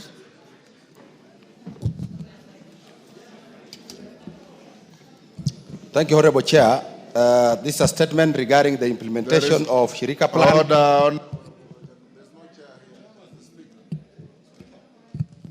Are you addressing the Speaker or the Chair? Which Chair? Sorry, I say Honorable Chair. Yes. Honorable Speaker. Apologies, Honorable Speaker. Go ahead and respond. Yes, Honorable Speaker, this is a statement regarding the implementation of Shirika Plan for refugees and host communities submitted to a committee in response to a question that was asked by the member for Turkana West, the Honorable Epuyo Nanok. Now, Honorable Speaker, Kenya has hosted refugees and asylum seekers from the Great Lakes region, East and the Horn of Africa for over 3 decades. Now, the country remains the 5th largest refugee hosting country in Africa and the 13th largest asylum country in the world. Honorable Speaker, the government of Kenya, in collaboration with partners, has been taking concrete steps to improve the conditions of host communities and refugees. In line with Global Compact on Refugees, GCR 2018, and its comprehensive refugee response framework, Shirika Plan builds on the success of past and ongoing programs. In 2022, Honorable Speaker, the government pronounced its intention to strengthen integration through socio-economic inclusion of host communities and refugees through a strategy called Marshall Plan, which was later renamed Shirika Plan. Shirika is a multi-year plan that aims to enhance socio-economic inclusion for host communities in refugees for them to be self-reliant and resilient. The Shirika Plan is in line with the Constitution of Kenya, Refugees Act 2021, Sustainable Development Goals, Vision 2030, and Medium-Term Plan 4, and bottom-up economic transformation agenda. Shirika builds on the success of Kalobeyei Integrated Socio-Economic Development Plan, Phase 1 and 2, and Garissa Integrated Socio-Economic Plan. Shirika Plan was officially launched on 28th of March 2025 by His Excellency the President, William Ruto. The plan is an initiative to turn the country's 2 refugee camps in Dadaab and Kakuma into self-reliant integrated settlements, allowing refugees and host communities to live and work side by side and access donor and government services alike. This comes on the back of commitment made through the 2018 Global Compact for Refugees, which Kenya is party to. Shirika Plan has been lauded as a major step forward in securing durable solutions for Kenya's over 800,000 refugees and asylum seekers. Finding solutions to forced displacement, many of these refugees having lived in Kenya since the 1990s, has become even more pressing in the wake of recent U.S. aid cuts, which threaten the livelihoods of refugees receiving material assistance from donors. Therefore, Shirika Plan will transform how we respond to refugee crisis from a series of annual care and maintenance programs into a sustainable government-led comprehensive refugee response. Honorable Speaker, the objectives of the Shirika Plan, one is to facilitate the transition to government-led development, development-oriented and integrated services. 2, strengthen the capacity of government institutions to serve refugees and host communities. Now 3, enhance resource mobilization in support of integration in the spirit of burden sharing. And 4, promote socio-economic inclusion of host communities and refugees to enhance self-reliance and resilience. Honorable Speaker, pillars of the Shirika Plan. Now the plan has 6 pillars, which include 1, pillar number 1 is systems building and enabling policy frameworks to strengthen national institutions' capacities to ensure equity, equality, and inclusion. Pillar number 2, integrated service delivery, focuses on the equitable access to all services. This includes education, health, adequate housing, wash, electricity, social protection, energy, etc. Pillar number 3, Honorable Speaker, human capital and skills development for community-led market-driven development, including market-based TVET, market development, financial inclusion, and services. Pillar number 4, Honorable Speaker, sustainable natural resource management, including climate change, aimed at sustainable environmental management. Pillar number 5, sustainable economic development, focuses on rural and urban business development, economic infrastructure, technological development, and others. Pillar number 6, durable solutions and complementary pathways. This focuses on voluntary return, resettlement to third countries, socioeconomic inclusion, complementary pathways, advocacy, coordinated assessments, and cross-border initiatives. Now, Honorable Speaker, coming to the questions that were raised by the Honorable Epuya Ranok, the member for Turkana West. Question number 1, report on whether the national government has conducted public participation and sensitization on the Shirika plan, including evidence of the activity and the extent to which it complies with Article 102A. It complies with Article 10(2)A and 232(1)D of the Constitution on involvement of the people in policy making. Now, Honorable Speaker, the Ministry of Interior and National Administration, through the State Department for Immigration and Citizen Services and the Department of Refugee Services, held consultative meetings and public participation forums across major refugee hosting counties, which include Turkana, Garissa, Mombasa, Kilifi, Nairobi, Nakuru, Uasin Gishu, Kiambu, and Kajiado. In line with Article 10(2)A and 232(1)D of the Constitution of Kenya, at inception, consultative meetings were held in 2023 and 2024, which was followed by onboarding of a consultant to best capture the views by the public. In 2025, between January and March, public participation forums were held where participants were taken through the draft Shirika document. Between 23 and 25, a total of 75 public engagements, meetings were held. The categories of groups engaged included host communities, refugees, members of parliament, governors, members of county assembly, UN agencies, development partners, donors, international and national government, national non-governmental organizations, counties, departments, and agencies, both levels of governments, private sector, business community, community-based organizations, CBOs, refugee-led organizations, and civil society.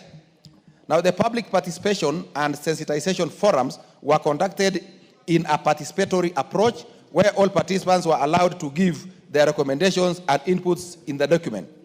The views collected during the public participation, consultations, and sensitization forums helped shape the document that was launched by His Excellency the President on 28th of March 2025.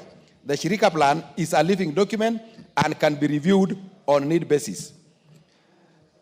Number 2, Honorable Speaker, measures put in place to ensure Shirika plan does not overstretch existing community resources, specifically with respect to infrastructure such as schools, health facilities, water supply, and sanitation, and strategies put in place to fund projects enhancing the socioeconomic facilities of host communities.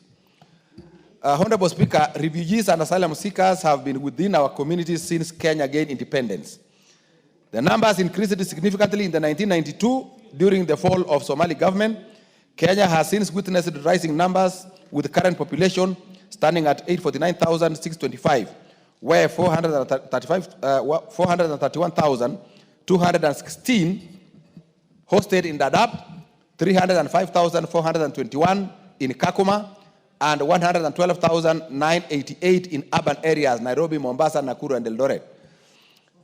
Our refugee situation being protracted over 35 years calls for the need for sustainable solutions, as the current status depicts a picture of over-reliance on humanitarian aid, which is unsustainable. Now, existing infrastructure are also overstretched due to the high population, as well as challenges of duplication of services, parallel service delivery systems, and inequalities in certain areas of service delivery. Through Shirika, the government aims to address these challenges as highlighted in pillar number 2 of integrated service delivery. Now, Shirika plan adopts a development-oriented approach and aims to expand existing infrastructure in refugee hosting areas, including in education, health, shelter and housing, water and sanitation, roads, energy, and electricity and social protection. Currently, Kakuba has 14 boreholes, 27 schools, 8 secondary schools, and 8 health facilities. one being level 4. Dadaab, on the other hand, has 29 boreholes, 24 primary schools, 6 secondary schools, 4 level 3 hospitals, and 8 health posts. Government is working with stakeholders such as the World Bank to expand these facilities and enhance services to refugees and host communities. Under the World Bank's window for host communities and refugees, the following programs are being implemented in the refugee camps. Kenya 1 is Kenya Primary Education Equity in Learning, Phase 2. That is $60 million. That is from 2022 to 2026. This aims to reduce regional disparities in learning outcomes, improve the retention of girls in upper primary education, and strengthen systems for delivering equitable education outcomes. Number 2, Kenya Secondary Education Equity and Quality Improvement Program, that is SIKIP, $50 million, aims at reducing regional disparities in access and learning outcomes in junior secondary schools by expanding access to quality education, improving teaching quality, and strengthening systems for equal access to education. Number 3, Kenya Urban Support Program, Phase 2, that is $50 million, and the time is from 2023 to 2028. This one aims to improve the delivery and resilience of urban infrastructure and services, enhance the private sector engagement in urban planning, and support the transition of refugee camps into integrated host community and refugee settlements.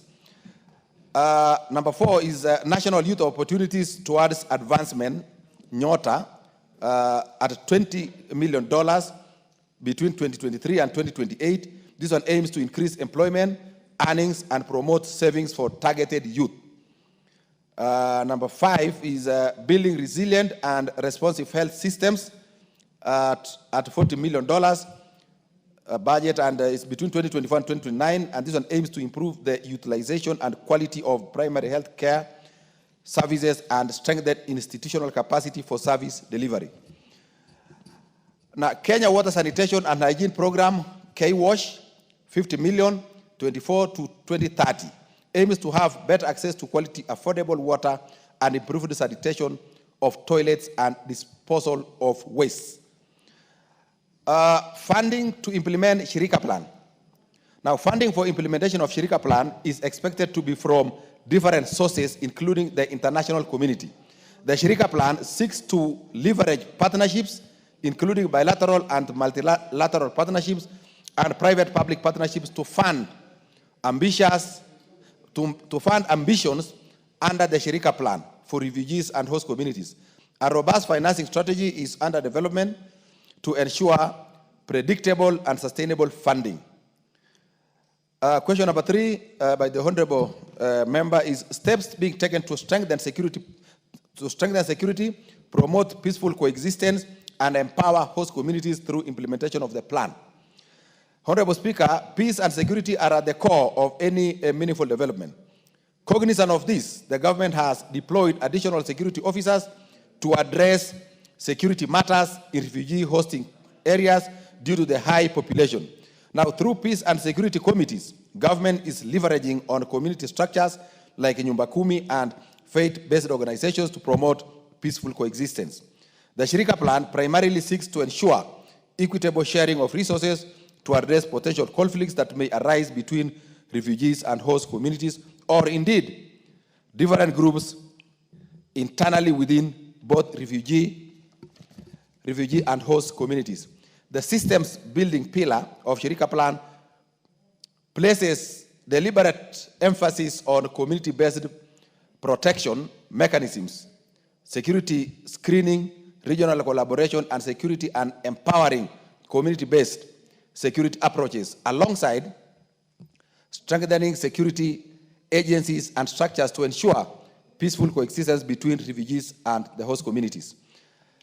Question number 3, Honorable Speaker, is clarification on terms used as integration of refugees and host communities, and details on support mechanisms available to help refugees to become self-reliant, including how job opportunities are being structured to ensure equitable competition between host community members and refugees.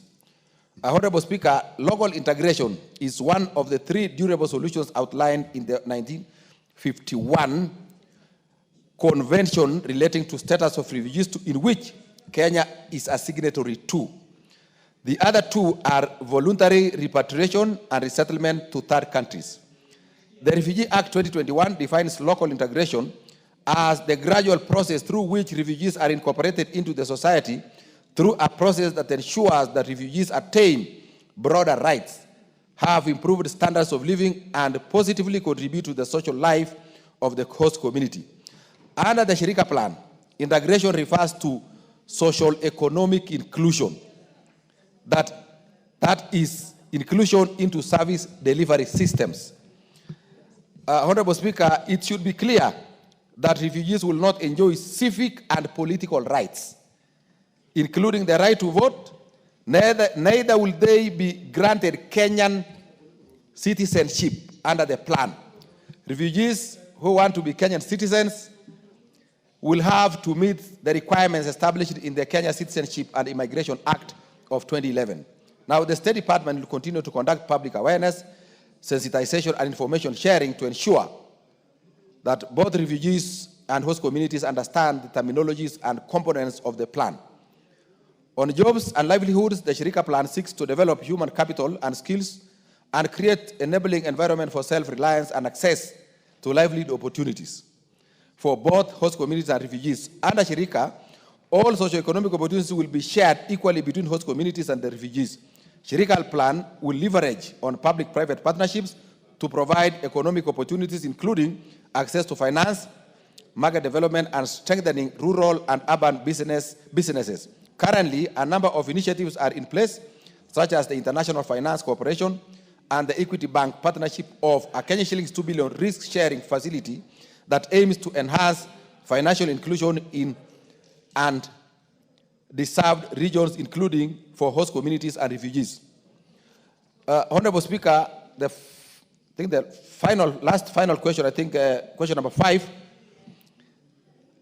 The measures put in place to transition the refugees under Shirika Plan, including the specific roles and contributions of key stakeholders, such as the United Nations High Commissioner for Refugees, UNHCR, to achieve the objective, the implementation is to be done in phases. The plan has laid out the process of transitioning to integrated settlements in which both refugees and members of host communities would benefit from inclusion in national services and from programs aimed at facilitating self-reliance, community-led economic development, and peaceful coexistence. The Shirika Plan will ensure that host communities are at the center of targeted programs and will address the disparities that have existed previously by ensuring equitable access to services. Shirika adopts a bottom-up approach where the needs of communities will be captured in a sector work plans. The implementation shall be in 3 phases. 1, transition phase, that is from 2025 to 2028. Number 2, stabilization phase, 2029 to 2032. And resilience phase, 2033 to 2036. In order to ensure a successful transition to refugees, a successful transition for refugees, a number of issues will need to be addressed. Key among them is harmonizing legal and policy frameworks, development of a government-led refugee management system, that is database, enhancing access to documentation and recognition of refugee IDs by service providers, expanding infrastructure to cater for both host communities and refugees, livelihood programs for both refugees and host communities. Roles and responsibilities of partners. Honorable Speaker,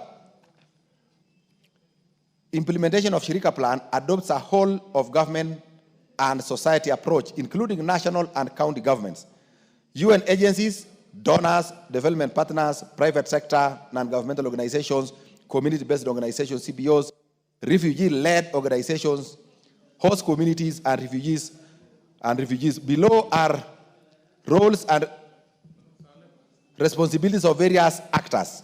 Government of Kenya. The role of the government is protection of refugees under the 1951 Refugee Convention. Further, government will be responsible for data management, security coordination, security coordinating all stakeholders, and executing its mandate as per Refugee Act of 2021. County governments. Their role is to ensure the inclusion of host communities and refugees in county integrated development plans and promote evolution of refugee-related services through the implementation of projects at the county level that support socioeconomic integration of refugees and host communities. National and county governments, national and county assemblies provide oversight on the use of resources under Shirika Plan. UN agencies led by the UNHCR, their work is to support the government by offering technical expertise, funding, and international policy guidance in refugee protection, humanitarian and development assistance, and the transition towards sustainable development-oriented solutions. The role of development partners, Honorable Speaker, is provide financial resources, technical assistance, and strategic support to facilitate the implementation of the Shirika Plan. Non-governmental organizations, NGOs, is to implement select programs and services that support refugees and host communities, welfare and advocacy, and contribute to capacity building and community resilience. Private sector will catalyze economic growth by investing in local enterprises, creating employment opportunities, and supporting innovation and entrepreneurship among refugees and host communities. Honorable Speaker, cognizant of the importance of community engagement and participation in development and implementation of refugee programs, including those under Shirika, the government intends to continue sensitizing and engaging host communities and refugees throughout the implementation phase. As part of next steps, the State Department for Immigration and Citizen Services, through their technical committees, is developing a costed implementation matrix from which sectors at the CAM municipal level will develop their annual sector work plans. The response has taken quite a long time. Summarize, please, in the interest of time. If you can pick the salient issues that the member asked for, then so that we can conclude, we move to the next response. Thank you, Honorable Speaker. In conclusion, the State Department will continue conducting sensitization forums on Shirika in the major refugee hosting counties. There shall be a wide consultative process with the leadership in refugee hosting counties, both at the national and county assemblies, to ensure successful implementation. I thank you, Honorable Speaker. Thank you. Is the response satisfactory? Thank you, Madam Speaker, and let me take the opportunity to thank the chair of the committee for the response. But however, Chair, these questions and these issues that I raised in my statement, I am not getting the answers that I was seeking for. I was seeking for concrete activities, concrete steps that the Kenya government is actually taking to bring on board Shirika Plan to the hosting communities. A lot of what you hear, Madam Speaker, given as answers here, are things we've been doing, we've been hearing, and we have engaged with the State Department, UNHCR, and those partners that are enumerated in this statement. And Chair, Madam Speaker, when we met in Mombasa with the Department of Refugee Services in 2023, we actually dissected the Shirika Plan with the 6 pillars and asked the department to redo that plan and bring it back so that we can take it to the host communities and explain to them, because we, as the representatives of the host community, have understood. That was never done, Madam Speaker. And that is the answer I'm getting here. The number of meetings that were undertaken by the department with the various stakeholders were cosmetic meetings. And the communities, Madam Speaker, I can tell you for a fact Go to any person in Kakuma, in Turkana West, even in Turkana County for that matter, and ask them whether they want Shirika plan to take off, and they will tell you a definite no, we don't want Shirika plan. It is because they have not been sensitized effectively. What has been happening is just a question of ticking boxes in terms of public participation. You cannot introduce a plan like Shirika plan as largely refugee-driven as it is and say that the host communities will accept. So, Madam Speaker, I want to ask this way. We want real solutions to challenges of hosting refugees. The host communities don't feel well understood in terms of them hosting the refugees in this plan. So this discussion, Madam Speaker, needs to be redone. Honorable Nanok. Yes, Madam I think Speaker. you have made your point that the response is not satisfactory. But you know, then I need a concrete way forward for the question. Because if it is not as I thought I would get it, then I need that clarity here now from, guided by you, Madam Speaker. Thank you. Yes. I'll send it back to the chair. Chair or the representative? Thank you, Honorable Speaker. I hear the Honorable Nanok, the member for Turkana West. As a committee, Honorable Chair, we also visited, we had an opportunity to visit Kakuma. We also visited Dadaab. And what the member is saying is really true. But going by the statement that I've just read, you have seen that I have indicated that from the State Department, they have had about 75 engagements, public engagements with the stakeholders. So what the Honorable Nanok is saying is that the engagements may not have been very adequate, and therefore there will be need for more public awareness, more public sensitization, more public engagements in Shirika plan. We have shared this with the State Department, and one challenge they have, Honorable Speaker, is that they are not adequately resourced in terms of the resources for them to be able to carry out many of these things that we are asking of them. So I would also be requesting from this House that the Department for Refugee Services be adequately resourced so that they can undertake more public engagements, public sensitization, public sensitization and information on this Shirika plan issue, and including bringing all the honorable members from the host communities on board to be able to move along together with them.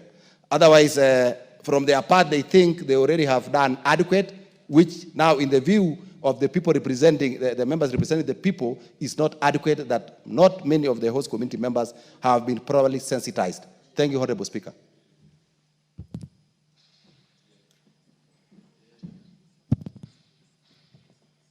Okay, so clearly, from what the honorable member has said about the response to that statement and what you have said, you seem to agree that the salient issues were not responded to adequately. So you will be bringing further response to the issues that he has raised.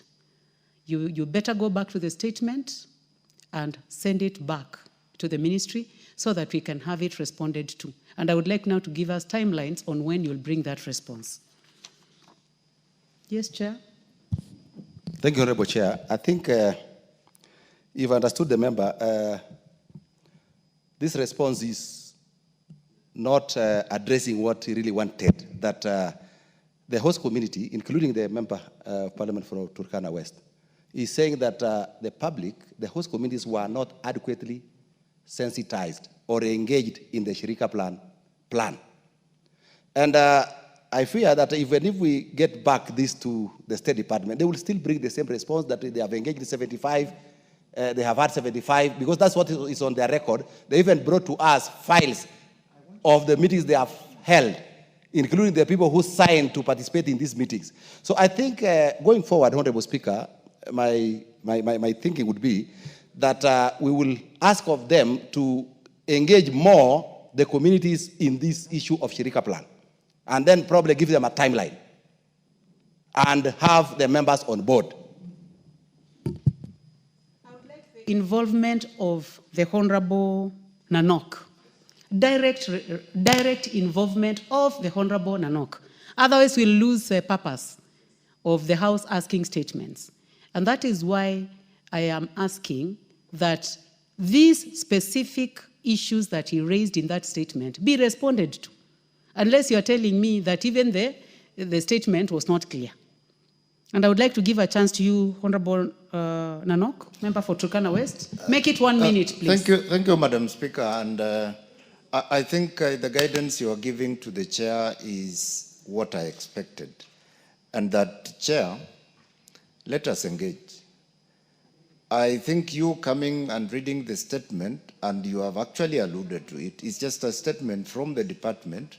You are not the expert, you are not the department. So I think we need to engage with the department, and I would rather that, Madam Speaker, that the committee, when it meets the department, is able to invite me so that I can engage, because I am the shoe wearer. I know where the shoe pinches. I already have a decision. I think I have a good way forward on this, but before I do that, can I give the chair water? Do you have something to add on this, Honorable Kogogo?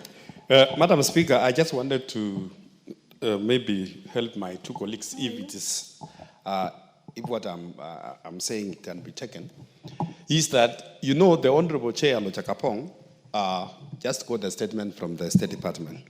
And the State Department, according to the Honorable Chair, is that they visited the place and they have even a register of people who attended that meeting. But again, 75 of them. But again, how did the State Department visit the constituency of Honorable Nanok without the Honorable Nanok himself? So I just wanted to say, Honorable Chair, that the Honorable Chair for Regional Development engages the State Department and also together with the Honorable Nanok, so that if there is a second engagement with the community with that Shirika plan, the Member of Parliament, Nanok, and the members of Parliament from the Turkana County, they be part of that delegation and they be part of that participation. That's my input, Honorable. Thank you, Honorable Members. I would like just to close this, because I see many of you come from areas where you have refugee camps. You would like to get involved. But for the purpose of progress, I direct that the committee holds a meeting, invites the Cabinet Secretary, the relevant Cabinet Secretary, PS, and all other stakeholders on this subject matter. And on that day, invite the Honorable Nanok so that you can have a one-to-one engagement. I believe that in this meeting, he will be engaged and he'll know, and the committee will know what other steps to take so that this Shirika plan is implemented properly in the community. That's the direction that I give. Next will be blue economy, water and irrigation. And the question was asked by the Honorable Charles Ngusia Nguna. Is in the House. Please proceed, Chair. Thank you, Madam Speaker. Madam Speaker, the Honorable Charles Nguna Ngusia, on 17th of April 2025, requested for a statement regarding the circumstances surrounding the failure to execute the renewal of the contract of Daniel Mungai, who is the Director General of Kenya Fisheries Service, despite the fact that the approval of the board on July 12, 2024, and justification for an award of 6 months extension of tenure. And then number two, the step is being taken to confirm that Daniel Mungai as a substantive Director General of Kenya Fisheries Service, so as to ensure operational continuity of the service, including the timelines.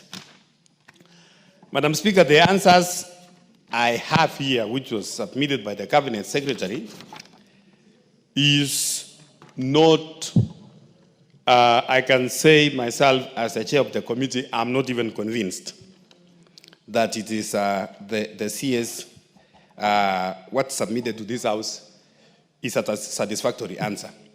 The question, Madam Chair, it was very easy. The Daniel Mungai was appointed as a Director General of Kenya Fisheries on 6th October 2020 for a term of 4 years. And after 4 years, Madam Speaker, last year, according to the Act, the Director General is supposed to apply for a renewal of a second term. And Madam Speaker, the Board of Management for KFS sat and agreed to extend the term of Mr. Mungai for a second term. And the minutes are there. Madam Speaker, the chairman of the board wrote to the Cabinet Secretary asking for concurrence or no objection to the board resolution. The Cabinet Secretary then, the Honorable Mvuria, wrote back and he wrote directly to Mr. Mungai that his term is not going to be extended. And remember, it is the board who wrote a letter to the Cabinet Secretary conveying the resolutions of the board. But the Cabinet Secretary chose not to write to the chair of the board, but he wrote directly to Mr. Mungai, declining the extension. And in between, Honorable Chair, His Excellency, Madam Speaker, His Excellency the President, when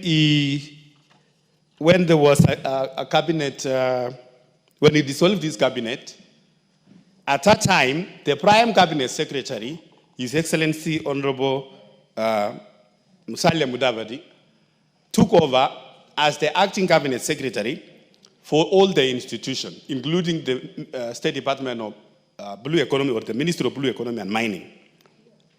And Madam Speaker, at that time, the board again wrote a letter to Prime Cabinet Secretary giving them the resolutions of the board. The Prime Cabinet Secretary, Honorable Musalia Mudavadi, after looking at the board resolution, Madam Speaker, approved Mr. Mungai to serve for another second term of 4 years. But Madam Speaker, after 2 weeks after that. Yes. Chair, the Honorable Charles Ngusianguna has asked for a statement, of course, now to the Cabinet Secretary. Yes. And you are responding to this statement. Yes. And as far as you are concerned, your first statement is that even you, as the chair, you are not convinced. Yes. That's how you started. Yes. And now you are going ahead to explain what happened. No, I'm just giving you an overview. I'm finishing, Madam Speaker. I'm just finishing. You are giving us as it is from the Cabinet Secretary. Yes. So, okay. But when she submitted this, it's just confusing that you started by saying that even you are not convinced. Yes, and I invited the honorable member. And the Cabinet Secretary, when the Prime Cabinet Secretary approved Mr. Mungai for a second term, Madam Speaker, 2 weeks thereafter, His Excellency the President constituted again the Cabinet, and the Honorable Hassan Joho was appointed the Cabinet Secretary, Blue Economy and Maritime. What the Cabinet Secretary did, he came again, and instead, now giving Mr. Mungai his letter of appointment, he gave him an extension of 6 months against what the Prime Cabinet Secretary had given. So now, Madam Speaker, this report, when the Honorable Hassan Joho brought before us, we didn't accept. So we decided to call again the State Corporation. The State Corporation, Madam Speaker, appeared before us this morning. And they say that the board followed the procedure of reappointing the Director General. What we are remaining, Madam Speaker, is the Office of Attorney General to give us an independent legal opinion on the same. And then, lastly, to have also the Office of the Prime Cabinet Secretary to appear before us, Madam Speaker. So the two offices, we are waiting for them. We probably next week, Madam Speaker, on Tuesday, And then, once we have that, Madam Speaker, we will now bring a comprehensive report and comprehensive answer to the Honorable Charles Nguna. Thank you, Madam Speaker. Thank you. Thank you very much. Thank you. The Honorable Charles Nguna.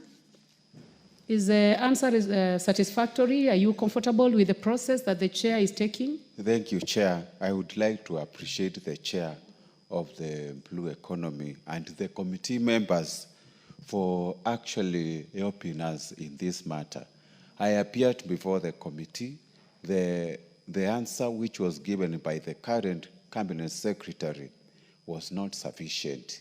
So we decided to involve more stakeholders, and Chair, we are still waiting for the conclusion of this matter. So you can see from us, we need responses from the Attorney General and also the other departmental, the other people. So, Chair, at this moment, the answer is not satisfactory. Let us wait until we come to a conclusion of this matter. It is way far below the expectations of the answers we have gotten, Chair. So, Chair, let us, I would like to seek your guidance on this matter so that it can be expeditiously dealt with accordingly. Justice for the current CEO must be served fully, Chair. So the answer is not satisfactory. Thank you. I think what you are saying is that you're happy with the progress. I am happy with the progress, Madam Speaker, and still I need you to guide the House and to guide the Chair and the committee that this matter has taken too long. It needs to come to a conclusion so that justice for the current CEO can be served equally. Thank you. Before we conclude, I would like to hear, I've had point of order. I had a female member. It was not you. But I'll come to you, but I would like to give a point of order. It is Suleka Harun, nominated member. Thank you, Madam Speaker. I just wanted to correct the honorable member that you are not the chair, but the substantial speaker. Thank you. Ngona, when I sit on this seat, speaker. No chair. So you are quite in order to correct the Honorable Charles Ngusia Nguna. What is out of order, the Honorable Member for Kaiti? Thank you, Madam Speaker. Madam Speaker, if you look even the face of Honorable Nguna, he looked... what is out of order? What is out of order is that, Mr. Speaker, we need, once we ask a statement or question to these PSS and CSS, we don't need to take centuries before we get the answers. We need to be getting answers within, if we say 2 weeks, 2 weeks. And we need to get a good report. Because if I listen to my friend Chair, he's struggling to give the feedback. He is also in darkness. We need to get clear information and clear reports so that we can be satisfied, because we are serving Kenyans and they need to get a clear report. Thank you, Madam Speaker. Well, honorable members, in terms of being prompt in responding to questions, it has taken too long. So, first week after recess, the fact that it is the Honorable Charles Nguna who asked the question, and the matter was brought to this House, now the House owns it. So other members will be interested in knowing how it is concluded. So, Honorable Chair, for I agree. water and irrigation, first week, is that okay? Yes, most obliged, Madam Speaker, but I want to inform my friend for Kaiti that I'm not struggling giving these answers. I read the answers, and even if an answer or a response is coming from a cabinet secretary, even me as a chair of committee, I must be satisfied actually that what he's giving or what I'm reading in this house is a convincing answer. And I started saying that this answer given here, I am not even convinced. That's why I'm just tabling this interim progress report from the CS, and I said, Madam Speaker, I'm going to conclude by next Tuesday, having the Attorney General office and also the office of the Prime Cabinet Secretary before now giving the substantive report to this House. Thank you, Madam Speaker. Thank you very much, Chair. Actually, I would like to congratulate you for reading the response in advance. Because if it doesn't convince you, then clearly it will not convince the person who asked. So I think that was very well. Honorable members, the other two statements had already been stood down by the Speaker. We go to Honorable Deko. Honorable Deko, please proceed with your statement. Thank you very much, Madam Speaker. Honorable Speaker, pursuant to the provisions of Standing Order 44.2c, I wish to request for a statement from the Chairperson of the Departmental Committee on Defense, Intelligence and Foreign Relations regarding the non-implementation of a court judgment in the compensation case of the late Mr. Abdullahi Deis Barre. Honorable Speaker, Mr. Abdullahi Barre Deis, a Kenyan citizen, was fatally shot by Kenya Defense Forces officers in Garissa Township on the 19th November of 2012, succumbing to his injuries 2 days later. Despite judgments by both the Magistrate Court and the High Court finding the Kenya Defense Forces liable and awarding compensation to the family, the state has failed to honor these court-ordered obligations. Order. Sorry, I disturb you because I've seen a point of order from the Honorable Francis Sigei, member for Sotik. What is out of order, Honorable member for Sotik? Chair, I wanted to raise an issue on my statement, which I had sought sometimes back in February. Okay, I'll give you a chance after. Let him finish first. Thank you, Madam Speaker. Once again, November 2012, succumbing to his injuries 2 days later, despite judgments by both the Magistrate Court and the High Court finding the Kenya Defense Forces liable and awarding compensation to the family, the state has failed to honor these court-ordered obligations. On 10th June 2021, the High Court delivered and affirmed the state's responsibility to compensate the family. 13 years after Mr. Lee's death, the family is yet to receive compensation, notwithstanding the repeated correspondence to the Ministry of Defense and the Office of the Attorney General. Honorable Speaker, it is against this background that I request for a statement from the Chairperson of the Departmental Committee on Defense, Intelligence and Foreign Affairs on the following.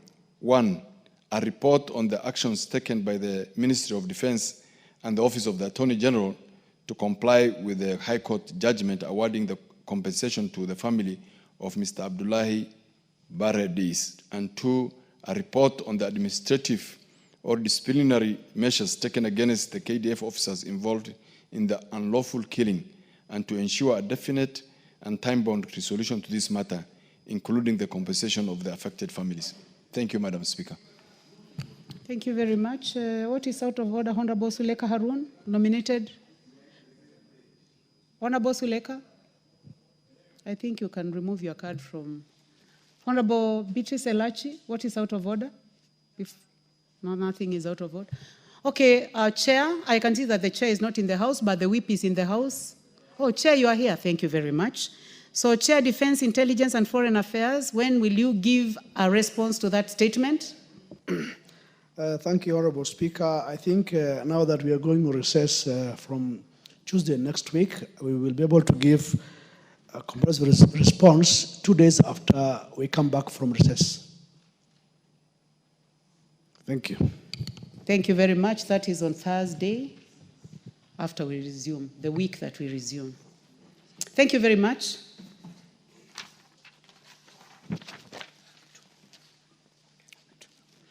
Honorable members, now, before we go back to order number 12, Honorable Member for Sotik, you had raised a point of order. What is out of order? Member for Sotik. Honorable Speaker, I wanted to raise an issue on a statement which I sought from the Departmental Committee of Trade, Industry and Cooperatives concerning the upgrading of the Kenya Cooperative Creameries, Sotik. And you remember, Madam Speaker, thankfully you were on the chair on that day. And I remember I raised my objection to the answers which were given that day. And you directed, and I thank God you are in the seat today, you directed that the committee visits the Kenya Cooperative Creameries, Sotik, 2 weeks after the just ended recess. And Madam Chair, we are going to another recess. Nothing has happened. I would like to request you to give directions so that we can be able to have this matter concluded once we resume. Thank you, Chair. Thank you, Speaker. That must have been to the Chair, Trade, Industry and Cooperatives. Yes, and I remember that they were supposed to visit KCC Sotik. So whip, because the Chair is not in the House. Clearly the Chair is not in the House. In the absence of the Chair, I'll not even give the burden to the whip because I was on the seat. And we agreed that in a period of 2 weeks, they were supposed to visit. So I direct that 2 weeks after opening, they will table a report to this House concerning KCC Sotik. The questions were very clear. Clearly, the responses were, the response to that statement was not satisfactory, and a decision was made, and that decision must be implemented. Let's proceed to order number 12. Let's now go back to order number 12. Clerk.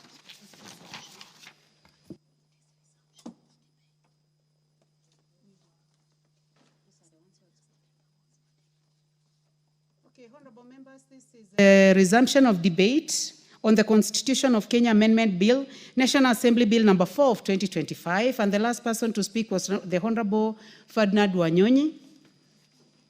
He's not in the House, so any member who is interested in this may proceed to debate. After.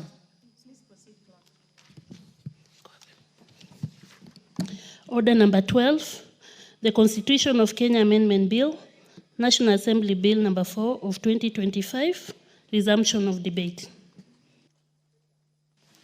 Honorable Beatrice Elachi. Thank you, Mr. Speaker. Mr. Speaker, I rise to support the constitutional. Madam Speaker.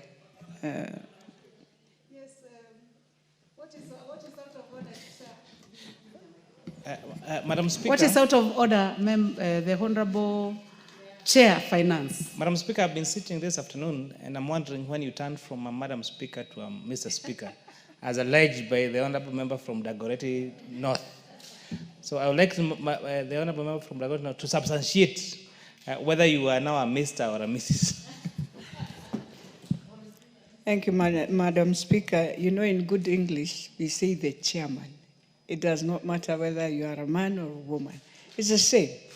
But Madam Speaker, I think it was, normally she's very eloquent.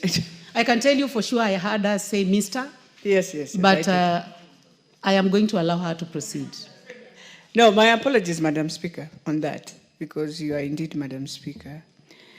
Having said that, Madam Speaker, allow me to support the Constitutional of Kenya Amendment Bill 2025 of the NCGDF. And Madam Speaker, this is one fund among all funds that I believe has managed to prove that devolving funds is a very critical agenda, and it can create change, transformation that no one has ever seen. And it is the fund that also established that devolution can work. And so therefore, today we are here as members of Parliament, Madam Speaker, to say that this is a fund I know today. If we have many, many people who can just stand and give their testimonies, we will have judges who have gone through this, who are magistrates today, who are supported by NCDF. We'll have doctors, we will have lawyers, we will have teachers, engineers, and they can stand. And I know even in Marakwet, the attorney was a beneficiary of NCGDF.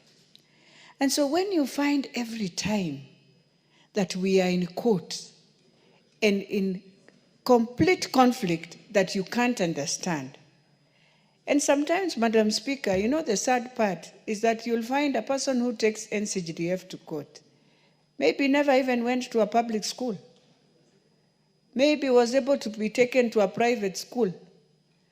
So for them to understand that this is a fund that can support children who are Kenyans, who are vulnerable, and they've been able to go through this, they cannot understand also.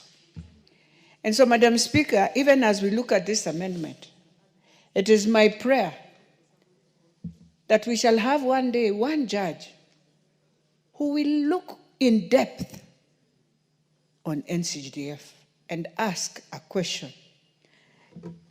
If the public have stood firm and said, this is the fund we want, this is the fund we have seen, we have not seen any other transformation than this fund, then who are we as Kenyans, those who decide to bring conflict, say that NCGDF cannot work? Madam Speaker, we have 290 constituencies. This is a fund that we ensured from the executive resources, not from devolution, from the executive resources. We are able to get a percentage, and for the role of the executive, which is the role of security, the role of education, and social support, that we are able to also assist, because we knew many years the executive have been given the opportunity to do this, they were unable.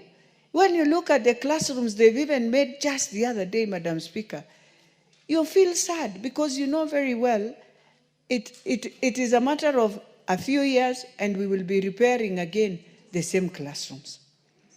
So, Madam Speaker, the question now we put to ourselves is that even as we rearrange, because we've rearranged the law, we have done everything on this NCGDF. We have removed ourselves, we no longer run it. Ours is to monitor and evaluate what is happening, the proposals you have said, but still, you find people fighting. They do not fight because it is a bad fund. They fight so that they silence this house. They know this house, whenever you go on the ground and talk about NCGDF, you continue giving power for this house. So the problem out there is a struggle of power. And Madam Speaker, even when you see, you find people saying, remove it, but you find you have organizations that are saying they take children to school, that are saying they are trying to build even classrooms, Madam Speaker. So if you are looking for money from the world, the donor world, to do this, why won't you let this that the government has given to thrive and to ensure it does the right thing, Madam Speaker? Madam Speaker, the most sad part of all this is that we also need to sit down and create awareness to our judiciary. We might be blaming them, but it's because they've never sat down to understand how does this run. And I know we had proposed to ensure, because when you have a sub-county, you must have a magistrate court. You must have a magistrate court. And yet the judiciary also is suffering from resources. And now you can see they've been attacked.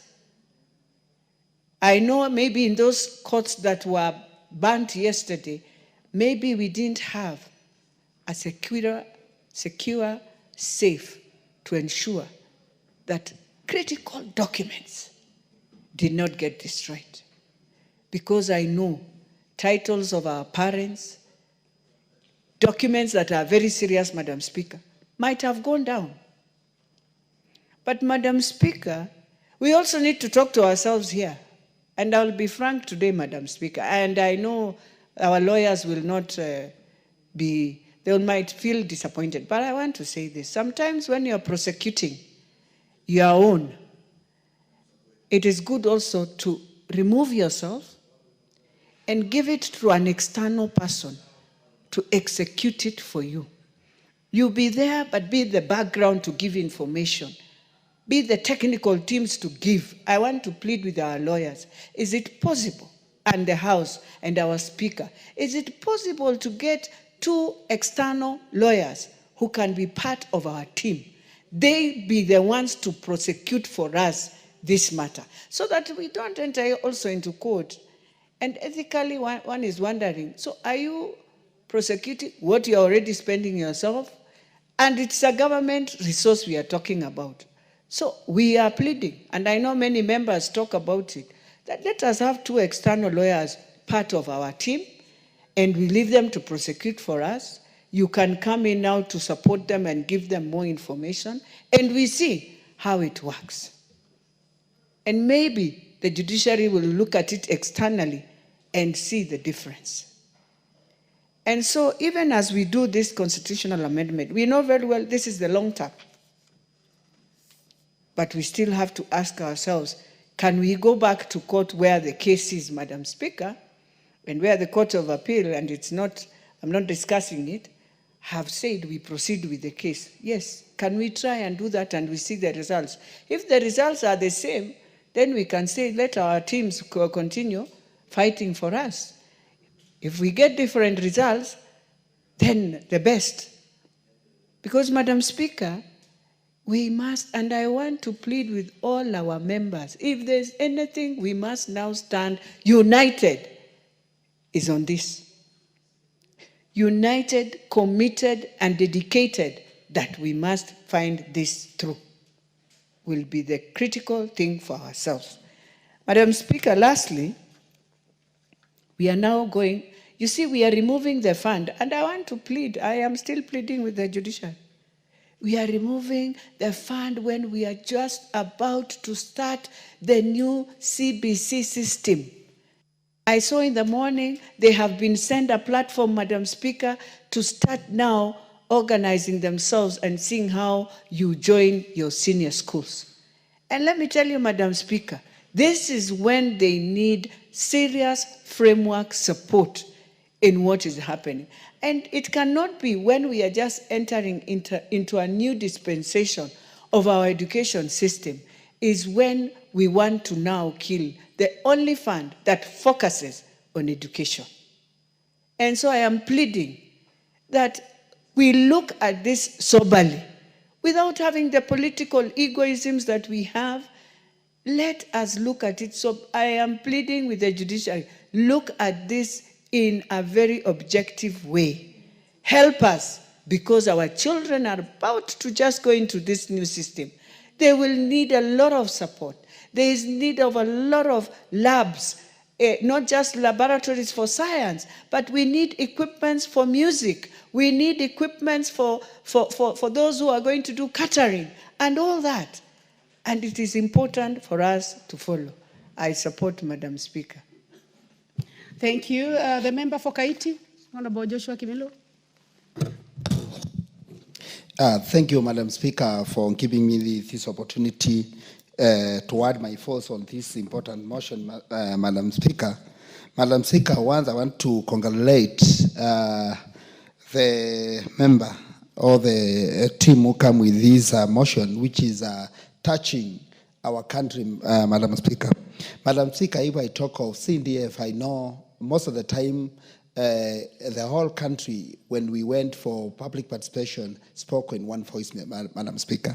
Madam Speaker, the importance of CDF is not about us as members of parliament, Madam Speaker. Madam Speaker, if you go to constituencies, and as I time and again, Madam Speaker, when you go on our constituencies, Madam Speaker, you can see good progress of the CDF and what the CDF can do, Madam Speaker. Madam Speaker, as a country, we are going in challenges, financial challenges, Madam Speaker. But now if you go to our schools, Madam Speaker, you get new classrooms, very good, beautiful classrooms, dining halls, and as my colleague has said right now, Madam Speaker, we are going on a CBC. And now they need labs, even in primary schools. And the CDF is rolling these kind of laboratories in our schools, whereby with the CDF, it's only one touch, and you go almost the whole country, Madam Speaker, with these funds, Madam Speaker. Madam Speaker, I can remember when I go back to my constituency, I've done several projects of dining halls, which are costing over 6 million, Madam Speaker. And when you get the parents to contribute for this dining halls, Madam Speaker, to raise 6 million is not easy, Madam Speaker. So, Madam Speaker, I think this is important, and for us to entrench NGCDF into law, Madam Speaker, it's very important, Madam Speaker. When you go to constituencies, Madam Speaker, you even see our chiefs are in pathetic states, some of the areas, Madam Speaker. And Madam Speaker, for us chipping in with the NGCDF money to do good offices for our chiefs who are doing a very important job, Madam Speaker, by taking care of our people. And also the ACs, doing ACs offices, Madam Speaker. This is very important, and Madam Speaker, considering what the CDF is doing to our constituency, Madam Speaker, it is a very important fund to entrench or to help our community, Madam Speaker. Let's look at bursaries, Madam Speaker. Madam Speaker, is back in my constituencies, Madam Speaker. Every financial year, I have more than 280 students who am given a full scholarship, Madam Speaker. And Madam Speaker, this helps the poor people, Madam Speaker, because they come from poor families. Most of them are orphans. And with the help of CDF, Madam Speaker, some of them now they have degrees, Madam Speaker. So it is important, Madam Speaker, to consider some of the work and recognize what the CDF is doing.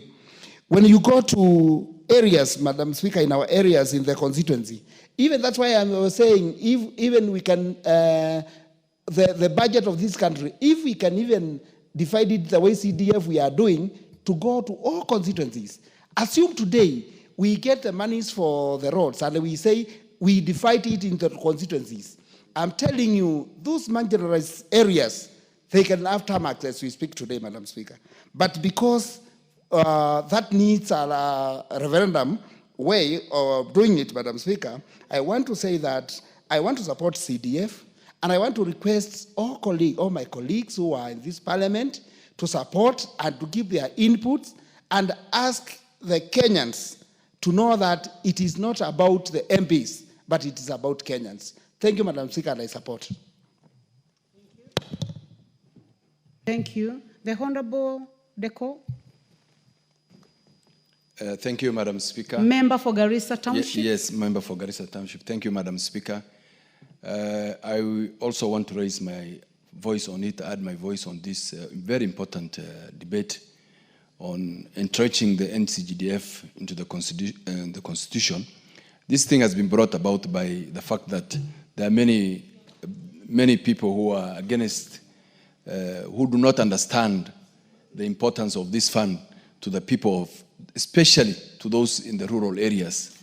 As a region which have been marginalized for a long time, the coming of decentralization of this fund and devolving these kind of funds to the constituencies and at that level was very important, because now people are able to get the same kind of learning environment. Students are getting the same kind of learning environment to those of this part of the country, to the level of like Alliance High School, Lenana High School. This is a very important fund. Those who are challenging it do not understand it, do not appreciate it, do not know what impact it has on the people from the rural areas. Madam Speaker, if I might quote one elder who talked about when during the public participation from my region, he said, and I quote him, "Kama mukitoa CDF, mutatukata makende." Ni kama mumetukata makende. Means we are not able to fund our needs as poor people on the ground. Meaning that our children will not be able to go to school. Meaning that the learning environment for our young people will not be conducive. What did you say? I said I want to quote. I did not do you say say something unparliamentary in Kiswahili? Not necessarily unparliamentary. I was quoting an elder who made a statement during the public participation. And it was in public domain, it was in social media. Yeah, he was... Okay, I will ask withdraw. Even if it was spoken elsewhere, it is clearly not parliamentary. Madam Speaker, okay, what is out of order? The Chair Finance? Madam Speaker, I really want to rule the honorable member out of order because I'm just thinking why it not made it the opposite. The organs he's referring to, if it was the opposite gender, the reaction that would have been in this house. And the fairness of gender, of both genders, he has withdrawn that my word. Because now, if it was the other word, then it would have been trouble in this house. And it's only fair that we put those genders equally, Honorable Speaker. Madam Speaker, I might withdraw because of interest of time so that we don't waste time. We are from all sorts of cultures in this house, and this is a house of record.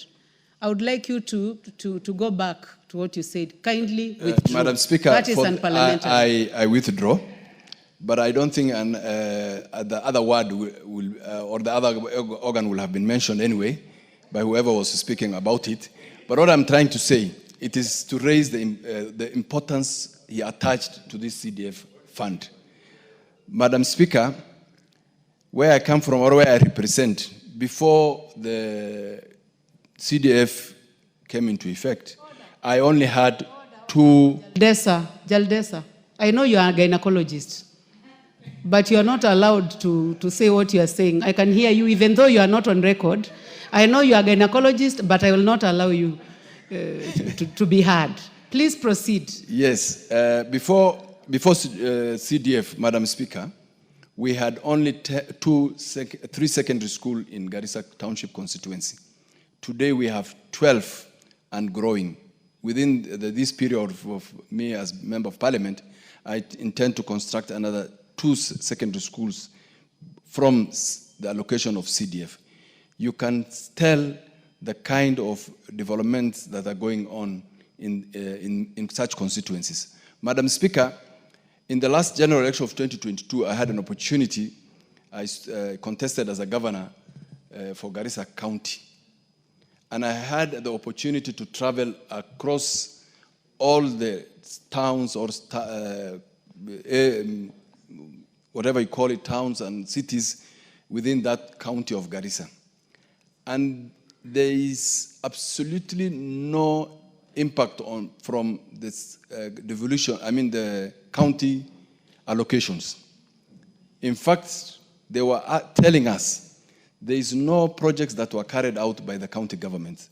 And even within my constituency now, the devolved functions of health, for example, there is no dispensary that was constructed out of county allocations. But you will see the 3 or the 4 dispensaries or level 4 hospitals were constructed by use of CDF funds before the coming into place of county governments. So this is a very important fund, Madam Speaker, and we want to entrench it just to protect it from those who believe, who just for the reason of for no reason at all, just to oppose, and just those who feel that it is members of parliament who control these funds. It is very clear we have no role at all, just other than the normal supervision oversight that we have over all national government functions. So, Madam Speaker, in support of this fund,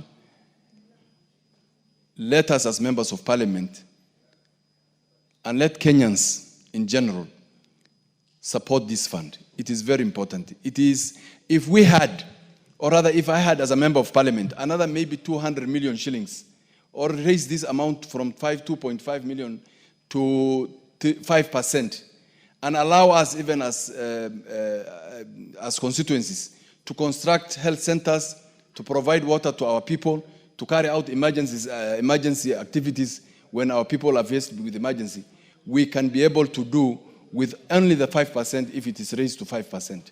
Madam Speaker, Kenyans must know, and many members of this House have gone through or have benefited from bursary funds from CDF. As we have been told, one member who spoke earlier, who said she knows even magistrates and judges who benefited from this fund.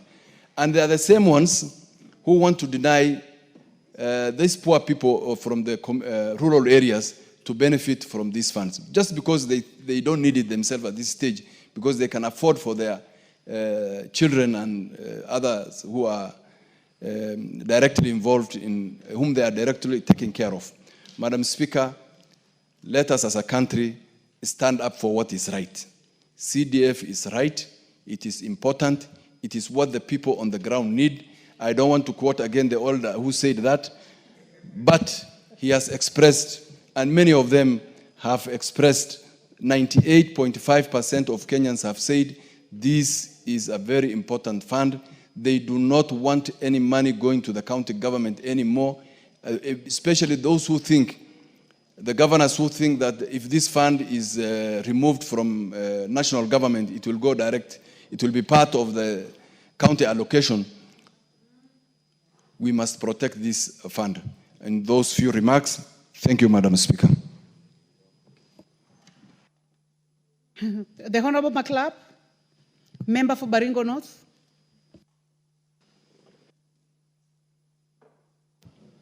Thank you, Madam Speaker. I rise to support this constitutional amendment to entrench NGCDF in the matter law of our country. Madam Speaker, let me take you through the lane of history. Where have we come from as a country? Madam Speaker, in the 80s, I said the government then came up with what is called Focus for Rural Development. What was it for? It was meant to equitably develop Kenya across, regardless of your political divide. Focus for Rural Development has its own challenges, and we improved it after we realized that regimes can actually isolate parts of Kenya because of how you voted. Great men of this country, including Engineer Karue and the retired former President Mwai Kibaki, entrenched NGCDF as a mode of developing the country equitably, regardless of how you voted in an election. Madam Speaker, NGCDF today remains one of the only singlest fund that is enjoyed by Kenyans across board. This House of Parliament, before I came in, found it necessary not to involve members of Parliament. And those are the people who imagine that members of Parliament run NGCDF, go and look for the Kenya cassette, who are cassetted at a constituency level to run and manage NGCDF. It is not members of Parliament. The cassette notice is available for Kenyans. You will never find my name, neither the name of my chairman here, neither the name of any member of Parliament. It means the decisions on projects to be funded under NGCDF are decided at the grassroots level. The people of Kenya, the sovereign people of Kenya, as enshrined in Article 1 of the Constitution, makes the final decision on what kind of projects to be funded under NGCDF through an elaborate public participation that is done in our sublocations. Madam Speaker, this is why when we see people litigating against NGCDF, we wonder whether these people are products who went through school or through their education using NGCDF.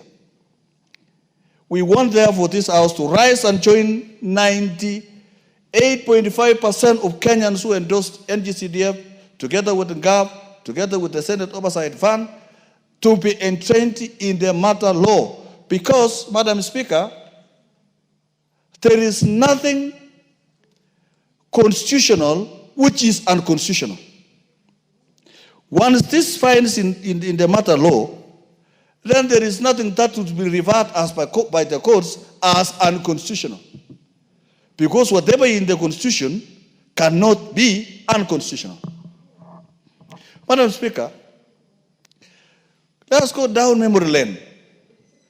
That when this fund started in 2003, Madam Speaker, people of Kenya, the taxpayers of Kenya, got a sigh of relief from fundraisings that Kenyans were doing, members of parliament, councillors then, MCAs, governors, and leaders of this country every weekend, they go to do fundraisings to build the schools, to build the chief's offices.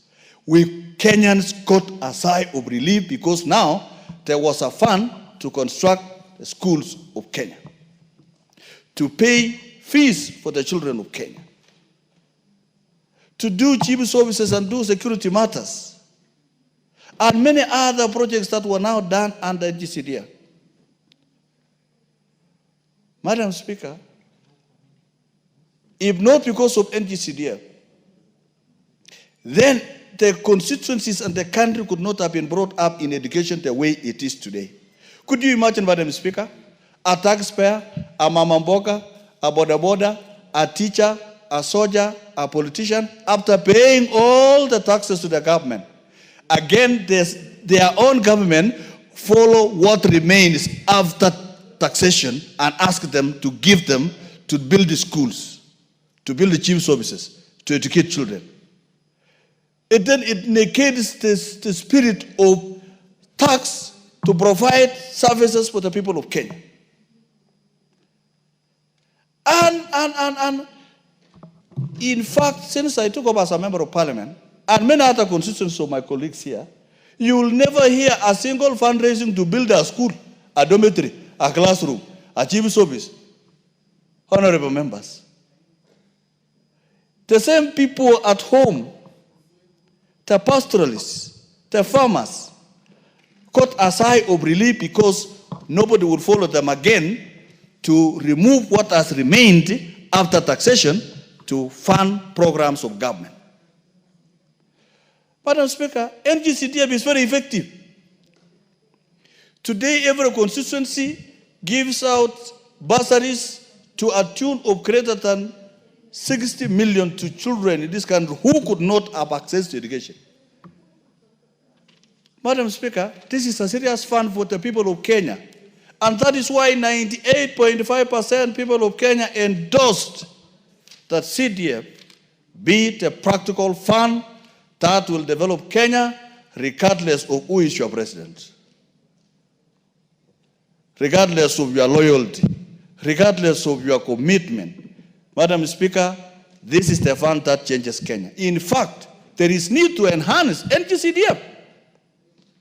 There is need to enhance GOV so that we have many people going to school, affirmative action to be done, and Madam Speaker, we need to bring on board electricity into NGCDF by increasing the percentage of NGCDF to even higher, to even 10%, so that money for electricity is there, money for water is there, money for critical services that are offered in Kenya are brought on board, because that will change Kenya.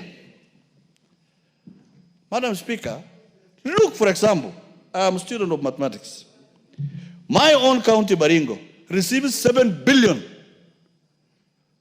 for county government of Baringo. Simple maths. Assume that 70% of the money that goes to Baringo will go to recurring expenditure, salaries and others.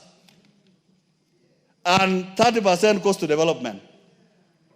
Madam Speaker, what is that 30% of 7 billion?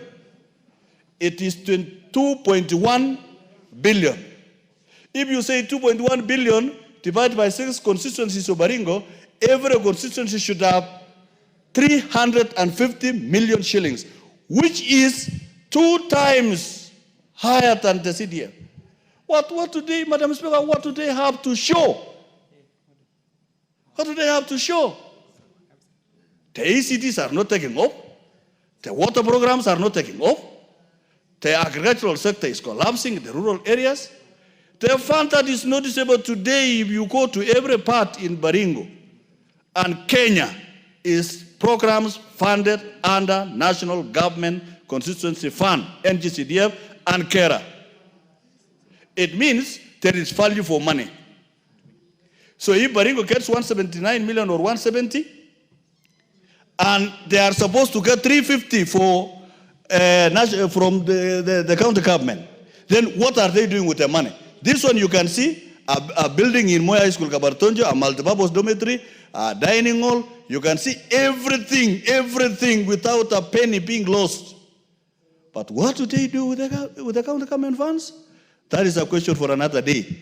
And we are saying, Madam Speaker, this is a fund that I request all members of parliament of 290 constituencies and 47 county MPs to be here on Tuesday and stand with solidarity with the people who endorsed the NGCDF in Kenya.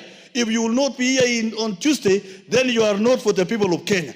Let us stand here on Tuesday so that we can make a decision that will become constitutional and that can live generations for.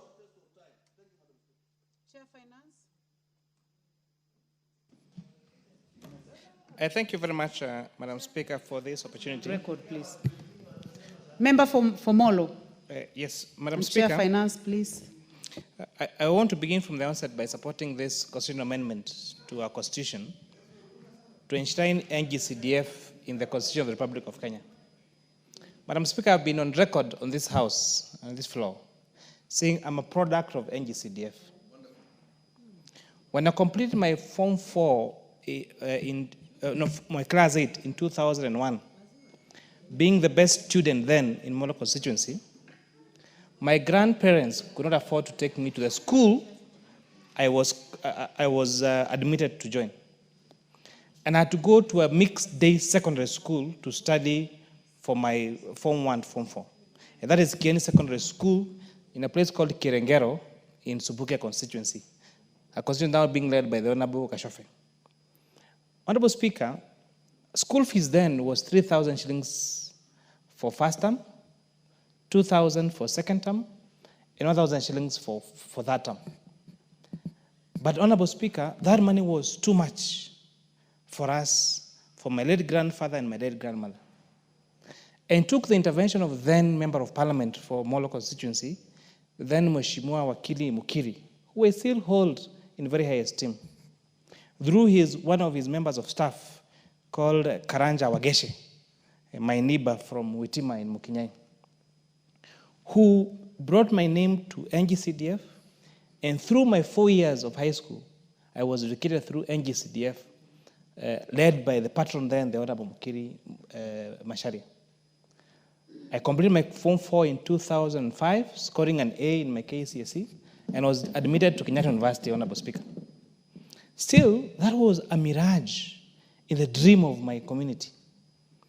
Because school fees per year then, from 2000, I got a bit in 2007, was 2,000 shillings per year without counting money for accommodation and money for upkeep. It was still a very, very long dream for my grandparents. And again, it took the intervention of the Member of Parliament then for me to apply bursaries. And Honorable Speaker, I must declare in this house, I also cheated in my bursary applications because being a student leader at the university, I used to apply for NGCDF from all the constituencies I was aligned to. So being a member of Molo, I would apply for bursary for Molo. Having had my high school in Subukia, I would apply for NGCDF in Subukia.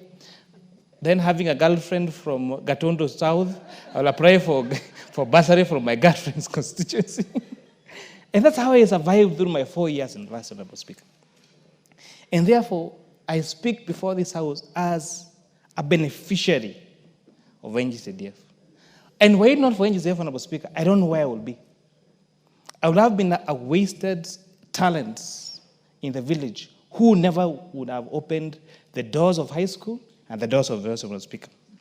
And therefore, I speak this from a point of experience, from a point of someone who almost despaired. I remember, Honorable Speaker, when my admission letter came for joining high school, and a discussion with my late grandfather, and I took to him the proposed school fees, and he told me, I can't afford this. He told me, even if we sold all the maize that we have harvested this financial year, we can't educate you. And I thought, after that, I went to bed crying, knowing that my future of trying to be somebody in the Republic of Kenya had been shattered. So enshrining this in our constitution means that we are going to support dreams. We are going to support talents.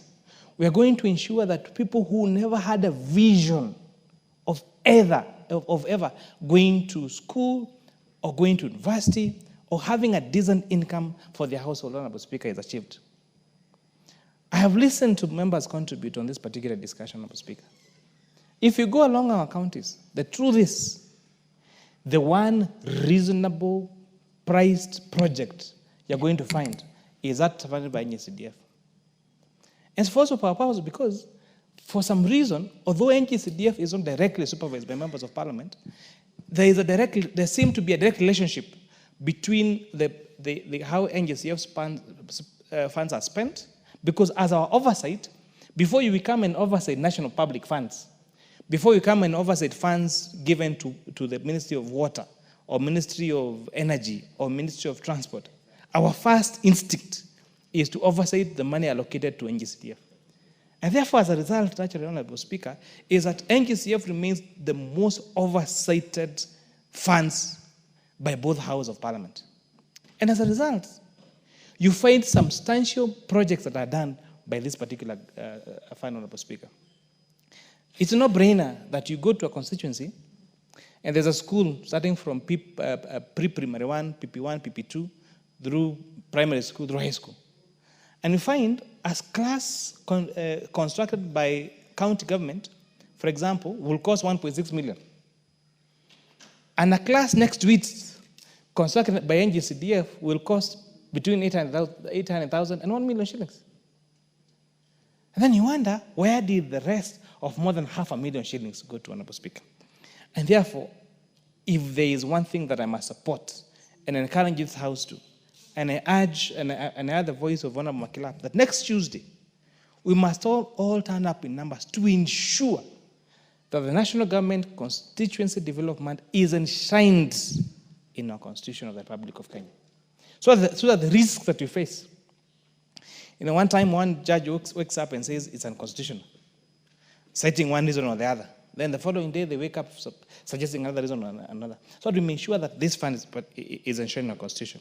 Honorable Speaker, this particular matter has been raised because of fundamental matters that have adequately and honestly, accurately been raised by litigators in our court of laws, questioning Article 1 of the Constitution on the sovereignty of the Republic of Kenya, questioning the role, Article 92, 93, 94, and 206 of the Republic of Kenya, at what level is the separation of power between the three arms of government.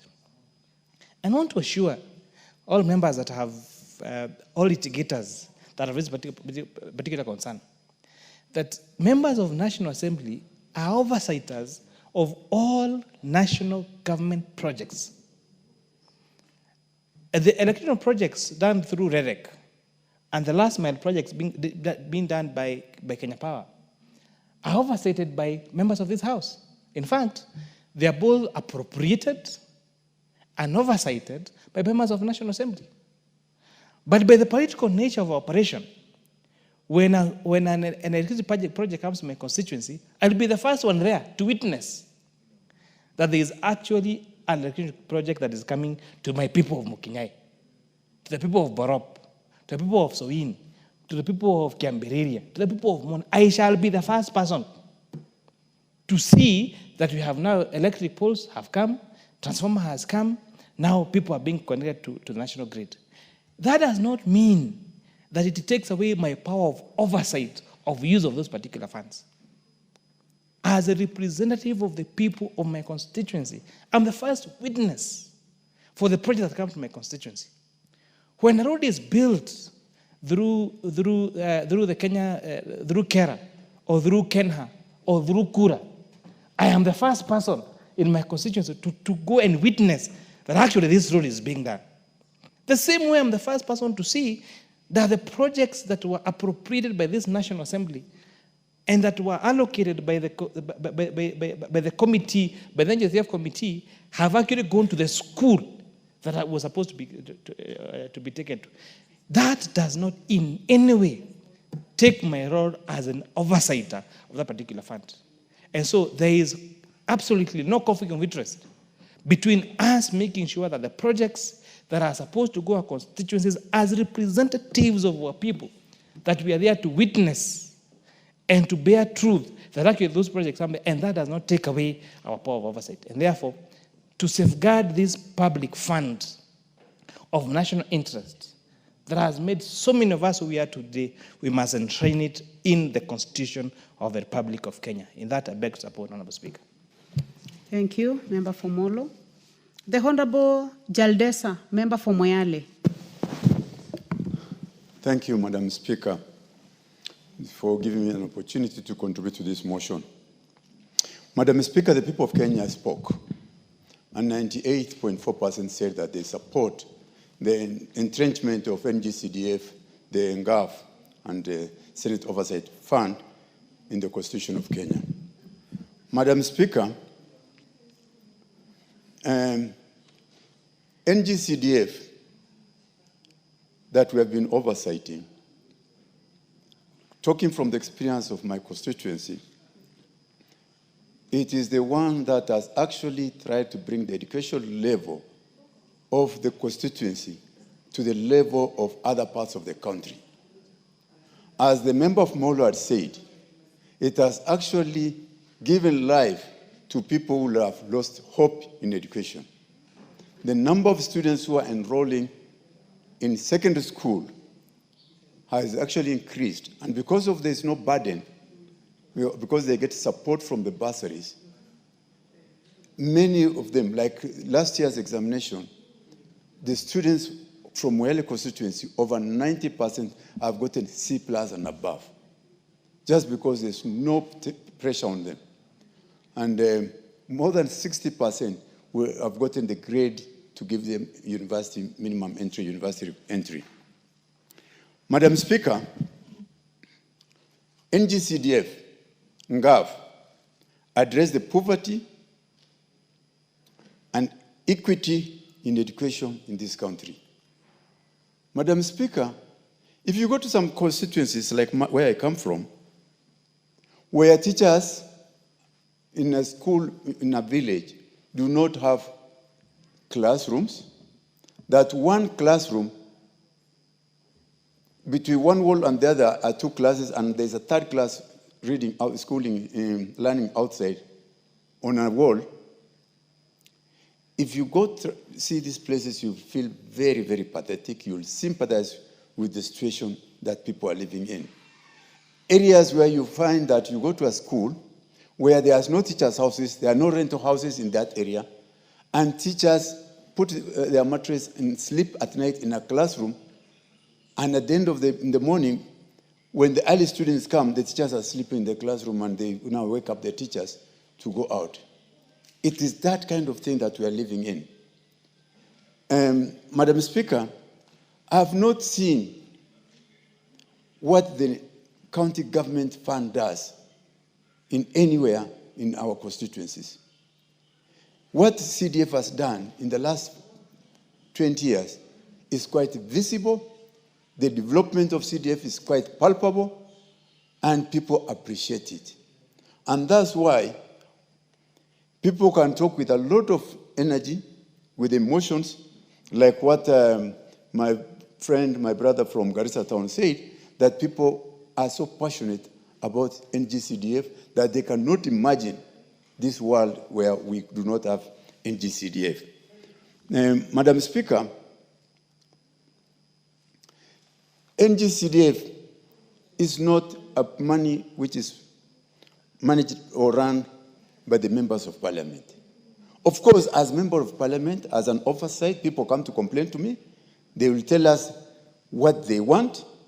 And because they tell us what they want, we'll facilitate them to get the classroom that they want, and that through public participation from the communities at the village level, that they say they want a classroom here, they want a laboratory here, they want this and that, including security apparatus in facilities. Some of us come from areas which is prone to conflict. That is where the opening of the chiefs comes in. And with the chief camp, then we'll be asked to put up some AP posts so as to enhance security. Some of us come from regions where there's a lot of indulgence in drugs. It is through CDF, if it was not taken away from us, that we will have engaged the young people in sports. Unfortunately, sport has been said to be devolved. And every time people ask us to support them in sporting activities.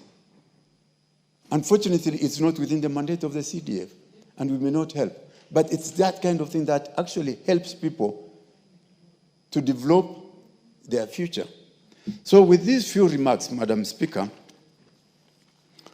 I think I personally support the entrenchment of these funds in the Constitution, and not only just entrenching it, 2% is not good enough. If I have my way, we'll even make it 5%, so that what we can do, what the people can get, it's the only devolved funds which is available to the people. We should not restrict ourselves to the 2% now that we are changing the law. It should be improved to 5% or even 10%, so that it can actually help the poor people in the communities. With those few remarks, Madam Speaker, thank you for giving me the chance, and I support. Thank you. The Honorable Suleka Harun, nominated MP. Thank you, Honorable Speaker. I also rise to support the bill of entrenching NGCDF, NGAF, and Senate Oversight Fund into the Constitution.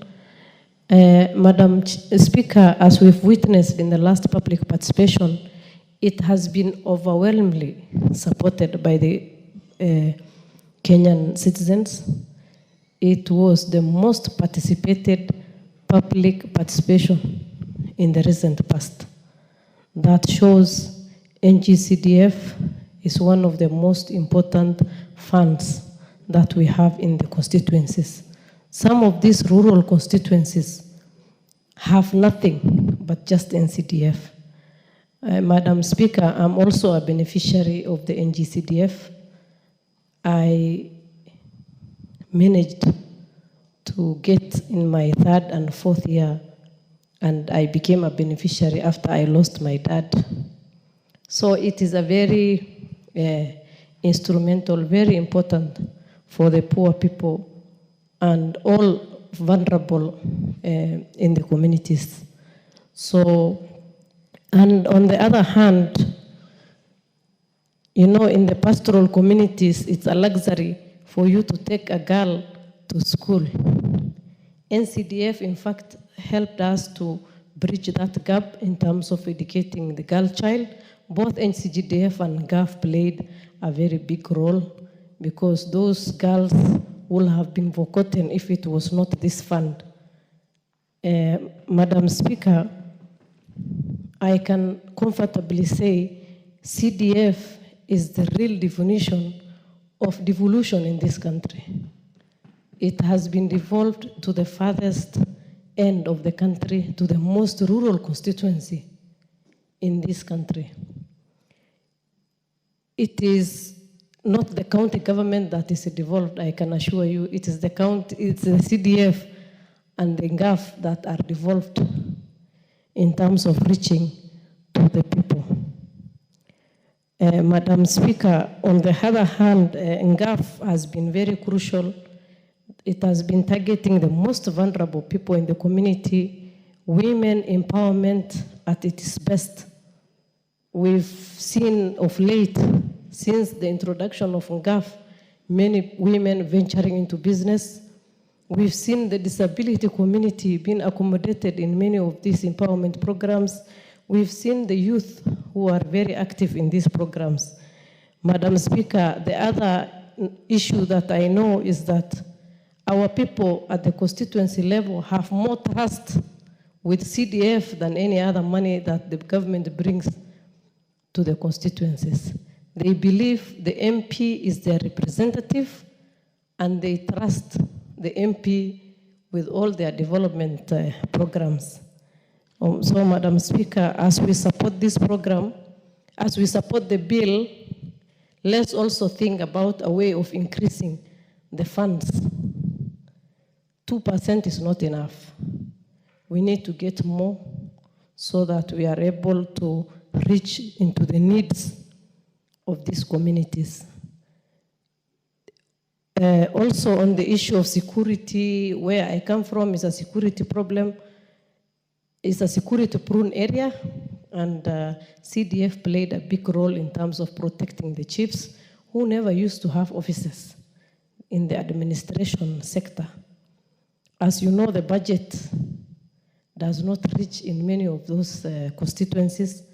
We've had our members of parliament working so hard so that they get these needs at our doorsteps. So, Madam Speaker, I support. Let's also fight for the increment, not just entrenchment in the Constitution, but the increment of this fund. Thank you. The Honorable Member for Migori County, Honorable Fatuma Mohamed. Thank you, Madam Speaker, for giving me the opportunity to also put my voice on this.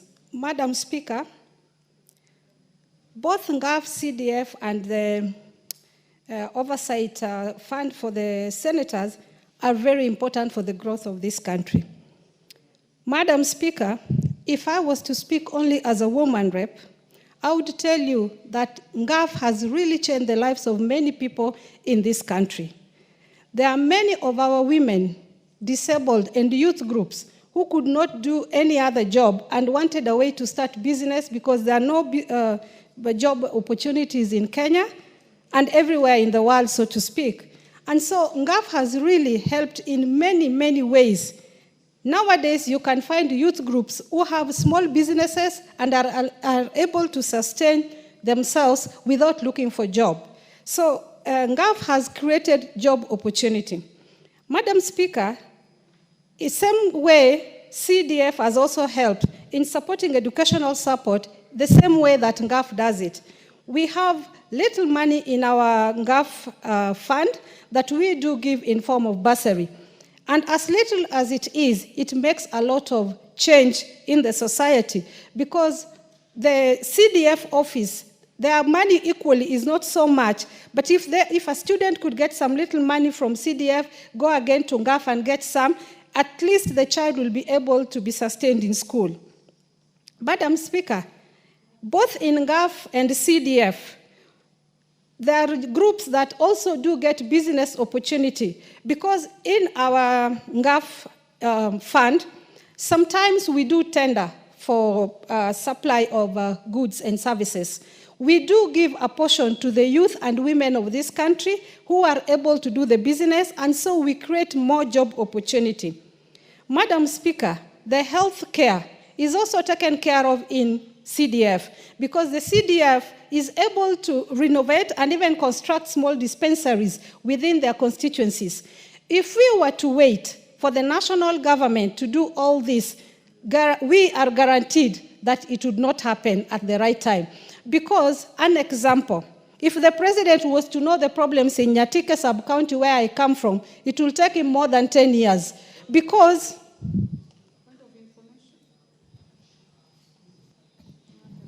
I want to inform my sister from... I didn't give you a chance. I wanted to be on record. Would you like to be informed by the Honorable Nyakundi member for Kitutu Chache North? Yes, information is power. Okay, you may proceed. I want to inform my sister from Migori, Honorable Fatuma, that under NGCDF, we don't renovate hospitals or dispensaries. All that is under the devolved functions of the county government. Thank you, Madam Speaker. Fatuma? Thank you, but I've seen instances where I've seen signboards renovated by CDF. I don't know how that happened. It happened earlier, so I don't think I am wrong. You appreciate the information that Yes, has been I do given. appreciate, but I believe that this must be before devolution. Before 2015. Well, if it did at that time, it's still recommended. It's still a good idea. Madam Speaker, as we continue,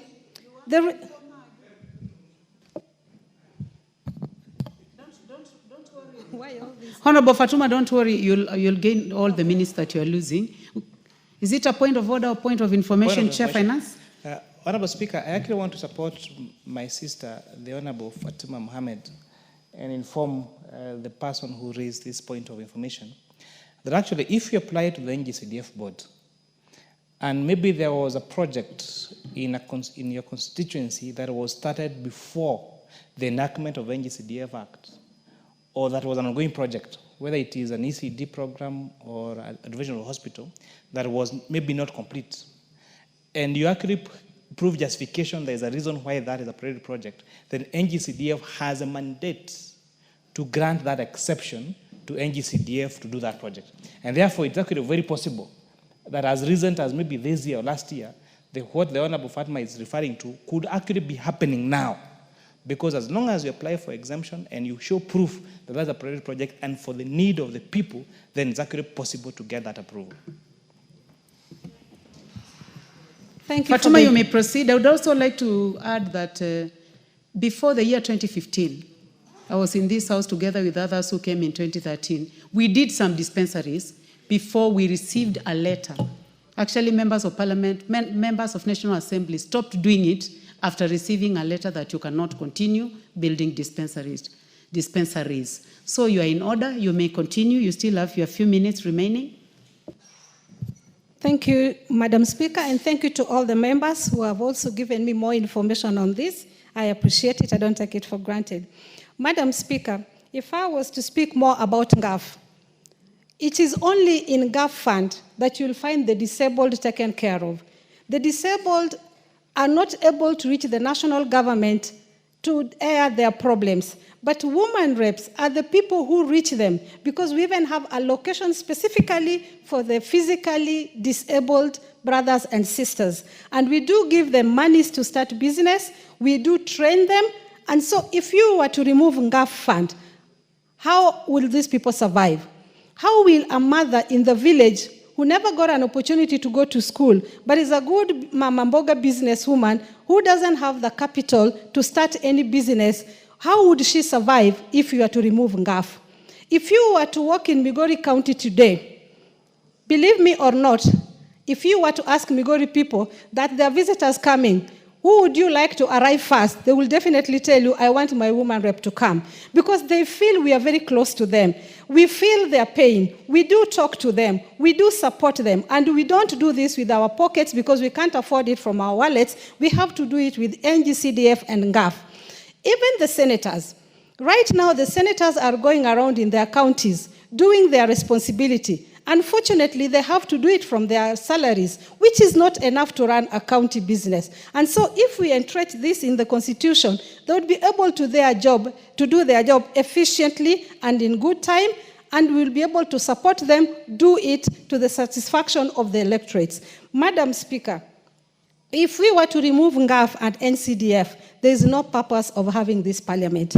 Because the reason why these people feel our existence is the projects we do back at home. Other than oversight, other than representation, this is very important for wananchi back at home. In fact, most of the time, they wonder what we are doing in Nairobi. They think they elected us to be at home and participate. Well, Honorable Fatuma, I still have a point of order from the Honorable Julius Tuitumu, member for Igembe North. Thank you, Madam Speaker. What is out of order?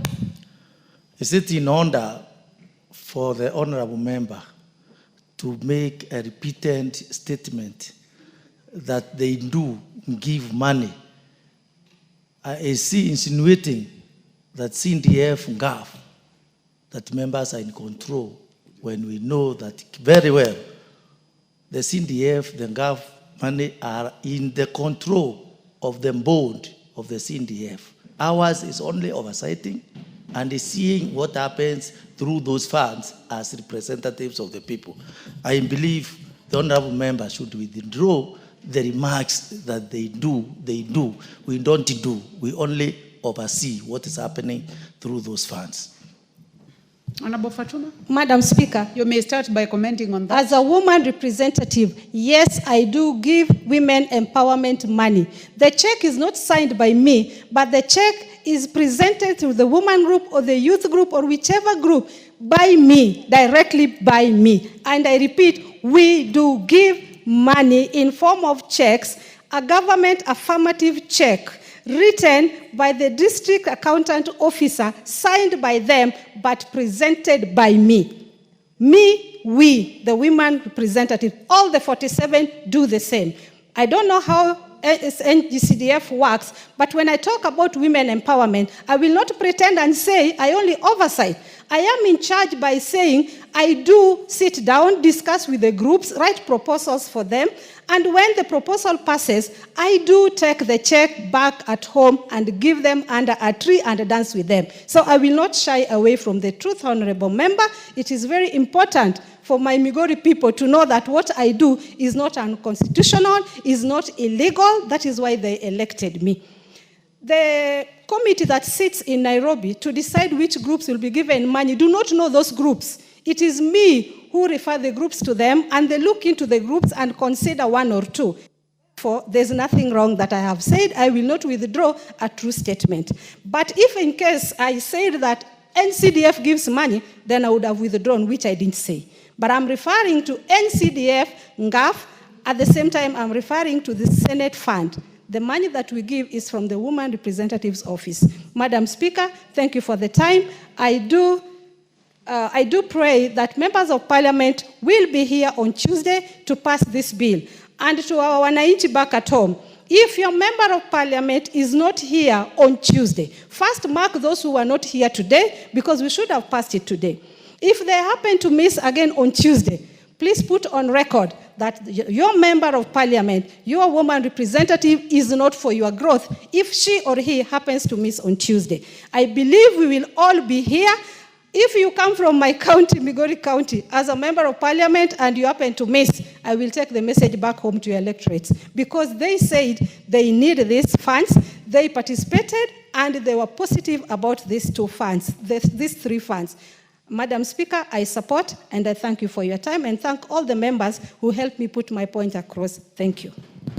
Thank you very much, member for Migori County. The Honorable Faisal Badar, member from Sambweni. Sorry, I've been waiting for too long. I was not able to see your card. You've been seated there for so long, but I was not able to see your card on the screen. Asante sana Mheshimiwa Spika kwa kunipatia nafasi na mimi nikaweze kuongeza sauti katika mjadala wa mswada huu muhimu wa marekebisho ya katiba. Niseme Mheshimiwa Spika, mswada huu ni muhimu sana kwa sababu hazina hii ya CDF imeweza kuondolea Wakenya mzigo mkubwa waliokuwa nao kabla ya hazina hii kuwepo. Ukikumbuka Mheshimiwa Spika, shule nyingi za msingi, shule za upili katika sehemu zetu ni kupitia harambee na michango midogo midogo ambayo wananchi wameweza kujitolea. Mheshimiwa Spika, mimi mwenyewe nikijiunga katika shule ya upili niliweza kutozwa pesa ya kununua basi la shule. Lakini kwa bahati mbaya ama nzuri, nimesoma katika hiyo shule miaka 4, basi nikitoka baada ya kumaliza kidato cha 4, basi bado lilikuwa halijafika katika shule. Lakini leo hii hazina hii imeweza kuwatolea Wakenya mzigo mkubwa waliokuwa nao. Na ndio sababu walijitokeza kwa wingi kuunga mkono huu mswada katika public participation. Jambo la pili, Mheshimiwa Spika, hazina hii pia imeweza kusaidia watoto wengi kutimiza ndoto zao za kimaisha. Hapa sasa hivi tumesikia ushuhuda kutoka kwa Mheshimiwa Kimani Kuria vile alivyotuambia, na lau tukisema wale watoto wote waliofaulu ama waliosaidika kupitia hazina ya CDF wajitokeze, basi nina imani wakipigwa foleni wanaweza kutoka hapa mpaka Mombasa na kupindukia. So Madam Speaker, mimi nataka niseme hazina hii inashughulikia maendeleo katika eneo bunge ambayo ni majukumu ya serikali kuu pekee, kama vile masuala ya elimu, masuala ya usalama na masuala ya mazingira. Na hazina hii imetolewa katika ule mgao wa serikali kuu pekee. Kwa hiyo hata hazina hii ikiondolewa, nataka niwaambie wale wanaosema kuwa ipelekwe katika serikali za ugatuzi, haitaweza kupelekwa kule kwa sababu inashughulikia masuala yanayohusu serikali kuu. Mheshimiwa Spika, mimi nataka niulize waheshimiwa wabunge wale wanaokaa katika bunge hili, Jumanne kwa uwezo wa Mwenyezi Mungu tujitokeze kwa wingi kuhakikisha tunatilia mkazo yale matakwa ya Wakenya wakati tulipoenda kwa public participation, ili tuje tupitishe huu mswada, hii hazina iweze kuwekwa katika katiba yetu ya Kenya. Mwisho kabisa, tulikuwa pale Msambweni Law Court na jaji mkuu, na nataka nimnukuu wakati amekuja kuzindua local area network. Yeye mwenyewe katika speech yake aliweza kuuliza waheshimiwa wa bunge wasaidie idara ya mahakama ili kuweza kujenga mahakama ndogo ndogo katika kila eneo bunge la taifa hili la Kenya, kwa sababu ule mgao wanaopata idara ya mahakama ni mchache na hauwezi kufanya hivyo. Hii inamaanisha kuwa hazina hii inaweza kuleta mabadiliko na imeweza kufika sehemu nyingi katika taifa letu la Kenya. Mheshimiwa Spika, mimi ninaunga mkono huu na nawauliza wenzangu Jumanne tujitokeze kwa wingi ili tuweze kupitisha mswada huu. Asante sana. Asante Mheshimiwa Faisal. The Honorable Nyakundi, member for Kitutu Chache North.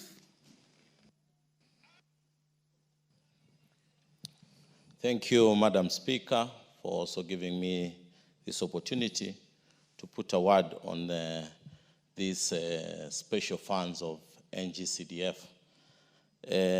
As you know, we went for public participation, and for sure, the public participation was overwhelming in support of these funds, because these funds, in one way or another, are one of those funds that are, one, prudently used, and number two, are funds that have changed the lives of people through, one, the bursaries that we give the young men and women in our various constituencies so that they can be able to support them in their education, either in the university or in the secondary schools that they are. These funds have played a critical role. In my constituency, for example, there are kids that will have not been able to go to school or continue with school because of lack of funds. There are kids that when I came in, I sponsor them, I give them school sponsorship. There's a kid who is in Starehe Boys who was brought up by her grandmother and who could not have been able to continue with school if I was not around to help and support, or NGCDF to be around and support them. So these funds are funds that need to be enshrined in the Constitution, and these are funds that I also think should be increased from the 2.5% to about 5% because these funds have shown to be working. A good example is the classes that we've been building. Long time ago, we used to call people for harambes so that we are able to contribute money so that we are able to build classes. But since ever these funds came into, we nowadays don't come together for harambes. These funds have been able to build classes, have been able to construct classes. A good example is last year, we did not have classes for JSS. But because of these funds and the funds that came from the ministry, we are able to partner together with the Ministry of Education and the NGCDF, and we built classes within a short period of time. And all the students that were transferring or were going to grade 9 were able to get enough classes to attend to. And the classes that are built with NGCDF are cost efficient and cost effective because we use as minimal money as possible. And there is no bureaucracy in the NGCDF because the number of employees that we have under NGCDF are very few. So I request that if it's possible, we should be able to add more money to NGCDF so that it supports more children, it supports in building classes, and it supports as most chiefs and assistant chiefs don't have offices. But because of this NGCDF, we are able to build offices for our chiefs and assistant chiefs to be able also to sit and in a clean and good environment so that they can be able to attend to the Mwananchi back at home. These funds are funds that have done magnificent work, are funds that can be seen. You cannot compare these funds with other funds. For example, the funds that go to the counties. You cannot compare at all because if you go to any constituency, I remember I was in Elgeyo Marakwet for public participation. And everyone who was there said that we have seen what NGCDF has done. We can see the projects for NGCDF. But when you go around, you cannot be able even to see the projects that the county government have done. So these are funds that we need to support. These are funds that we need to come out as members of parliament on Tuesday. Let us make sure that we are all here to make sure that our people back at home get the services that they require through these funds. These funds, the other day, we saw how our young people are able to get employment through the ICT hubs that we are building. And they have been built within a very short period of time.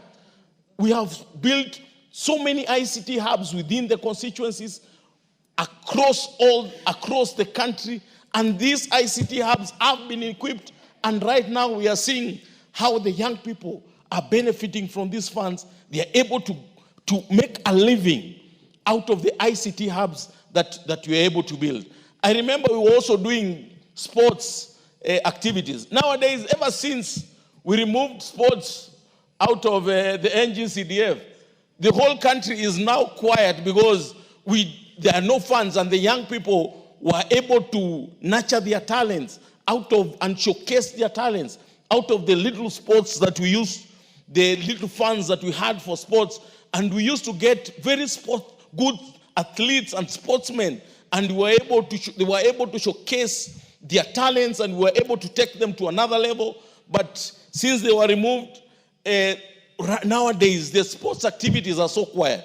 We also need to add this money so that we return the sports activities, so that the young people, the young men and women back at home, can be able to support them through the sports activities. So I want to support this bill fully, because if there is one bill that the people of Kenya are waiting for and are yearning to see what this House will do about this bill, it is the National Assembly Bill number 4 for the NGCDF. So let us support this bill. Let us make sure all of us are here on Tuesday so that we make sure that this bill is enshrined in the Constitution. Thank you, Madam Speaker, for this opportunity. Thank you, Honorable Nyakundi. The Honorable Duncan Mashako, member for Undanyi.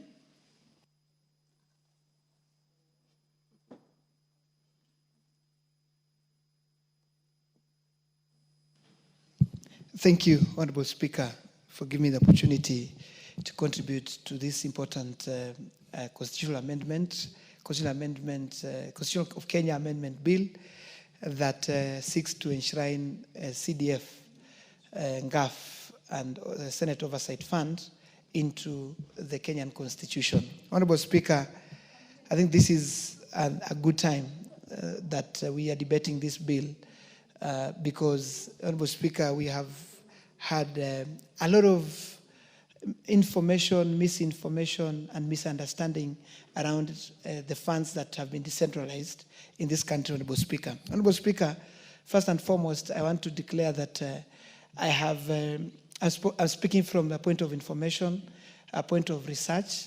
I did my master's in public policy and management at Strathmore University, and undertook to delve deeper when I was doing my dissertation on critical appraisal of the NGCDF Act of 2015. And in that research, Honorable Speaker, in my dissertation, I looked at the emerging issues around CDF implementation.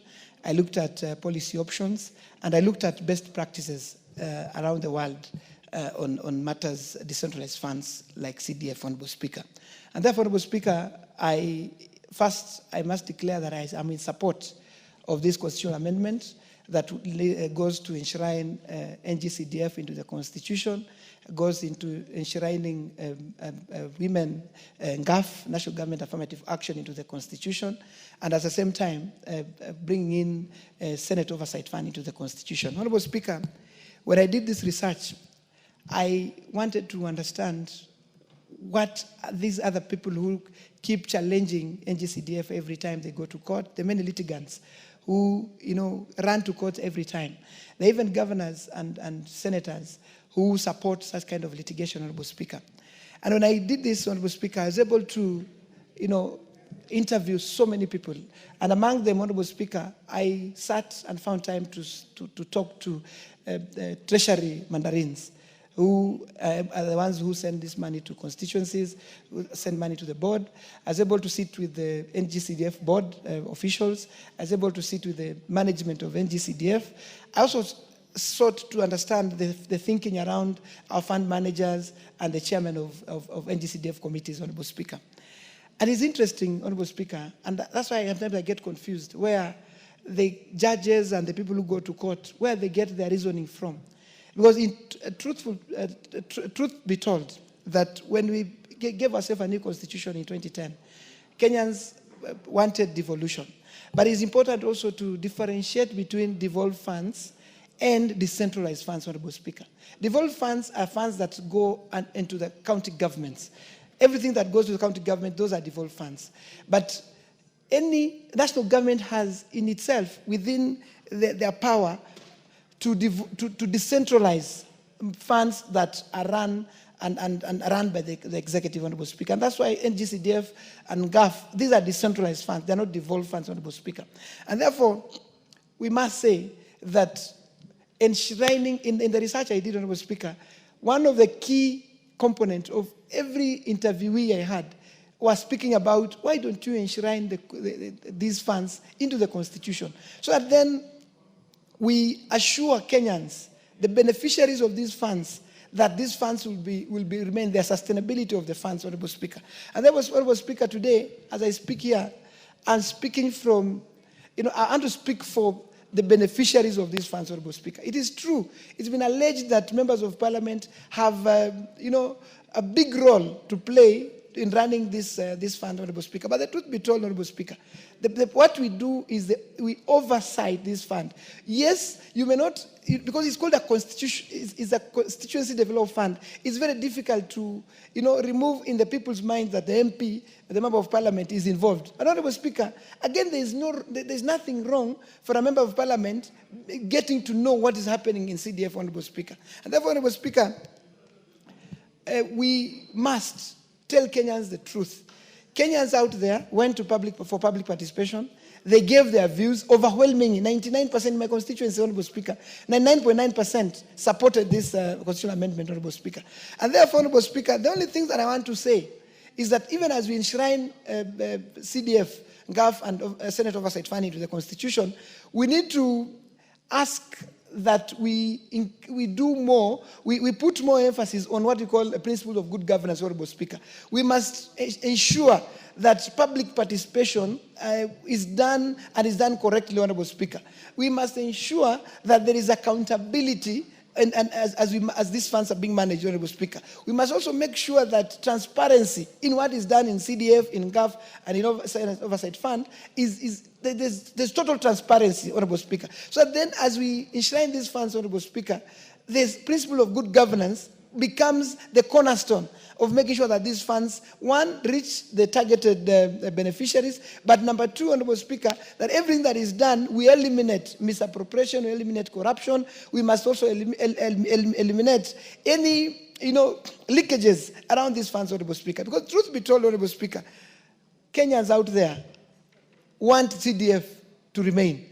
And therefore, when I sit here, and I'm worried that in the next 1 year, there's a pronouncement by the courts that by midnight 30th June 2026, these funds, NGCDF, should not exist. But I'm wondering, there are students there who are in Form 2 today, Honorable Speaker, that are fully sponsored by NGCDF. There are students in the university that have just started their university programs, Honorable Speaker, and they are fully funded by NGCDF. So you wonder, when a judge somewhere says that this fund should cease being there by stroke of midnight in June 2026, it's not considerate that there are students that will have to get out of school because their funding is solemnly from NGCDF, Honorable Speaker. And today, Honorable Speaker, as I stand in this national parliament, I want to speak for a student from Paranga, Honorable Speaker, in Bumingu Kishushe ward, who is a beneficiary of NGCDF funds and full scholarship and a bursary, Honorable Speaker. I want to speak for that student who is at Mwanda, Mwanda Marungu, Honorable Speaker, who is a full beneficiary of NGCDF, and he or she is in Form 2.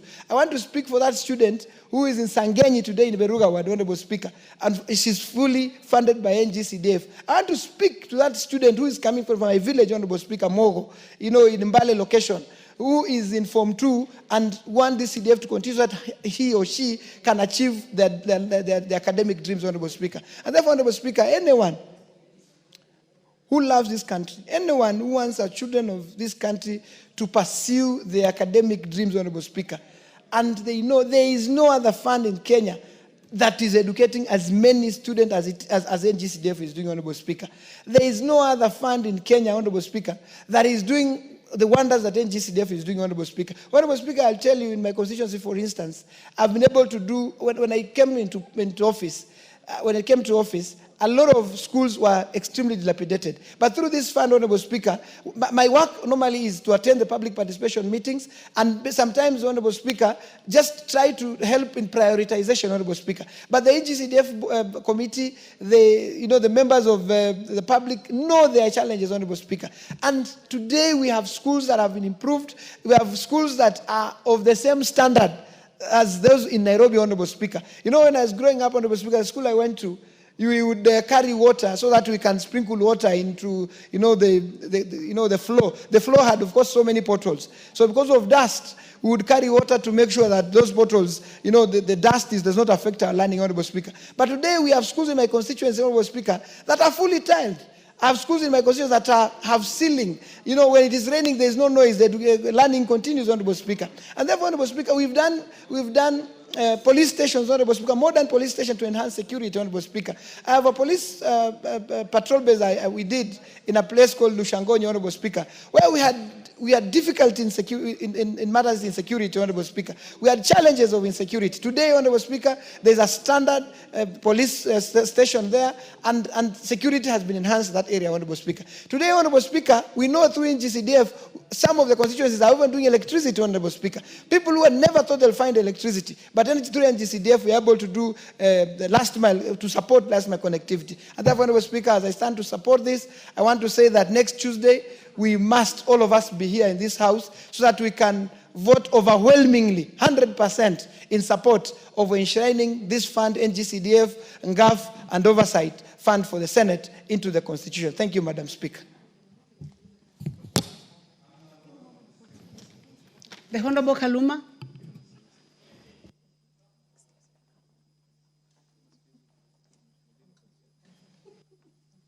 Please trace the Honorable Kaluma. Yes, Honorable Speaker, I thank you very much. Honorable Speaker, I stand to support this constitutional amendment. Honorable Speaker, the biggest benefit out of our current constitution is devolution. And that devolution, you see it, number one, as a national value under Article 10 of the Constitution, and then you see it in the various chapters, mainly to ensure equity in distribution of resources nationally. Honorable Speaker, a look at the Constitution indicates that Kenyans set the minimum amount of money that shall go to devolution at 15%. Honorable Speaker, when you look at the fourth schedule to the Constitution, functions are shared between the national government and the county governments. And in the national governments, saving some grace on the part of the National Assembly when we are dividing revenue under Article 95, the national government, if you give the counties a minimum of 15%, will be remaining with 85%. Over the years, Honorable Speaker, the national government has always skewed the manner in which resources are allocated and distributed across the country. And so the question we are asking through this bill is, how do we secure that 85% of the national revenue that remains with the national government, at least in some minimal part, goes to every corner of this country, particularly for national government functions, and more so in the areas like education. Honorable Speaker, I have 32 secondary schools. These 32 secondary schools, only 2 were initiated before the Constituency Development Fund was put into place. Meaning we have 30 secondary schools in every corner, in every village, and we continue to develop them, and we aim to have them in each and every primary school. And if you look at those schools, Honorable Speaker, in terms of infrastructure, all the classrooms, all the laboratories, all the libraries, beyond that, the bursaries that is facilitating the students to be in those schools has been from the national government Constituency Development Fund. And so let me clarify to our people that there is no way the CDF can go even to the counties, because this is money being split from the national government share of revenue after division of revenue. And so there is no way that money will go into the county, because by that time, the allocation to the counties have gone. We are talking of how do we secure that at least a part goes somewhere. Honorable Speaker, some people forget, but there is a time in this country when national schools, all the national schools were in one county called Kiambua Crosia. So you had Alliance Girls, Alliance Boys, Loreto Convent, Limuru Convent, Mangu High, and everything. And those were the national schools. When President Moi came in, the national schools opened, and you remember now schools in Rift Valley, a number of them could do well. We have moved to a situation where schools, at the bare minimum, can be established in each and every part of the country, can have students go to school in each and every part of the country. Look at the northeastern part of the country. What schools did we have? What schools do we have in Turkana? The other day there was a video of a pupil looking forward to being a future leader in this country, studying in open air. And I wish most of these Kenyans who are talking of, let us allow the national government to do as they will with the money, know that the situation in which we have disparity is largely because we've been sending money to the national government ministries, but they have gone to particular areas. Honorable Speaker, look at the era of Matiang'i.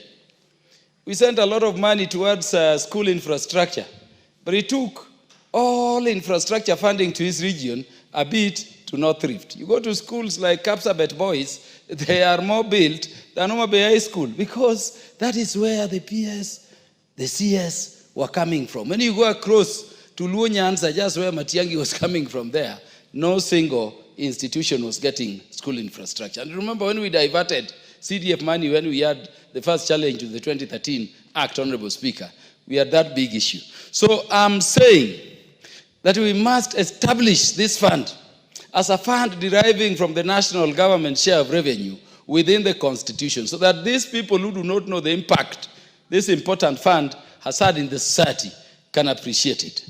It has been claimed, Honorable Speaker, that MPs should not involve at all, and we agree with them. That is one reason as to why we are bringing this constitutional amendment, so that MPs can do their legislative, representational, and oversight role there away from this fund. And so I'm in total agreement with my party leader when he says MPs ought not to involve. And that is partly what we are doing here. We are establishing this fund so that MPs are not there. And by the way, in the NGCDF Act 2015, as amended in 2022 and later in 2023, there is no mention of MPs anywhere. All we do is deriving from our powers under Article 95 to oversight those funds generally. And so we are enacting this to remove those challenges we've constantly had before courts by organizations which do not know the impact this thing has had. Honorable Speaker, when I first became MP here, you would barely get a graduate in our villages. Because of the NGCDF and the manner it has been applied by the constituency development committees back in Homa Bay Town constituency, my biggest struggle today, Honorable Speaker, is where do I get jobs for the many graduates? I have a situation now where in each and every village, in each and every home, you have a graduate. And there are graduates who came originally from mixed day schools, mixed local day schools built using this fund. And there are graduates you can see are doing things across the country. When things are good, let us have them so. And so I'm saying we are entrenching this as a means to decentralization, which the Constitution is saying must be encouraged, not devolution. And this takes nothing from the governors, this takes nothing from the counties, but this is alive to the fact that under the 4th schedule, there are those functions which are reserved to the national government alone. And the national government, some people think, is oscillating somewhere on the air. That when the national government wants to execute or implement functions, they have then to go to the counties. Then we would not have the 4th schedule saying these are functions of the counties and these are functions of the national government. These are national government functions. And the national government functions have to deal with them from the national level down to the grassroots where it benefits. Some people think that devolution means all monies should just go to the counties. Let me disabuse their mind of that. Honorable Speaker, if we are not careful, counties are becoming a center for centralization of resources. But they are picking on source of revenue from the local people through taxes, and they are also getting the devolved share of revenue from the national government revenue share upon division of revenue. All these monies are collating there. That was not the contemplation of the makers of the Constitution. The makers of the Constitution were saying national resources to ensure equity in resource distribution, over which Kenya had been fighting for very long, must percolate the monies from the national government to the counties, from the counties down to the other levels, deep down to the wards, and deep down, Honorable Speaker, to the local person down there. And those functions go across that way. I want to therefore support this, Honorable Speaker, and pray that this bill passes very quickly, because the things people have been crying about, even the courts, are the things we are addressing so that there is clarity. But Honorable Speaker, as we do that, let me remind our young people that some of these things we are doing, like NGCDF, are for their benefit. We cannot do them in a state that is unstable. There is a move our young people started, and Honorable Speaker, I was personally wishing that the next thing our young people should cry for is free secondary education if our circumstances and finances would allow. But let me tell our young people today that the well-intended movement they started called Gen Z has been captured. And they are now providing mere envelope, their mere envelope, for anarchists out to destroy their country. We want them to step back, allow us to stabilize this country by creation of funds like this, build for them schools, so that when we are done, Honorable Speaker, we can step back and hand over to them a stable country, which they'll be proud to lead, having taken the baton from us. With those very many remarks, Honorable Speaker, I stand to support, and I want to encourage our religious leaders and the media that lest they forget, Rwanda.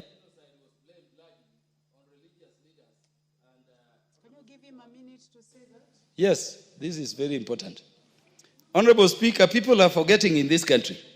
Yesterday I saw people wearing collars with children, saying they are bishops. How did we forget that there are religious leaders serving life imprisonment at The Hague, blamed for the Rwanda genocide tribunal?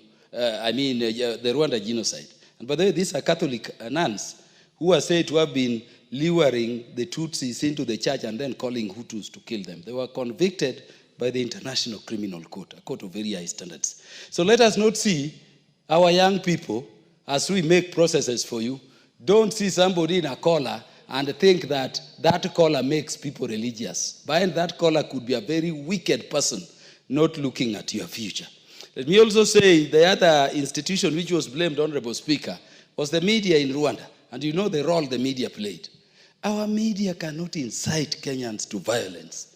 We want to enjoy human rights. We want to create a good country for our young people. You keep inciting people. And the one for yesterday had been incited by particular media houses for over 4 months. In those situations, we must reconcile between the stability of the state and the enjoyment of human rights. And I dare say, once you lose the state, you cannot enjoy those rights. So we want a body like Communications Authority of Kenya, whenever there is a threat to the state, to swing in action and not just suspend live coverage.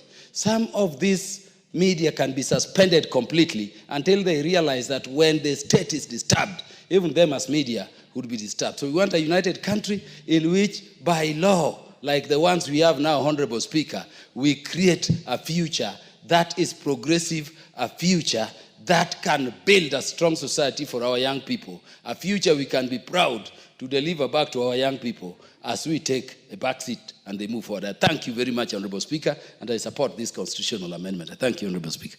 Thank you, Honorable Kaluma. The Honorable Joseph Lelmengit, member for Mgwen.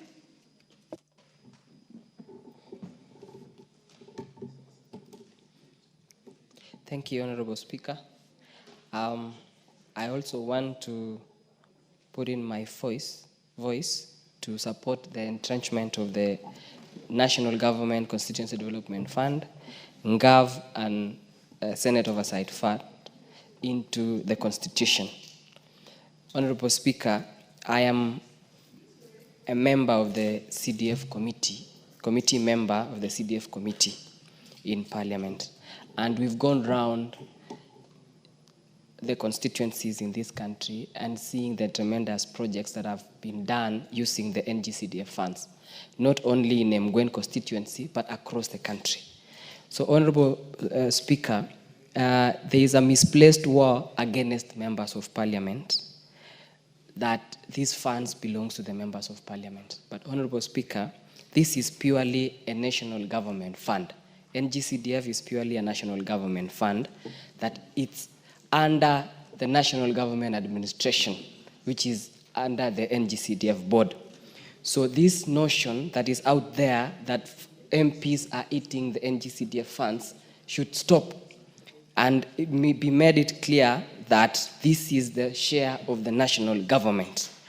Honorable Speaker, NGCDF was well thought, and I want to echo the previous members of Parliament who came up with this, so that it can actually get to assist poor schools that have not been constructed well, needy students from poor backgrounds or humble backgrounds across the villages, across the entire country. Honorable Speaker, there are schools, personally I school in a day school, which were very pathetic, in pathetic conditions. They had 2 classrooms, there was no laboratories, there were no modern kitchens and dining halls. hostels. But thanks to the NGCDF, because most of these are now possible in these schools. And I speak and emphasize the point of day schools, Honorable Speaker, because these are day schools for the vulnerable in the society, not only boarding schools. NGCDF, I would like to state, it covers all the boarding schools and the day schools. But I emphasize on the day schools, Honorable Speaker, because these are the schools which students from vulnerable schools go to. And NGCDF has played a crucial role in developing and building these schools. Laboratories in boarding day schools and secondary schools are very important for practicals and the general performance of students. And NGCDF has played a crucial role in constructing those institutions. Also, Honorable Speaker, in my constituency, for example, Mgwen constituency, partial scholarships are given to close to 6,500 students. And on full scholarships, which are close to 100 plus students in the entire constituency. This would not have been possible if we didn't have the allocation of these funds by the national government through the NGCDF board. So I want to echo and see the importance. We go around the constituency as members of parliament. It is with a lot of pity, and whenever you engage with the locals back in the constituency, people come from very humble backgrounds. That even if this NGCDF money was abolished, it would be very devastating, and most of the students could not get a well-deserved education in this country. So I want to encourage the public, the media, the judiciary, to look at this from the perspective where we stand as members of parliament, who we always visit and get the information from the ground. I understand many students from needy backgrounds who benefit from this bursary allocation. Also, this, for issues of transparency and accountability, we oversight as members of parliament. Also, we have the NGCDF board and all the relevant committees who take care of the management and the administrative management of this NGCDF. Also, Honorable Speaker, I would want to put the point straight that many media houses, many people are calling for consolidation of funds into one kitty. Like everybody is saying, let's consolidate these funds, education funds, so that we can have free education in this country, without taking into account the figures. Like right now, Honorable Speaker, the Ministry of Education or national government has allocated close to 702 billion shillings in the education sector.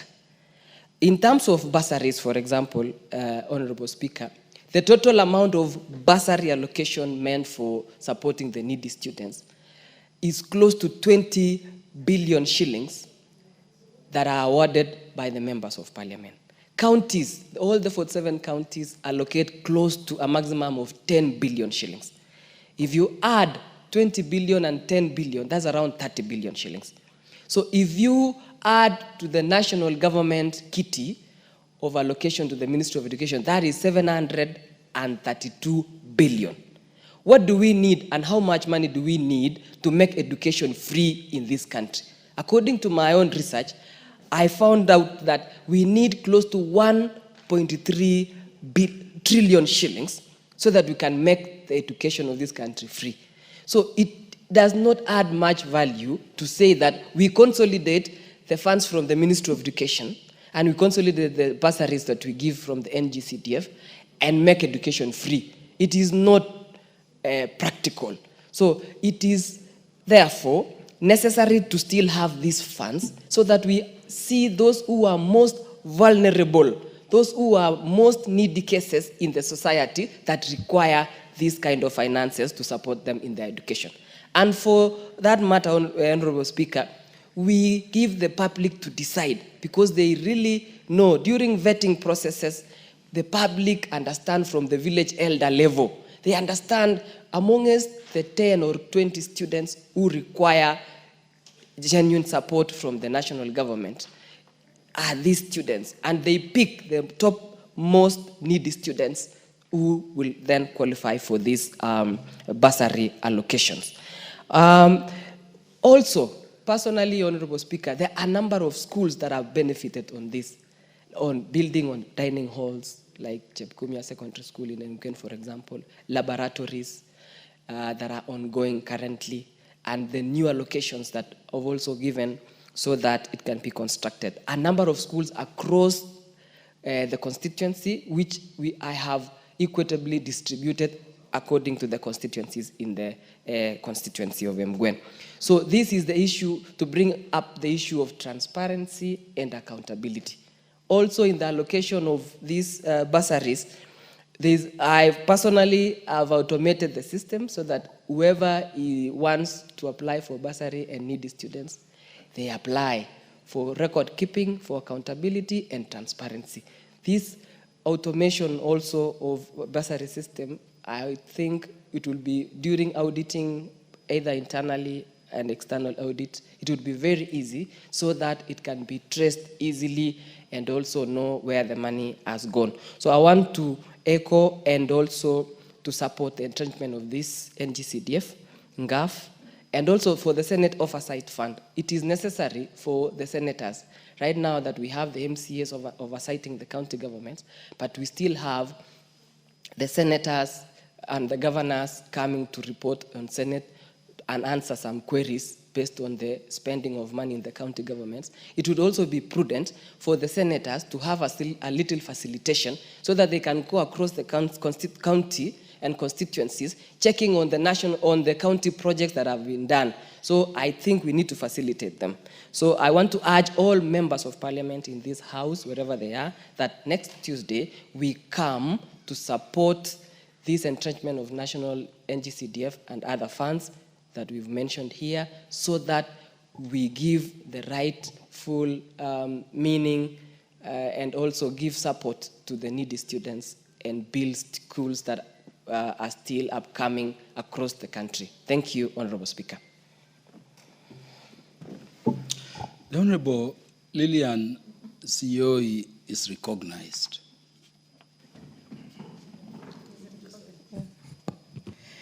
Thank you, Mr. Speaker.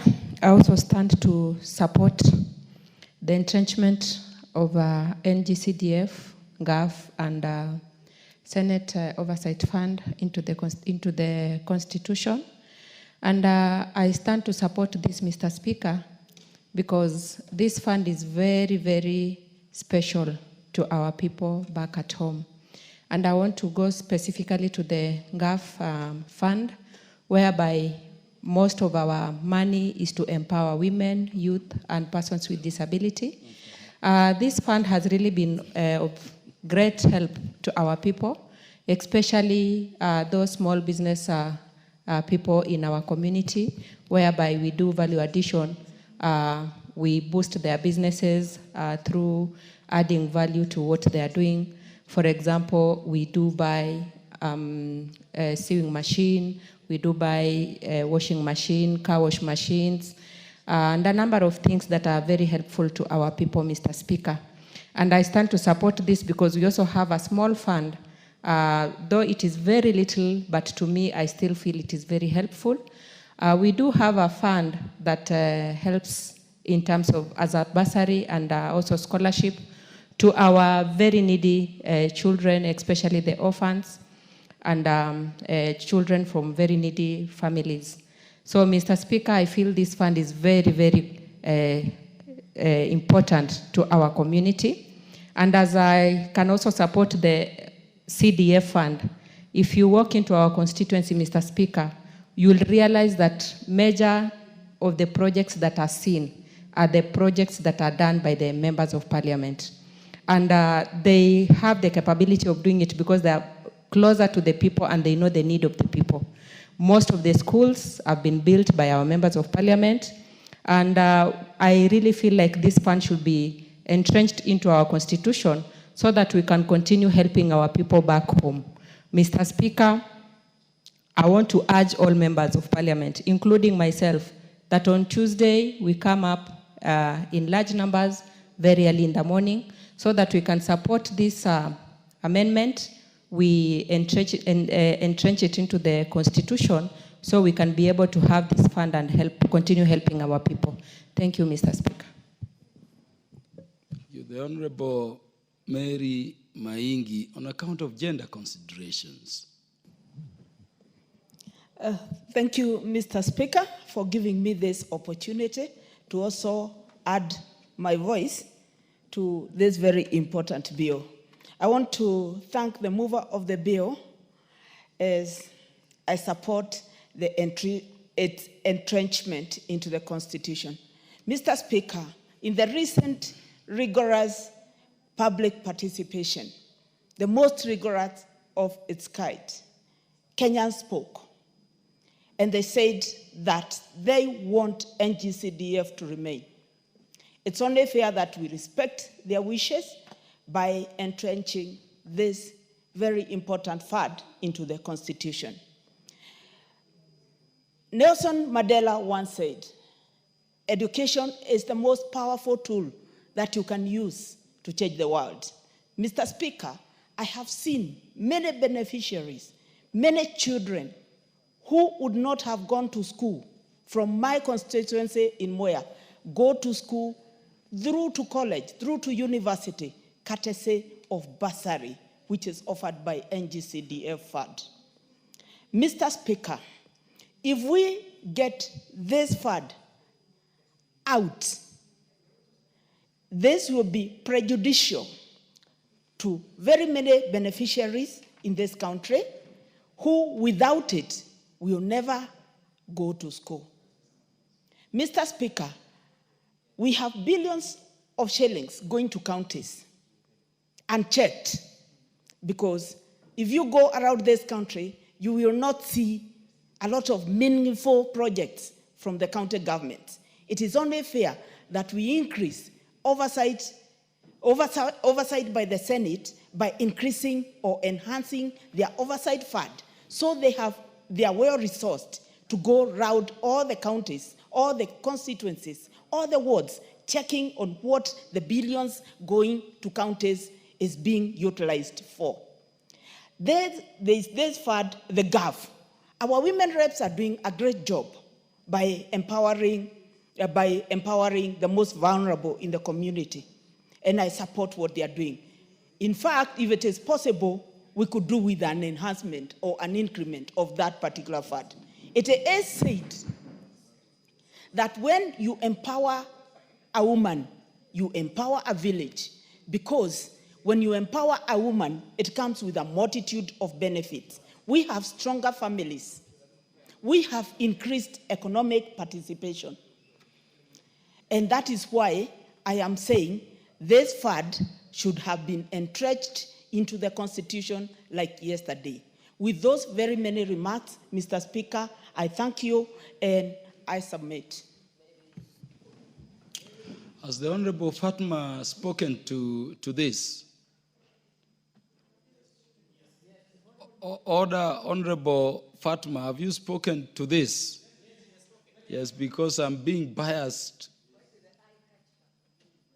in terms of gender because of time. So if all our honorable female members have spoken, I will go to honorable gentlemen in Parliament. And so let us have Honorable Caleb Mule. Thank you. Thank you, Honorable Speaker. Honorable Speaker, I raise to support the Constitutional Amendment Bill of the National Assembly, Bill number 4, to entrench the NGCDF, GAF, and the Senate oversight into the Constitution. Mr. Speaker,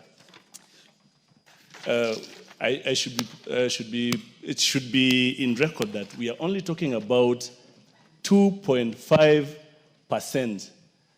Only 2.5% of the national budget is what we are talking about that goes to NGCDF. And the rest, when you subtract 100% from 2.5, you get about 97.5%. And that 2.5% Mr. Speaker, is the only fund that is felt on the ground. NGCDF fund is the only fund that is properly managed. It is the most felt on the ground, and it is the best oversighted fund. It is oversighted by the board, it's oversighted by us, members of parliament. Like, for example, when I go to my village, I stand in any school, in a funeral, in a radius of 5 kilometers, I can point out and say, this is a project that NGCDF has done. This is a project that NGCDF has done. So, if it is not a school, I'll pinpoint a student who has benefited from bursary.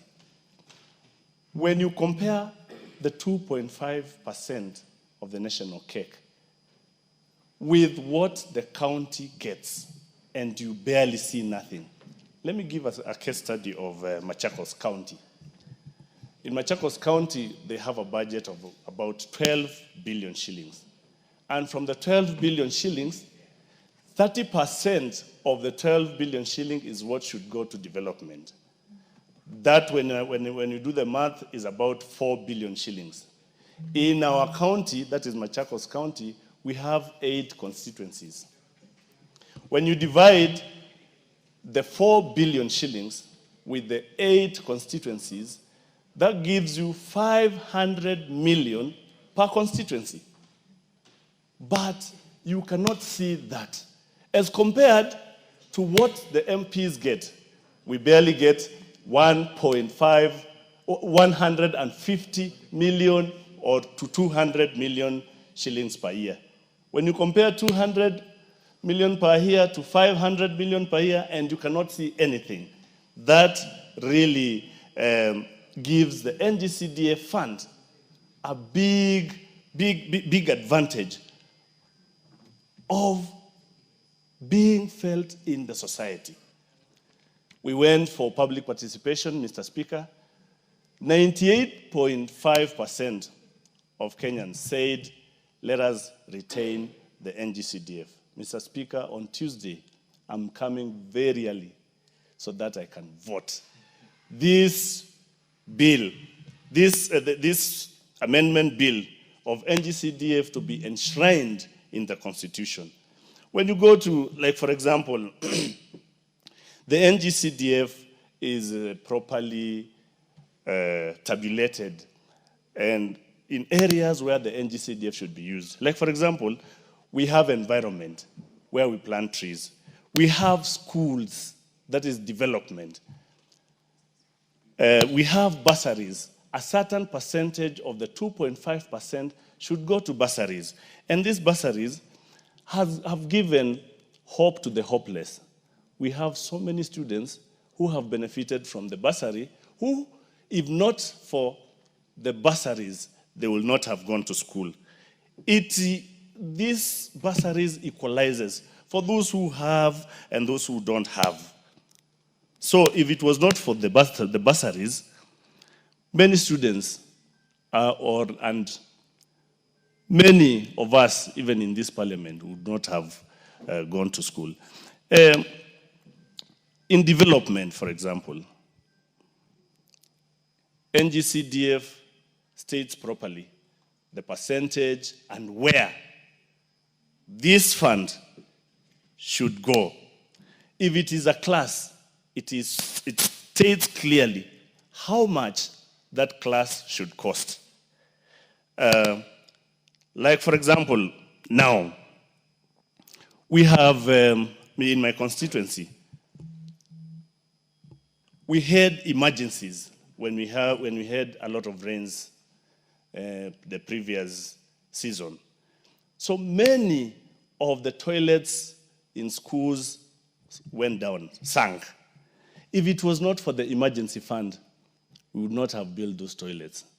NGCDF is really doing a great job in our society and in our schools. And I pray that we put back the sports factor in NGCDF. which used to take care of the young students and the young adults and the young, our youth who are at home and not busy. They used to be kept busy by this allocation of the fund. Mr. Speaker, NGCDF also does administration, giving decency to chiefs so that even the chiefs can be respected in the society. Through NGCDF, we build chiefs' offices and equip them. Through NGCDF also, we are doing laboratories and we are also doing computer labs. If it was not for NGCDF, I'm wondering what would happen to our schools now that we have CBC. And through CBC, they need labs. And you see, in the rural areas, we have students who have never seen a Bunsen burner, a test tube. It is through CDF that these students will be able to have good laboratories and they will fairly compete with other students who are elsewhere and in private schools. So, Mr. Speaker, I support the entrenchment of NGCDF in the Constitution. Thank you. What is out of order, Chair, Finance and National Planning Committee?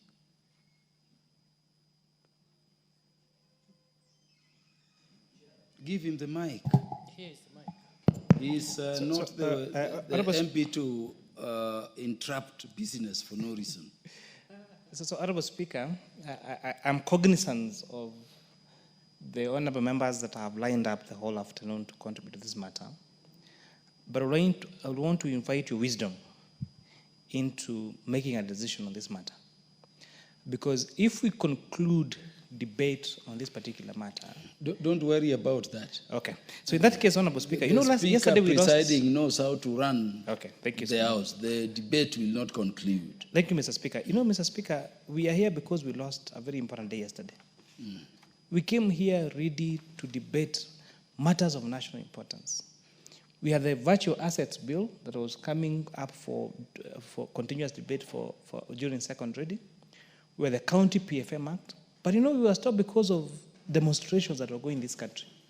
Honorable Speaker, as I stand here, when I left the House yesterday, I was on call through the entire afternoon, trying to coordinate to make sure that my home is safe.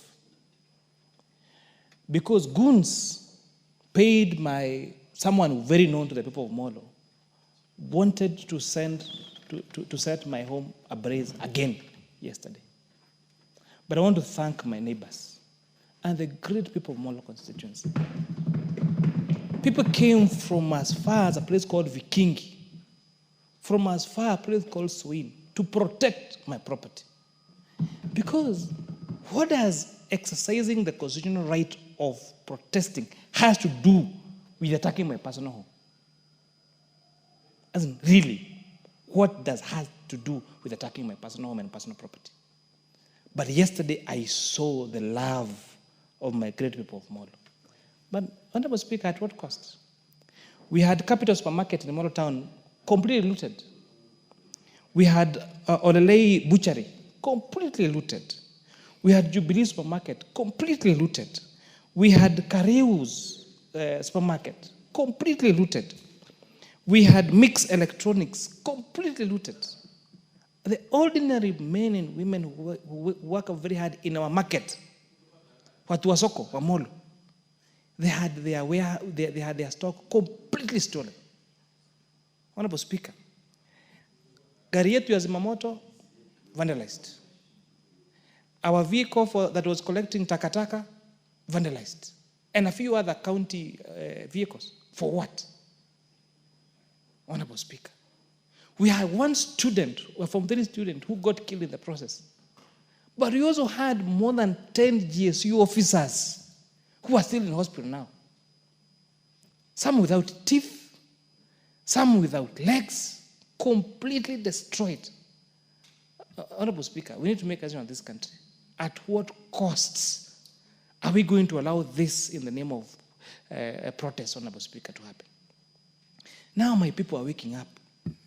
They had a business, now they don't. They still have a loan to pay. There were people who are employed on all those businesses I've mentioned and many others. Now they have nowhere to report to. Honorable Speaker, we had people on matatus who are now being forced to pay a levy to cross those border points that were being set by those armed people. And we know the financials of this, Honorable Speaker. Some failure of an MCA, for example, in my constituency, was they are paying people yesterday to go and do that. And we know even national level, the people that paid for this. And it's a clear target, Honorable Speaker.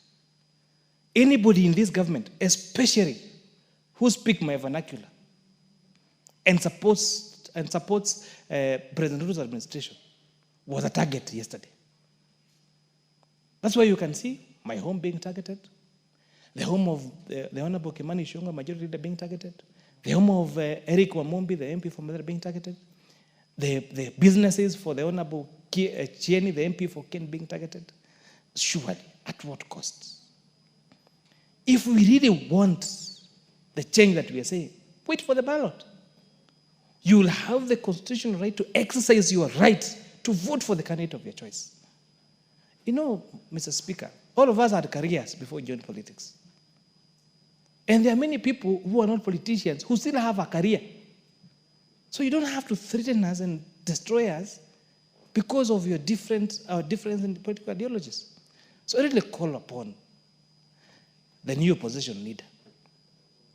Learn from how opposition is done. Stop targeting innocent Kenyans, hardworking young people, your sons and your daughters, to loot their properties. And you know, at the end of the day, you know, Honorable Speaker, I had a discussion today with some members when we went for presidential assent of some bills this morning. And it was an interesting observation that for the first time, demonstrators were coming from Thika Road and Kiambu Road. But along Langata Road and along the other places where demonstrators used to come from was peaceful. The people that have lost in this are owners of business in River Road, at Tomboya Street, are people who did not open their businesses in Githurai, in Kiambu, and you know where they come from. So I really want to appeal to my people. No matter what aggression you have, whatever grievances you have, constitutionally, you have a right to access it, to use it at the ballot.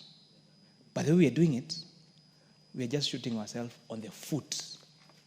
And the rest of the country is looking at us and laughing at us. And it is so unfortunate. So, Mr. Speaker, in your wisdom, in this House, I don't know what you're going to do, but this cannot be allowed to continue. Setting ablaze a police station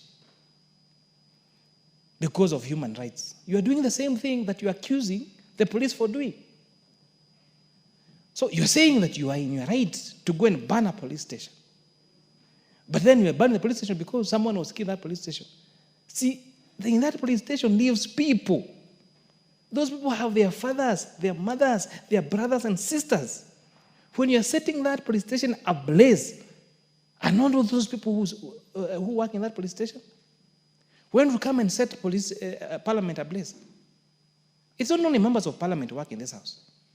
We have thousands of staff, innocently, competent lawyers, economists, police officers, all professionals across all fields who work at the National Assembly. Now you want to go and ban them.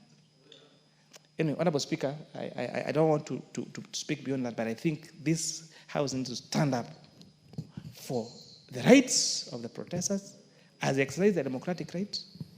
We do not need to have supermarkets looted, business destroyed, and lives lost. It is not fair. You know, last year, Honorable Speaker, I lost more than 10,000 chicken. I lost 3 vehicles. My house was vandalized. We used to live in fear, all members of this house, irrespective of how they voted. In the name of what? It's becoming extremely painful to do our role as politicians. And we have our careers. Honorable Speaker, I know you are a very respectable lawyer. I'm a master's graduate, I'm a PhD student, I'm a CPA. I have a career ahead of me outside politics. But if you're going to make it painfully expensive to do this, I don't know where you're heading as a country. Thank you, Mr. Speaker.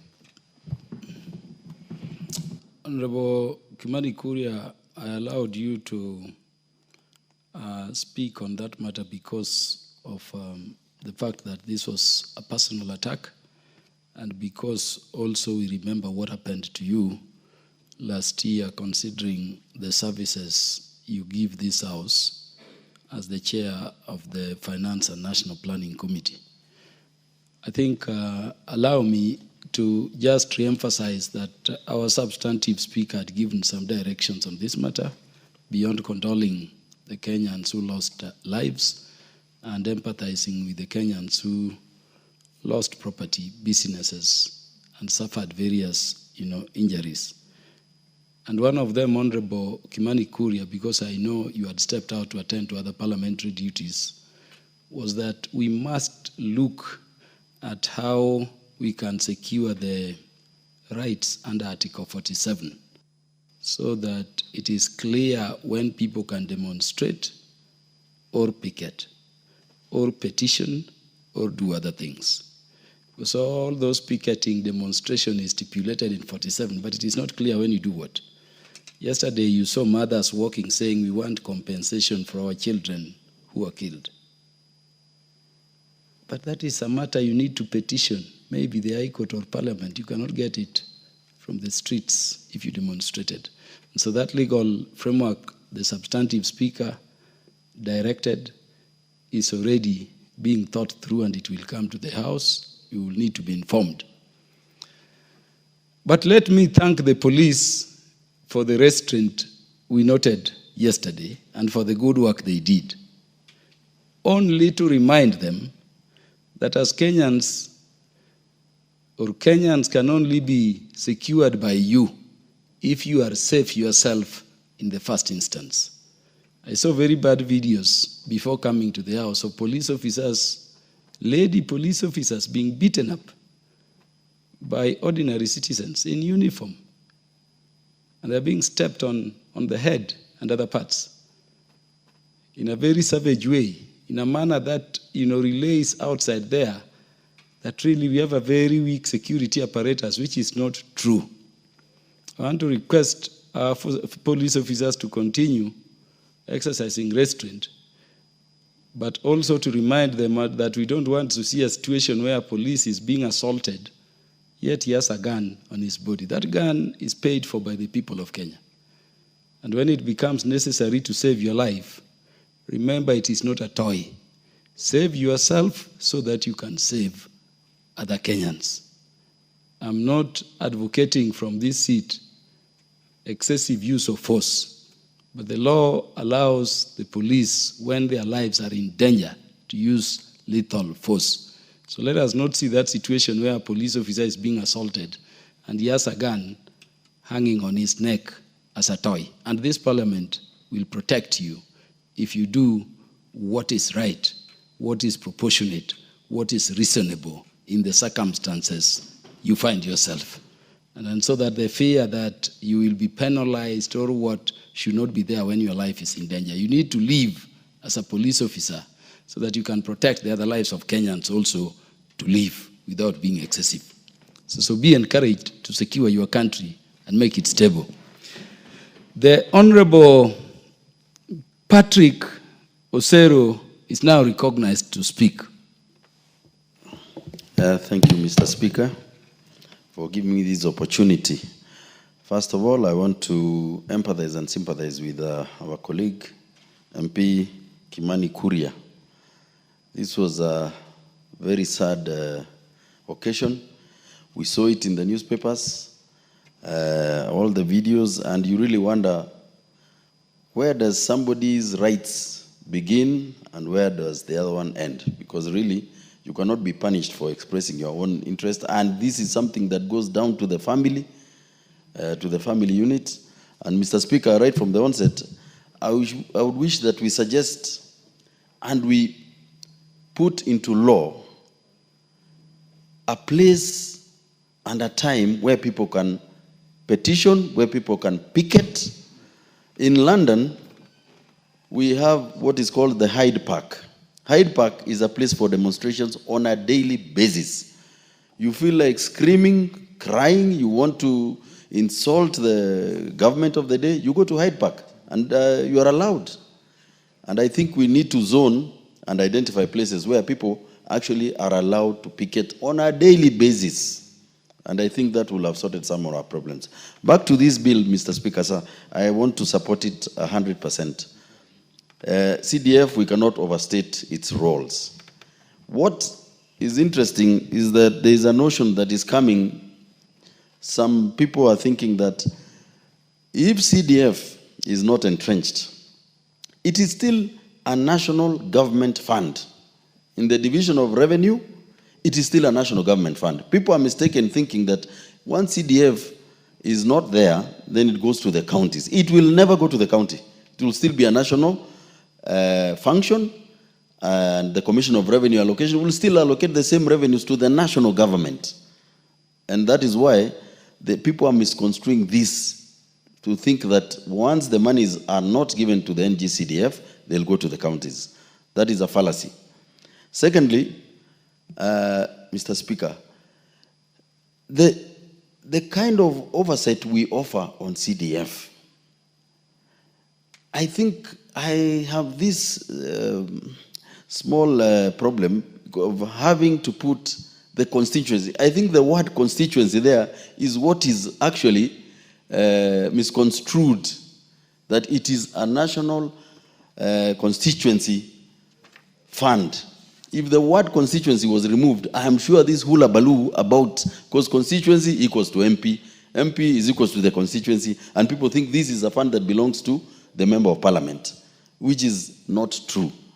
So if in the process we see how we circumvent this and remove that word of constituency, maybe those naysayers out there will realize that we only oversight this fund that has become a success. No more harambes for institutions. No more harambes for needy children.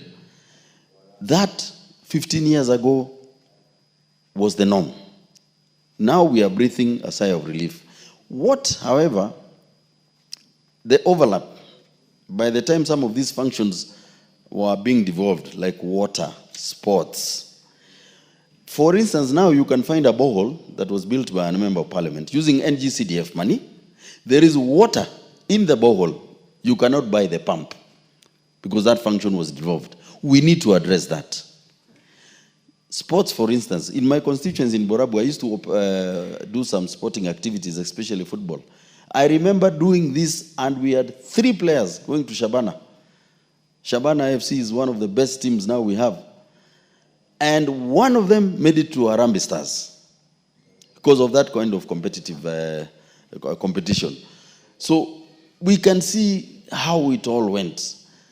But as we move forward, that devolvement of functions that was removed from the CDF that were already done, we should find a way of completing them. Because somebody, a Mwananchi, cannot understand that there is an MP who did this borehole, there is water down here, why are you not finishing it? Because the governor will not do it. He will not take accolades for it because it was not done by the county.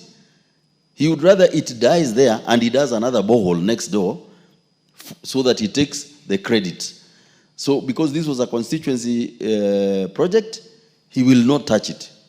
So as we move forward, Mr. Speaker, we need to see how we could seamlessly overcome the challenges of those projects that were done by the previous administration when NGCDF was doing those functions, so that we make them to come to life. I support, Mr. Speaker. On Tuesday, we'll be here very early in the morning, and we will vote. Thank you, Mr. Speaker. The Honorable Timothy Toroitich is recognized. Thank you, Honourable Speaker. Honourable Speaker, before I contribute on the motion, I also wish to sympathize with Honourable Kimani Kuria. Honourable Speaker, I wish to agree with you that as a House, we must breathe life to Article 37 of the Constitution, because, Honourable Speaker, when we say that picketing, demonstrations must be done peaceably and unarmed, what do we mean? Honourable Speaker, government has a right to protect lives and the property of its people. But again, how do you protect lives and the property of our people when we are dealing with armed people? You know, that is a challenge. And also that police sometimes may not be able to protect those lives because of what the demonstrators are doing. So, Honourable Speaker, it's something that as a House we must convene and have a legal framework so that we can be able to unbundle that particular article of the Constitution so that we give it meaning, we give it life. Honourable Speaker, I rise to associate myself and support the letter, the intent, and the spirit of the Constitution of Kenya Amendment Bill number 4 of 2025. Honourable Speaker, for the simple reason that once you entrench NGCDF, GAF, and the Senate Oversight Fund in the Constitution, it becomes part and parcel of our Constitution. And therefore, the courts cannot declare a section or part of the Constitution as unconstitutional. I think that is the main reason, and as a House, we are bound to defend this very, very important fund. Honourable Speaker, I've heard people arguing that this fund is controlled by members of Parliament. Honourable Speaker, those who are postulating that school of thought should tell us where in the current law does it provide that a member of Parliament directly controls that particular fund. Honourable Speaker, what we do is oversight. And the other funds that are that are devolved in this country, Honourable Speaker, Women Enterprise Fund, Youth Fund, Wisdom Fund, why are they not complaining about those funds? Yet those funds are the same level with the CDF fund. Honourable Speaker, we also must be very careful as a House. If we lose this fund for any reason, we also lose our oversight role as members of Parliament. Honourable Speaker, the CDF fund is money that is channeled directly to the constituencies. Honourable Speaker, it also gives us power as members of Parliament so that we can be able to oversight funds within our constituency. Honourable Speaker, if we lose these funds, it means that members of Parliament have to bow and sing the tunes of the executive so that developments can be done in our constituencies. Honourable Speaker, it would be unfair because members of Parliament will be puppets of the executive. You have to approach the President, the Minister of Roads, the Minister of Education, so that you get funds to develop a constituency. Honourable Speaker, someone called Bart Lenz, who was a close advisor to the President Carter, once said that if it is not broken, if it ain't broken, don't fix it. Honourable Speaker, CDF was not broken. And some people tried to destroy it, yet it was not broken. It is working. It is shown. Honourable Speaker, if you compare what is happening in the counties and what is happening in the constituencies, in fact, when we went to the public participation, the members of the public 100% told us, you should not come here and ask us that we sustain this fund through entrenching it in the Constitution. What you should be coming to tell us is you should be asking us how we should be able to improve this fund by increasing it from 2.5% to 5%, meaning that Kenyans have embraced this fund because it is working, and therefore as a House we must be able to support it. Honourable Speaker, the other argument that has been postulated by certain people in this country is that let us have these funds go to counties. Honourable Speaker, we have a constitution, a very progressive constitution that has outlined very clearly under the 4th schedule of our constitution that these are functions assigned to the county governments. These are functions assigned to national government. And Honourable Speaker, even if these funds were not to go to national, were not to go to constituencies for any other reason, then county governments will not benefit from these funds because, Honorable Speaker, county governments have certain defined functions under the 4th schedule, and therefore they cannot perform a function that was performed by money allocated to constituencies through NGCDF. So, Honorable Speaker, it is something that as a House we must be able to we must be able to pass unanimously on Tuesday so that we have these funds entrenched in the Constitution. Honorable Speaker, however, I have a reservation. Honorable Speaker, NGCDF and GAF has proven to work in this country. We are also including the Senate Oversight Fund. Honorable Speaker, though I support the amendment in totality, I'd also rise to voice my issue on the Senate Oversight Fund. Honorable Speaker, the courts have ruled that the primary oversight role of county governments is the county assemblies. And therefore, Honorable Speaker, there is absolutely no reason why Senate of the Republic of Kenya should be given Senate Oversight Fund. It is akin to saying that the National Assembly should also be given National Assembly Oversight Fund. Honorable Speaker, already as we have been elected under various articles of the Constitution to perform oversight of national government functions. Senate of the Republic of Kenya, under Article 96, constitutionally perform oversight of county governments. Honorable Speaker, so it has already been catered for under Article 96 of the Constitution, and therefore there are no funds, there is no need for them to be given those funds. Honorable Speaker, I wish to rest my case. Honorable Speaker, this evening, one and only Faith Yagon will be running in France. She will be attempting to rewrite history by being the first woman to run under 4 minutes. That is today at 9:15 p.m. Kenyan time. Honorable Speaker, as a person who loves sports, as a person who believes that we can do the impossible, I know Faith Yagon will make Kenya proud and will make this country proud, and therefore I wish her the very best. Thank you, Honorable Speaker. Our best wishes as the National Assembly for Faith Yagon to win, because she has always made Kenya proud. I wanted to call Honorable Eli Letipila, but because of rank, Honorable Eli, allow Honorable Samuel Moroto to be recognized before you. Thank you, Mr. Speaker. I'll be brief so that this young man here can also express himself. Sincerely, I want to thank you and the leadership of this House. I've been here for some time.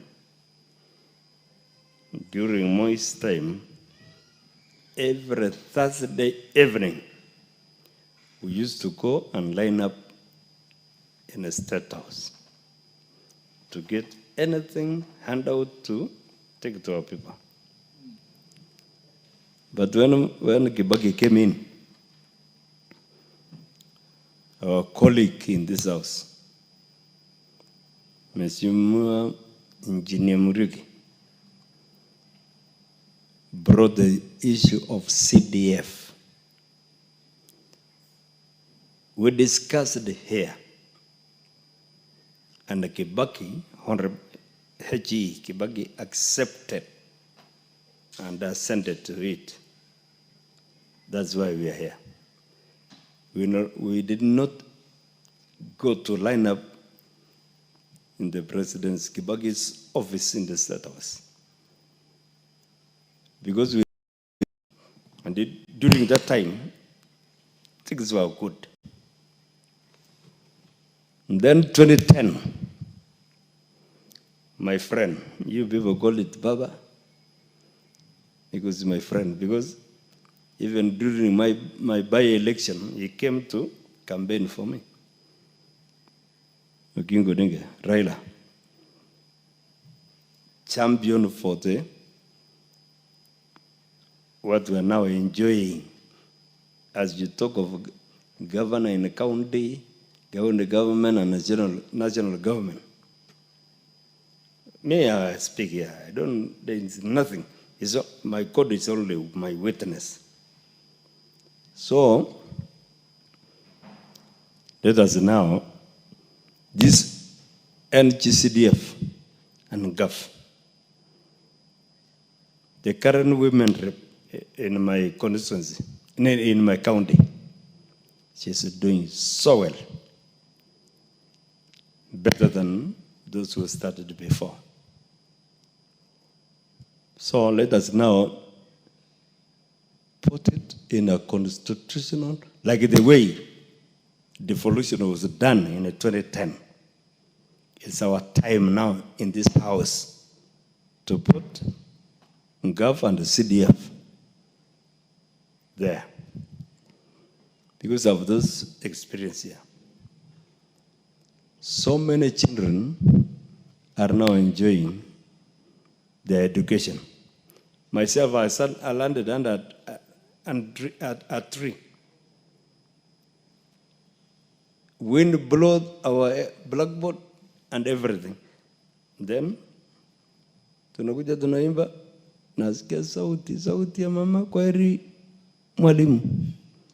But not now. Because we have built, there are now good classrooms everywhere. Thereafter, I became a teacher. My Secretary General was Raila Odinga. No, was Ambrose Adea Dongo. And my chair was Katumanga. We did well. So that's what I'm saying, what we are doing now. Let this house, where you are now leading, the speaker, the other day came to my constituency and he did very well. He launched a twin lab and he promised to complete it.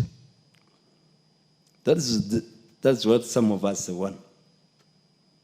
Because West Pokot was a closed district during the colonial time. That's why Kenyatta and the Kapanguri 6 were taken to that place.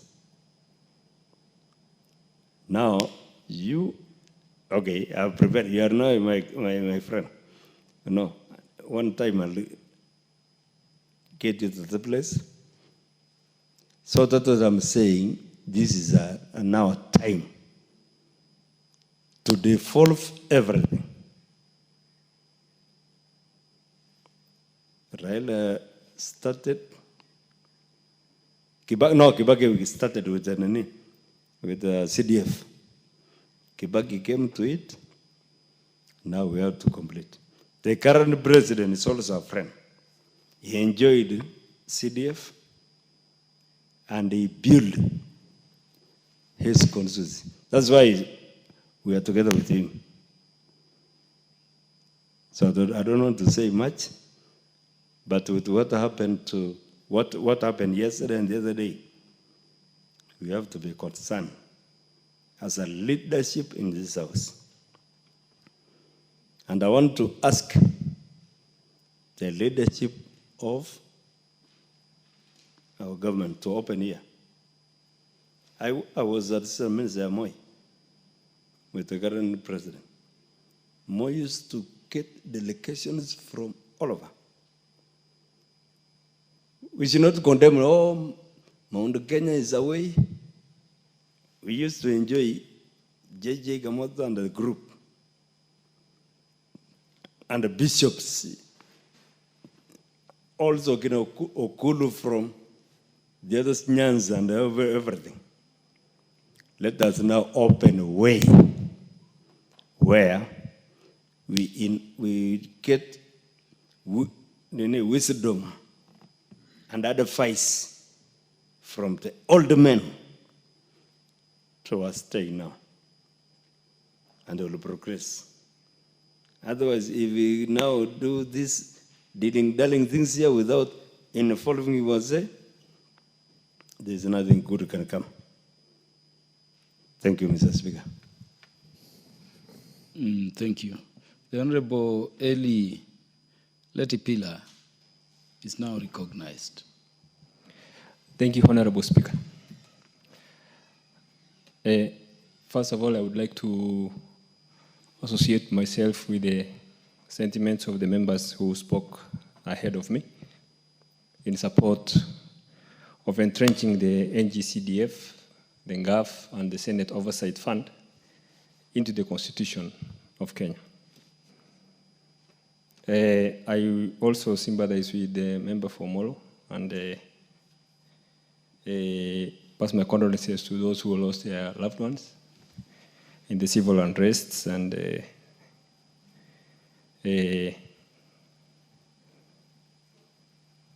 wish that basically I know we can do better as a country.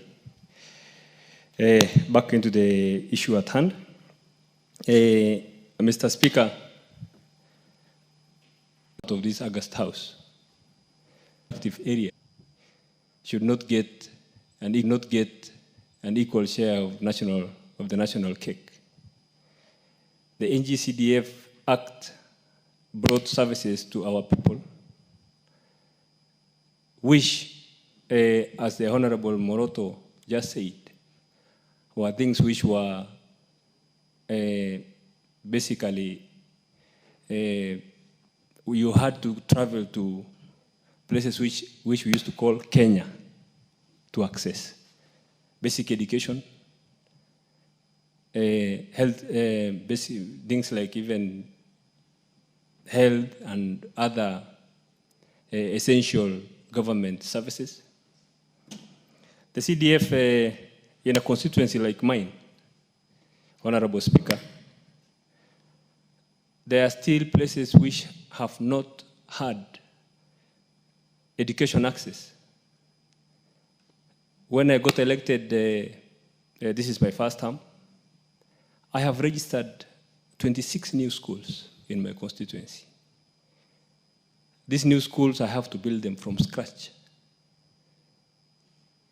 And, or let me properly paraphrase it. NGCDF has to build it from scratch. There is places in this country where children still live and study under trees. There is places in this country where there is no chief's offices. There is places in this country where those critical and essential services are still things which are beyond the reach of our people. Entrenching the CDF into the Constitution will protect this fund and make it essentially a right for our people. There are proponents who say that the NGCDF should be scrapped or removed. I don't know which planet those people live in. They certainly have not visited some parts of this country. Because if you say that places like Parkati in Samburu North, places like Nteremuka in Samburu North, places like Barsaloi, places like Keno in Samburu North, where we have set up new schools, where children have to travel 50 plus kilometers to access basic education, are not parts of this country, because essentially when you say you scrap a fund which brings these services closer to these people, is unconstitutional. I don't know what constitution that person is talking about. Yes, there is places in this country which have enjoyed education infrastructure since independence, and whose maybe the critical educational infrastructure, security infrastructure like chief's offices, DO's offices have already been built. in the 70s and the 80s, while other parts of this country in the 21st century still live in the dark. We must raise our voices because this is a house which, as it says there, for the welfare of the society and the just government of the people. This is where the welfare of the people, even those ones who live in far-flung areas of this country, must be taken and protected. Mr. Speaker, there is places in this country where CDF is the only development that is known. In Samburu County, for example, the first kind of feel that we belong to this country is post-devolution. Post-devolution is when parts of this country feel that they belong to this country because we are seeing our share of this country. It's not as if we are not taxpayers. Mr. Speaker, as the Honorable Moroto said, we are not ready to go back to the times when we have to go and beg the executive to remember our people. NGCDF, if it is entrenched in the Constitution, will give decency to our people. It will give them their fair share of representation in terms of the resources of this country. It is a critical, NGCDF is a critical development tool in some parts of this country. It is not an afterthought. It's as critical as water is critical. It's as critical as health is critical.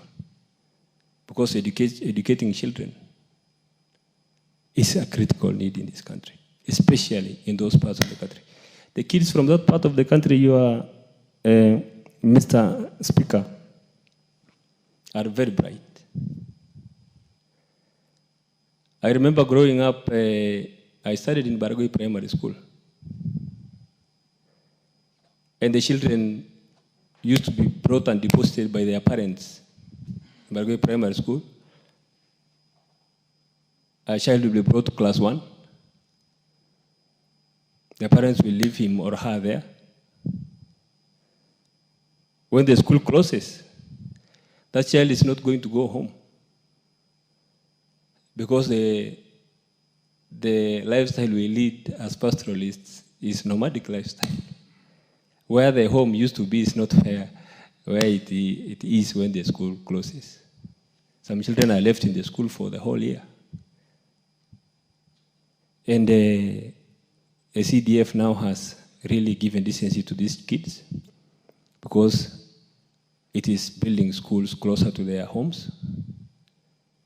It is bringing them the light because education is light.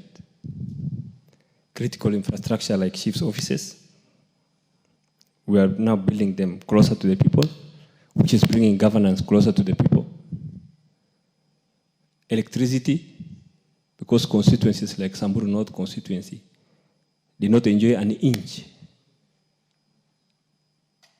of the national grid in terms of electricity.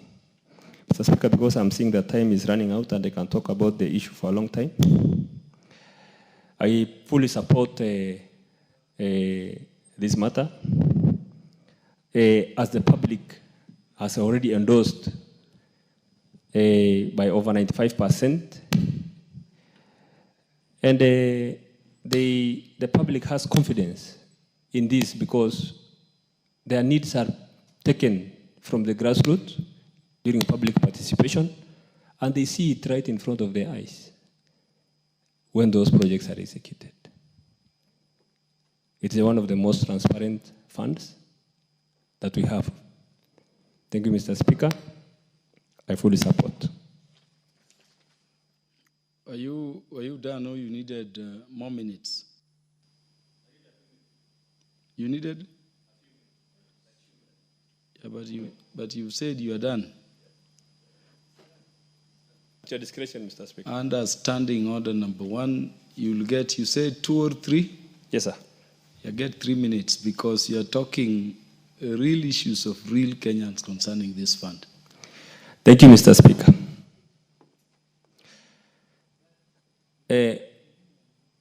In a place like Wasorongai in Samburu North, when we go for public participation,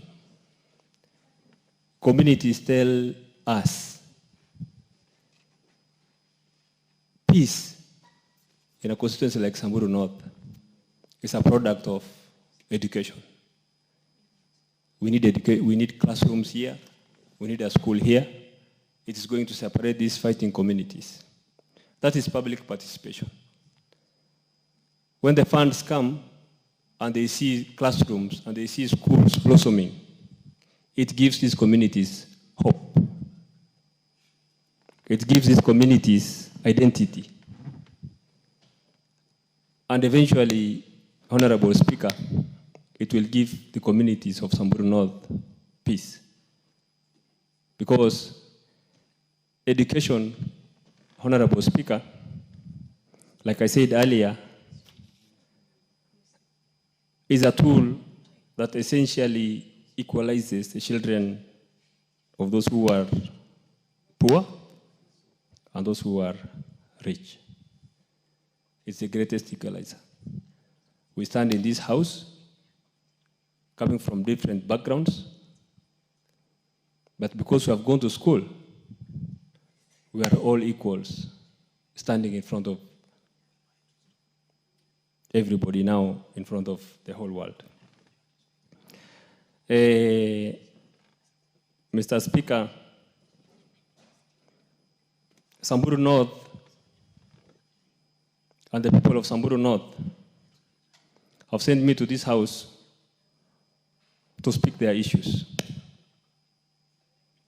And one of their biggest issues is that the development which comes from CDF and the devolution, we are not ready to let it go back so that we start going with a begging ball to the executive, to the PS for education, asking him to build classrooms for us, to the CS for education, asking him to build classrooms for us.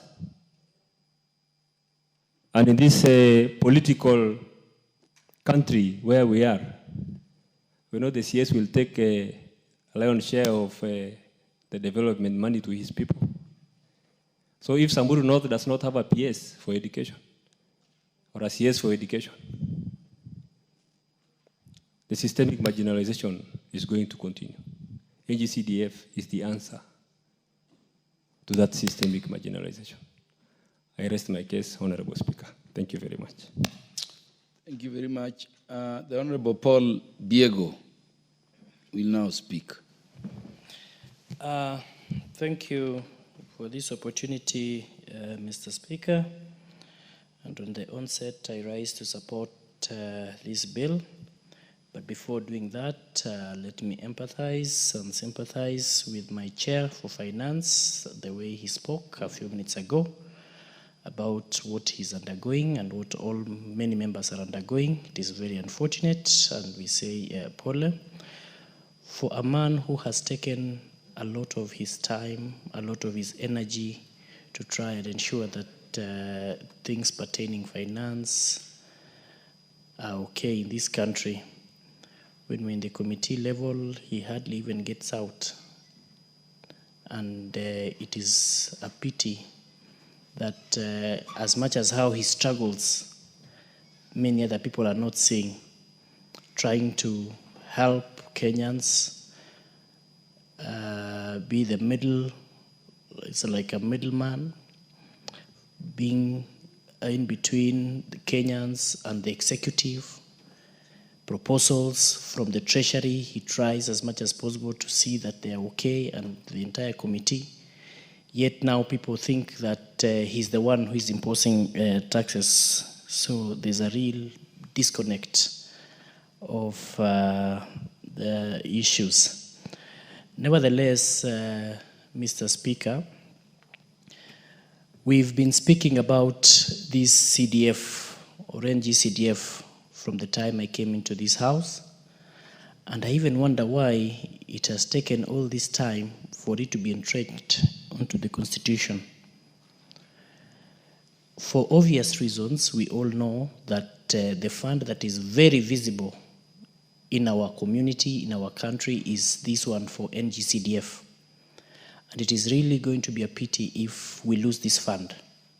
And that is why also I call upon my colleagues that come Tuesday, we come in numbers so that we may be able to entrench and pass this once and for all.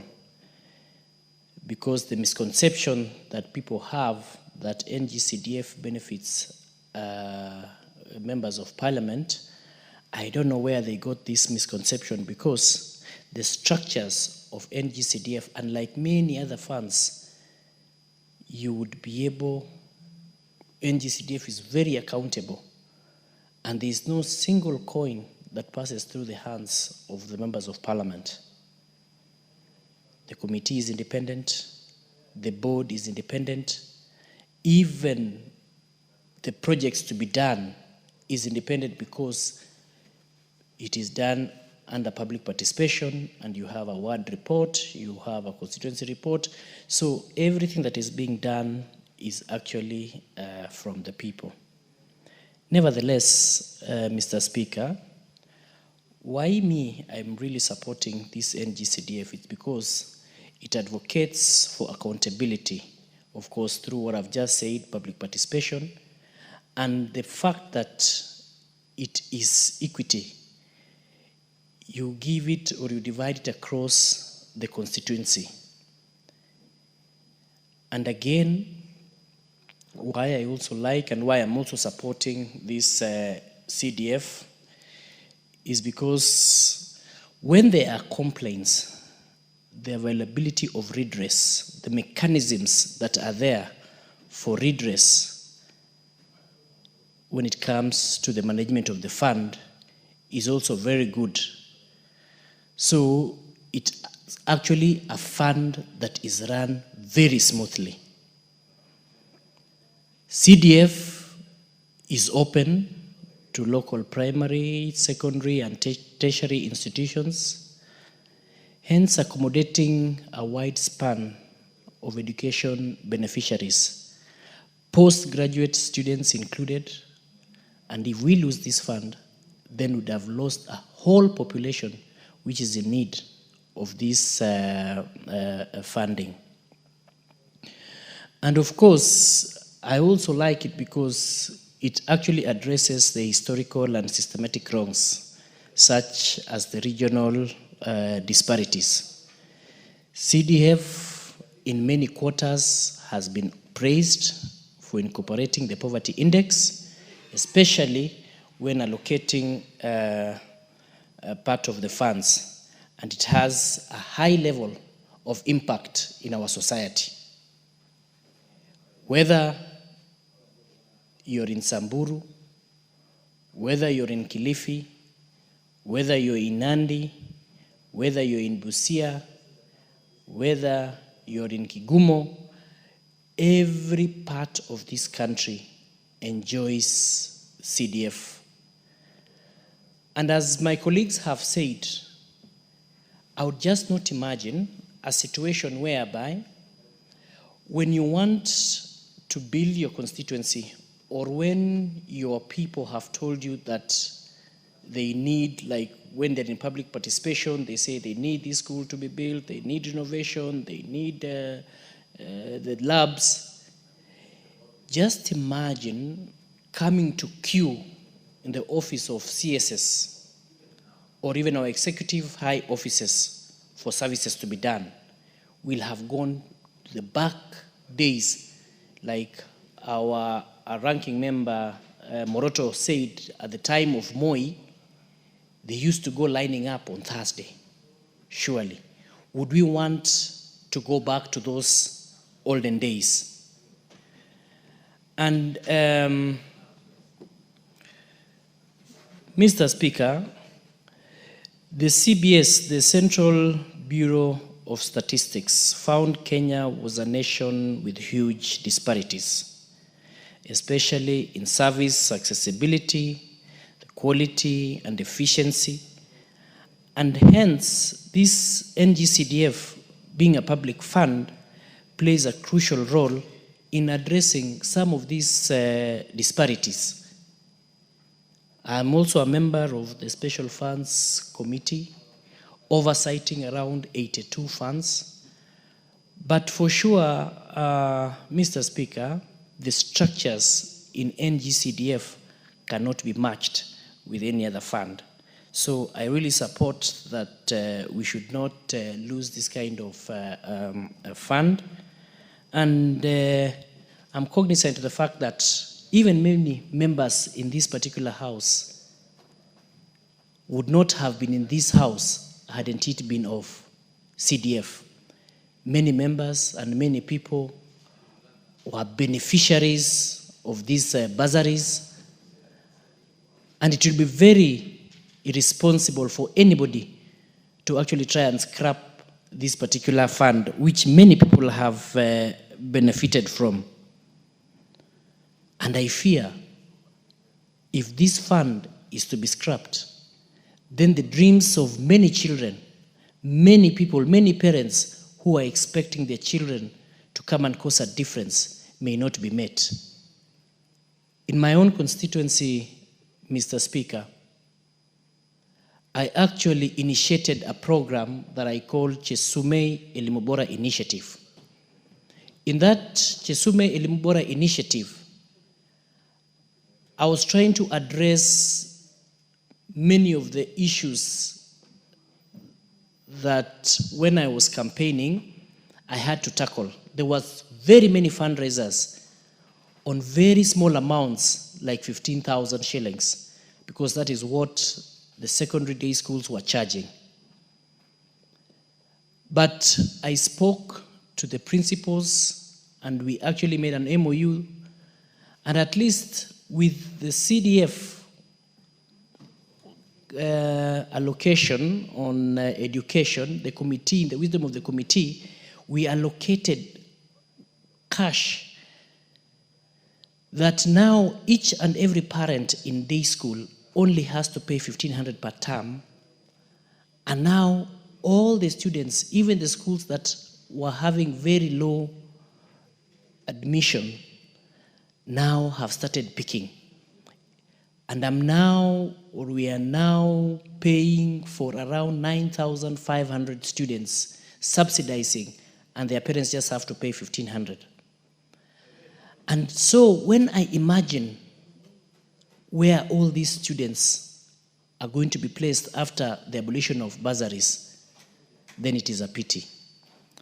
All said and done, Mr. Speaker, because I'm seeing time is not on my side, I also regret, Mr. Speaker, that we are not able to conclusively debate on these matters because of the demonstrations. One more time.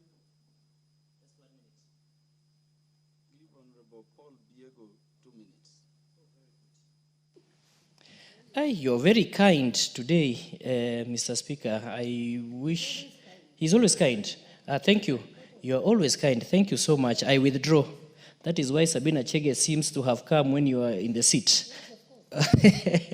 So I was saying that we would have deliberated on these matters, but because of these demonstrations, Mr. Speaker, very irresponsible.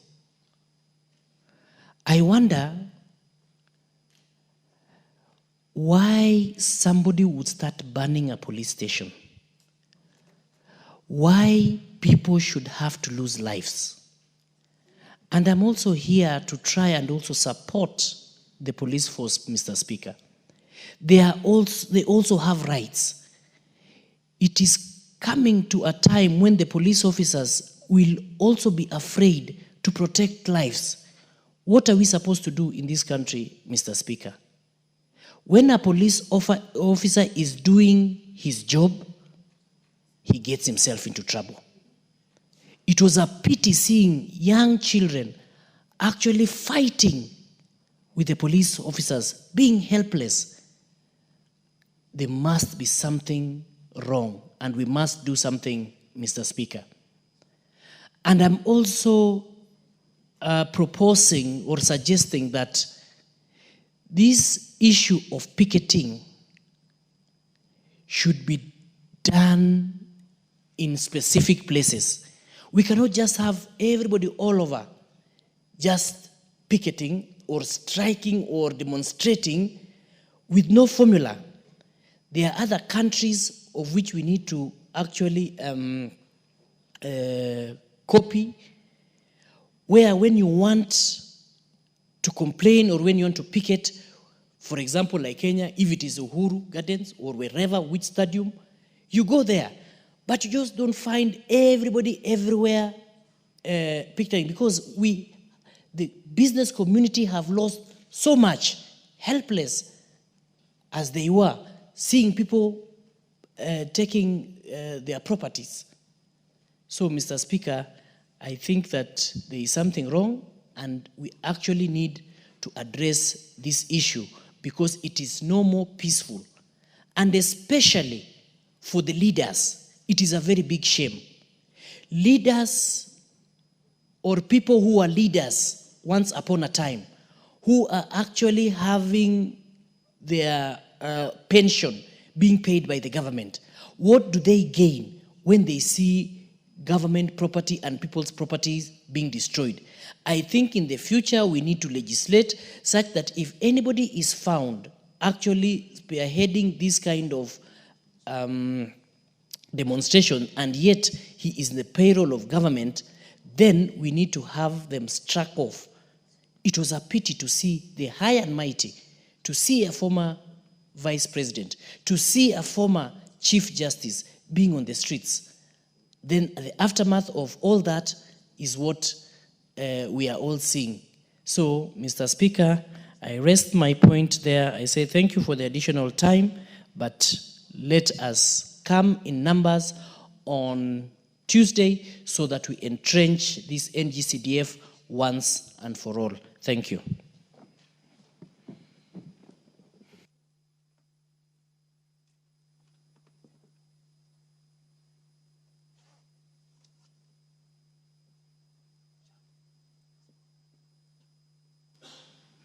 The Honorable Daniel Manduku.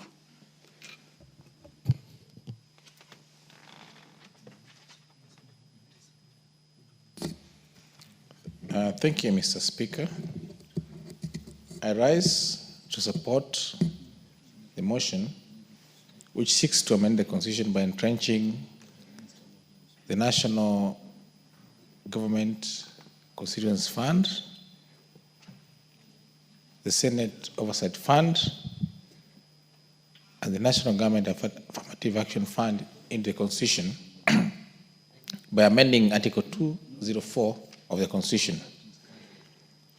Mr. Speaker, allow me not to repeat what my colleagues have said, and allow me also not to delve into what happened yesterday in Kenya by going straight to my point.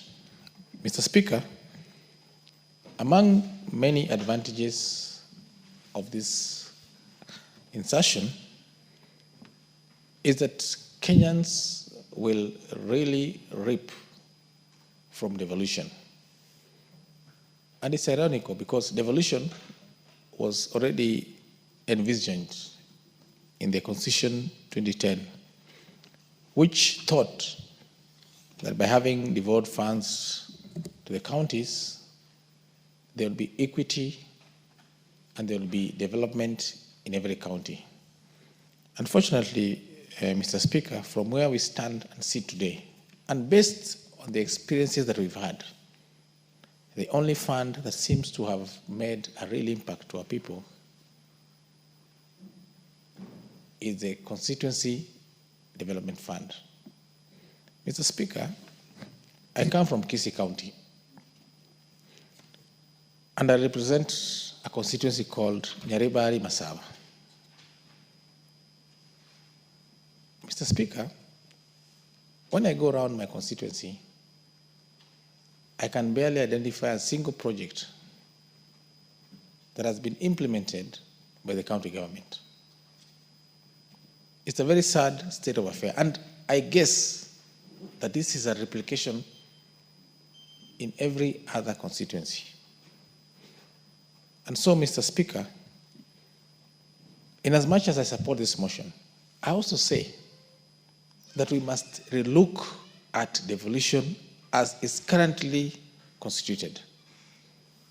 Mr. Speaker, I'm bold enough to say that our governors are not delivering. In fact, let me say, our governors are busy stealing from morning to evening. I'm privileged that I've been in government for so long. And I can tell you that some of these governors wake up in the morning to steal from our people. In fact, if these demos were to happen anywhere, they should be happening at the county governments. Nyaribari Masaba constituency has not benefited from devolution, but has immensely benefited from the Constituency Development Fund. Mr. Speaker, let me also say this, that we must be bold in what action we take going forward.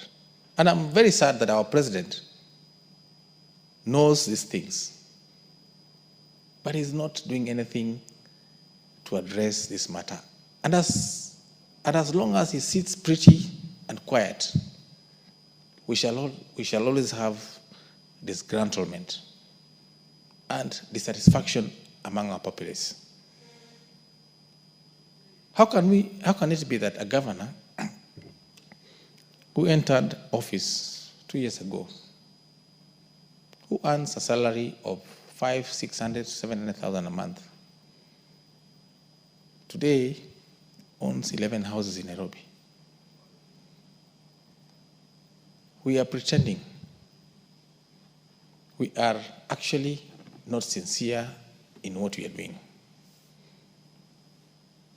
Mr. President, these are the things that you must face and deal with before you stop these massive demonstrations in this country. You know the facts, but these governors are your friends because they come to you, you dine with them, you eat with them, you share with them. And this is a problem in this country. Our problem is not the laws we enact. Our problem is the implementation and the oversight.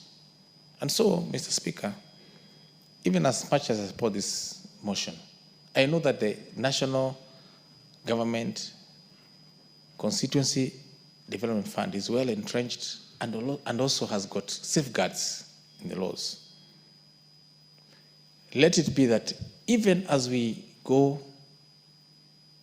forward involving our funds, that there must be safeguards and checks and balances. Mr. Speaker, my colleagues have spoken on this matter. I agree with them 100%. But we must get serious. Thank you, Mr. Speaker. The Honorable Joseph Munyoro, the MP for Kikumu, will now speak. Thank you, Mr. Speaker. I rise and at the onset, I want to support the motion. The bill, I think one of the challenges we have in this country is we've become predominantly a litigious country where we go to court either with genuine concerns, with nuisance concerns, and we become litigants. I don't think there is anyone in this country who doesn't recognize the role that NGCDF has played. We know from our villages, from our schools, the number of children who've gone to school, and they've been sent to school courtesy of bursaries through NGCDF. It's a fund that helps even with electrification. But I know we have a matching fund, and where the committee so decides that they need to light up a particular village, they're able to set aside some money, and then REREC is able to match with an equal amount of money so that we can do rural electrification. So all this manner of litigants who've been constantly on the case of NGCDF are doing so from a nuisance point of view. I do know that if you look at the number of counties we have and the money they've gotten since the enactment of the 2010 Constitution, you will be hard put to point out things that those funds have been able to accomplish in our counties. Conversely, if you ask any member of the public from any corner of this republic to point to you what NGCDF has achieved, they are able to show what can be seen with our naked eyes. So it is imperative that we entrench this fund in the Constitution, not for us, not for the people who will come after us, but for posterity. It is very important that we realize that things like police stations, I can't remember the last time we had the national government doing anything regarding our police stations, for example, in my constituency, Mr. Speaker. We do know, we keep crying here, we keep bringing petitions, questions regarding the funding of our vehicles for security purposes. And I am sure that if such were left to the NGCDF fund, we would not be having these problems, because they would be able to budget and buy police vehicles where they are necessary. That development comes from the person who's being served by the public, I mean by the government. So the public know what they require. And I think it is important that other than a 2.5%, this fund should be enhanced. I'm also of the very strong opinion that in things like roads, the same should be done, so that each constituency is assured of getting their fair share of revenue to do roads. Because this issue of waiting for benevolence from the national government or from the person in power so that you are able to develop your area, I think came to an end with the end of the last constitution we had. Honorable Speaker, I also want to sympathize with my colleague. I was in the Finance Committee, and Kuria Kimani was my chair.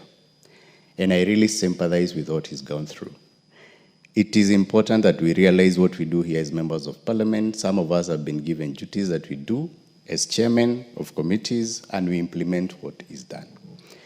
But I also want to say that if we sit here as a house and imagine that there's someone who sat somewhere and was able to get those crowds we saw yesterday, we are lying to ourselves. This is a matter that must be looked at from a perspective of how serious it is, that we are looking at an existential crisis of our nation as a republic.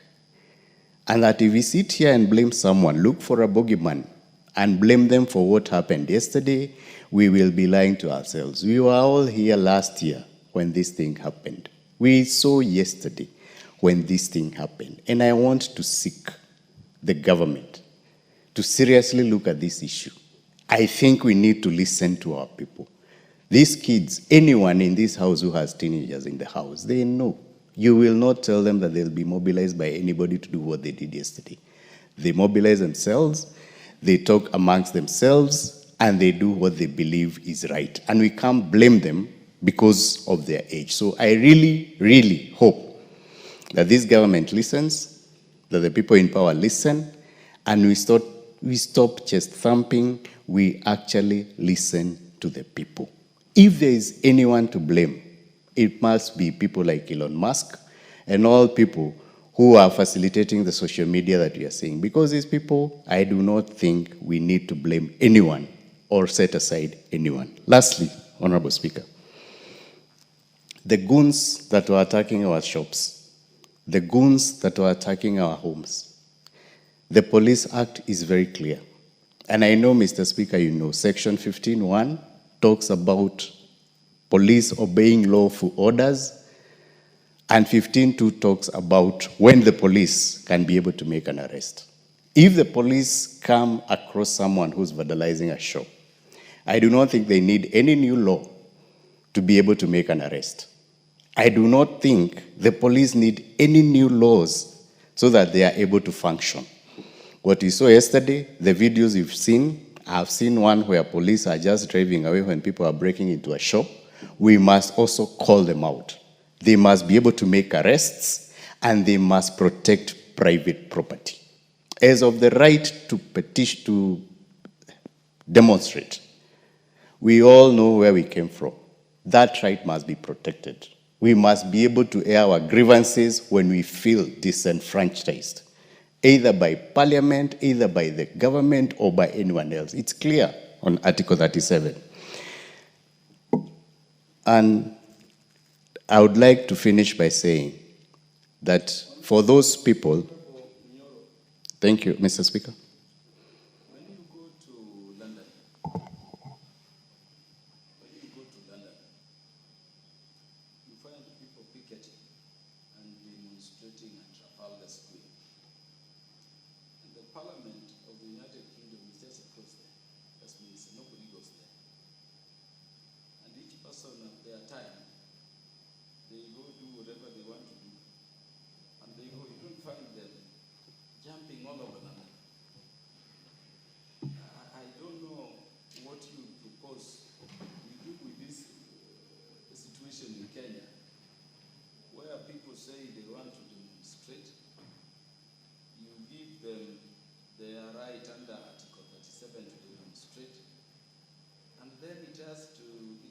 Coming an all over, kind of situation.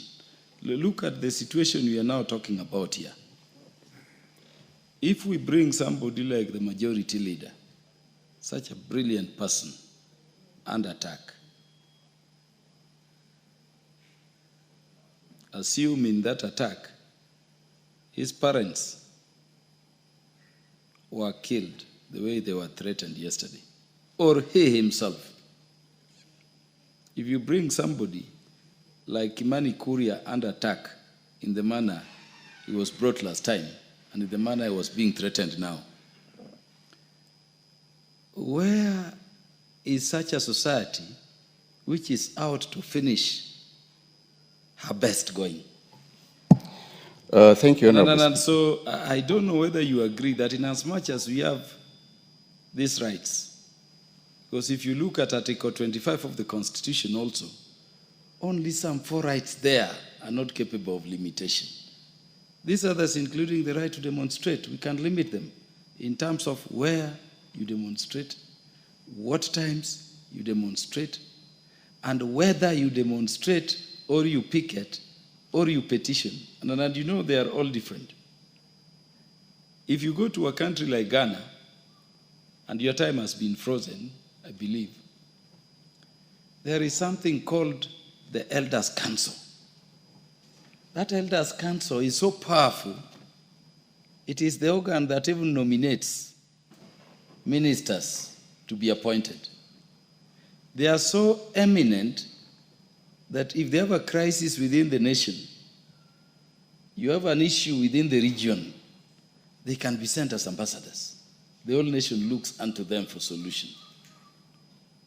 In Kenya, all retired heads of arms of government enjoy a very good package. 95% of your last pay. Because there is 80%, then 15% of your last gross pay for vehicle maintenance. The vehicles are being bought for you. You have over 10 employees, including gardeners, cooks, being paid by taxpayers. And we are doing that so that when a nation is in crisis, there are some people the nation can look for guidance. How do you feel when a person who is a beneficiary of those facilities, a guy being packaged to be that eminent, is being deported from a neighboring country that is going for activism?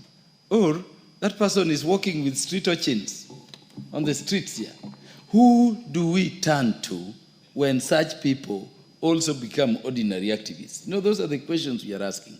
And so we are not saying there should be excesses, but we are saying everything that is good should have limitations. And let me tell you, we have a very rich Bill of Rights. But my brother, can you enjoy human rights and fundamental freedoms if the state called Kenya does not exist? You lose the whole of it. So how do we enjoy this rich Bill of Rights without exposing the state to either collapse or detrimental instability? Those are the things we need to weigh. Of course, not to derogate or take away the rights completely. Thank you, Honorable Speaker. I think my point has been that as much as we want to litigate, again, the word I used before, the makers of our Constitution had history to go by. I also agree that there are neighborhoods or states and nations that do it differently. But currently, the current Constitution that we enjoy require that you inform of police officers, they give you security when you're picketing, when you're demonstrating. And as much as I really do not support any violence, because we were all here and we saw what happened last year. My point was, we cannot sit here and pretend that the person who caused this is Rigathi Gachagua. That cannot be. We must be honest with ourselves. We must be true to ourselves, that there are people here who are disenfranchised, people who are feeling that they are not being treated the way they should be treated in this republic, and they are our young children. And if we don't listen to them, we will be the ones to pay in future, because this nation is for all of us. If we do not try and listen, I think we have a bigger problem. But if you need to look for a bogeyman, if you need someone to blame, it's all well and good. We will blame them. We will say they caused this. We will petition. We will say we'll call for their arrest. But that will not take the fundamental problem away. And that I want to be on record as having stated that in this house, because we must be true to ourselves. The goons that were out there with rungus and all manner of weapons, we've not heard of a single arrest. Again, if we sit here and pretend that those goons went to a shop and bought those rungus and came to vandalize shops, we will be lying to ourselves. There must be people behind it, and those people must be brought to book. They must be called out. And we must say that we are a nation of law and order. We are a nation that follows the Constitution that we made, and we must be there to ask the government to act when that has been breached. And that's why I was talking about the Police Act. We have a DIG, we have an IG of police, who is working independently of the state. So he can be able to do this, investigate, arrest, make sure that the people who cause all this mayhem are arrested. Those people who lost their livelihoods, they have no one else, unless we want to break into a banana republic where we take our security in our own hands, that we come into a shop and you have to keep a weapon so that if you are attacked, you are able to defend yourself. But I think that honor, right now, the onus is on the state. The government must protect property. The government must protect life. The government must protect the livelihoods of the people this government is serving. And that is my point. At no time and at no point do I support violence against an individual, against a leader, against anybody. But all I'm saying, if people need to demonstrate currently until we implement and we make laws in this house, they will go by what we have in the Constitution. And I think it's only fair, because that's the only thing they know. Let me sit by saying I support this. And I really hope that on Tuesday we are able to entrench the NGCDF Act into the Constitution. Thank you, Honorable Speaker. Thank you very much, Honorable Joseph Munyoro. The most patriotic lady in the House, the Honorable Sabina Chege, will now speak.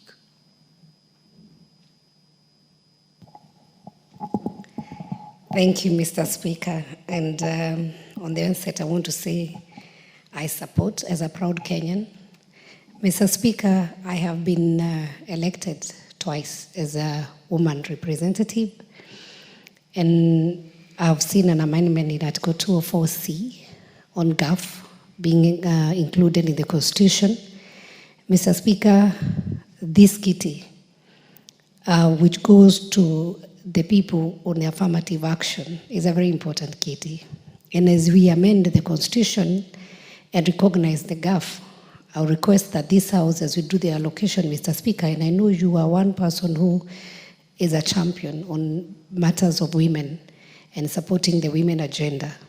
Mr. Speaker, GAF is only 7 million per constituency per year. And this is where you find women groups benefiting, you find the groups with persons with disability benefiting. And we know there are also other kitties, Mr. Speaker, if it were possible, if I was asked to do a suggestion, the money that goes to Uwezo Fund, the money that goes to Youth Fund, that money should be brought together to one kitty, where the women reps, because they represent the entire county and all the constituencies in the county, can manage it. Because you find that the groups that have information, Mr. Speaker, they'll come out, apply for GAF, they will apply for Uwezo Fund, and if they're a youth group, they'll also apply for Youth Fund. So you find only a few sections of the groups that benefit, while others may not even be aware on how to apply for this fund. So if you're able to enhance GAF, you can see a lot of changes in the villages, and this is a real bottom-up. Mr. Speaker, nobody doesn't see the work of CDF in this country. And when I saw the governor struggling to say they want to be giving bursaries, when I look at the counties, Mr. Speaker, and I will urge even the senators as they ask for the oversight fund, that they go through a process to actually have a clear role. What is this oversight function and what is this fund going to do? Because we went through vigorous, and I would want to remember Honorable Nyokabi, Honorable Kajuju, who are in this house, who helped us come up with the National Government Affirmative Action Fund, and we actually now had an act. So, Mr. Speaker, when we are talking about this Senate oversight, I am somehow lost on how it's going to be administered, although the bill suggests that they're going to have legislation from the House, but it's important that they sit down and think about it, so that as we allocate this fund, we can see this fund going to the people and helping the people. But when you say oversight, I don't know whether they'll be doing meetings, because for now, and this is of my own opinion, the Senate is doing very badly. Because, Mr. Speaker, if you look at the money that goes to the counties from the national government, for instance, a county like Nairobi that almost have 18 to 20 billion, then they have the revenue that Nairobi almost raises 100 million per day. But when you look at the development, what is happening in Nairobi with raw sewage flowing, with the streets like Kiambu Road, Mr. Speaker, for the last 6 months, we have not had street lights all the way. It is dark. Mr. Speaker, then you ask yourself, what is the Senate of Nairobi doing? If this is the oversight they need to do, they need to oversight. We know there's a lot of money that has also been lost through the counties, but I see the Senate busy calling the ministers from national government. At some point, Mr. Speaker, I feel like Senate should have been a House of the Lords, where experts, where people who have served this nation with integrity, where people who are expertise in various sectors, be it finance, be it agriculture, be it education, we have professors, that they would have gone to the Senate and they act as an upper house that can advise this house and can be able even to advise the government. Without looking at the competition, you find senators going to fight the governors because they want to become governors. And it's also a pity, Mr. Speaker, that we also have governors who have become governors for 2 terms and have gone back to the Senate. Some want to go back to become members of parliament. It is ridiculous, Mr. Speaker. I think we need to look at this position. When somebody gets the level of a governor, you can either become a CS or a president, but you don't go back again to the Senate or to become a member of National Assembly. Mr. Speaker, it's just good mannerism and neatness. And as I support Mr. Speaker, I also want to say that CDF has been managed well. It has really helped. We still have schools even today that do not have classes. So the members of parliament from these regions, they need to prioritize and make sure no child at this day and age and era is having a classroom that is not conducive. They don't have toilets. And Mr. Speaker, some of them, they're even under the tree. So, Mr. Speaker, as I support, I would also want to urge members of Parliament to make sure, even if there's a fund manager, be in touch, go to the ground, make sure you are aware of where the money is going, and even monitor where the money has gone. It is sad, Mr. Speaker, that we would have discussed this yesterday, and maybe this bill would have passed yesterday, because it's a very important bill. But, Mr. Speaker, we had to not to adjourn the House in the afternoon because of the unrest that we had in this town. As I sat in my house, Mr. Speaker, and that's why I'm donning the Kenyan flag today, my heart cried for this nation. My heart cried for our young people. I would like to thank the Gen Zs who came peacefully in town and left early, and they came, gave their message and left. But we know, Mr. Speaker, there was a group that came that was well organized, and we cannot bury our heads in the sand, Mr. Speaker. We, politicians, we must take up the blame. We are the financiers, Mr. Speaker. Those people know themselves. We might not even name names, but you are conscious as you sit in the House, as you see businesses of innocent Kenyans whom you purport that you want to take them to Canaan, being vandalized. I saw a lady crying and asking God what she has done wrong, because he had a shop, Mr. Speaker, that went down. Everything was taken. These small shops you see in River Road, these small shops you find in Kamukonji, you find in Nyamakema, those innocent traders, they take loans, Mr. Speaker. They go and get a few things from China or Dubai, wherever it is. They come and sell. Some buy from a wholesale shop to go and buy. And then somebody seated somewhere in a house, you can actually sleep knowing you sent goons to go vandalize shops of your own. It is a shame, Mr. Speaker. And whether we want to say it's political, whatever it is, you cannot be so selfish that it's about you that you can ban this nation because of your own selfish interest. Mr. Speaker, I shared a phone call at around 9 p.m. yesterday with a young lady who used to work in my office and who went to work in the morning, and going home, she had to work for 3 hours because there were no matatus, there were no borders, and she was saved by a whisker, by a man who held her hand. There were gangs on Thika Road, Mr. Speaker, and they were raping women and girls. Many women have been raped. Many shops were vandalized. When they left town, now they went to those areas where they came from. And supermarkets, as late as midnight in Dagoretti Corner, people who are just breaking into shops in the supermarket, and these are the small supermarkets, a supermarket like Kasmat. Mr. Speaker, it is a sad affair. This is somebody who has been there with their family. I saw shamelessly in Nyeri town, people came in with motorbikes. It is not very hard for the security team to know who had hired those motorbikes. They came in Nyeri town. They wanted to attack one of our own, Shieni supermarket. And when the police went to help them, these people went back to Naivas. These people, Mr. Speaker, were carrying a whole fridge on the back.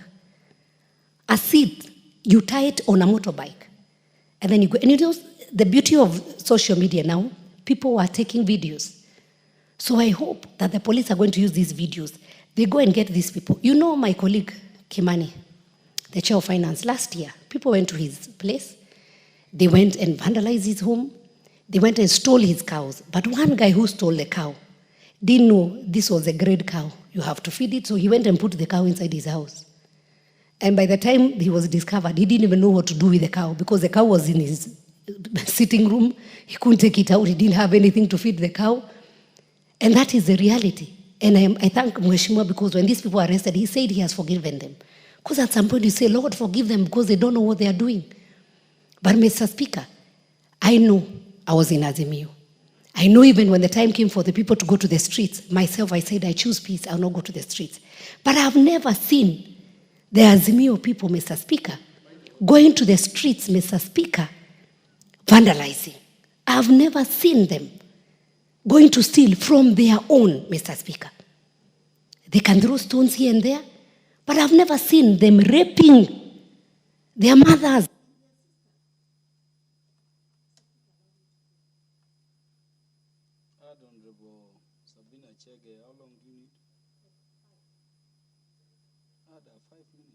Yes, and I don't want interruption, Mr. Speaker, because somebody wants to disrupt my line of thought. Mr. Speaker, I have never seen, we have had demonstrations, but Mr. Speaker, we could not have had people raping their own mothers, their own sisters, Mr. Speaker. And so, Mr. Speaker, yesterday was a sad day for me as a mother. Today I woke up and I decided I'll don the national flag and I'm going to pray for my nation. And Mr. Speaker, a time comes when you say, come, let us reason together. Come, let us reason together. Yes, our young people, Gen Zs, they are our children. They may have something that they want to say. We can have a national conversation, Mr. Speaker, which we can start from the location, from the ward level, where those young people can get a forum to go and say what they want to say. We can have a constituency level where they can have a forum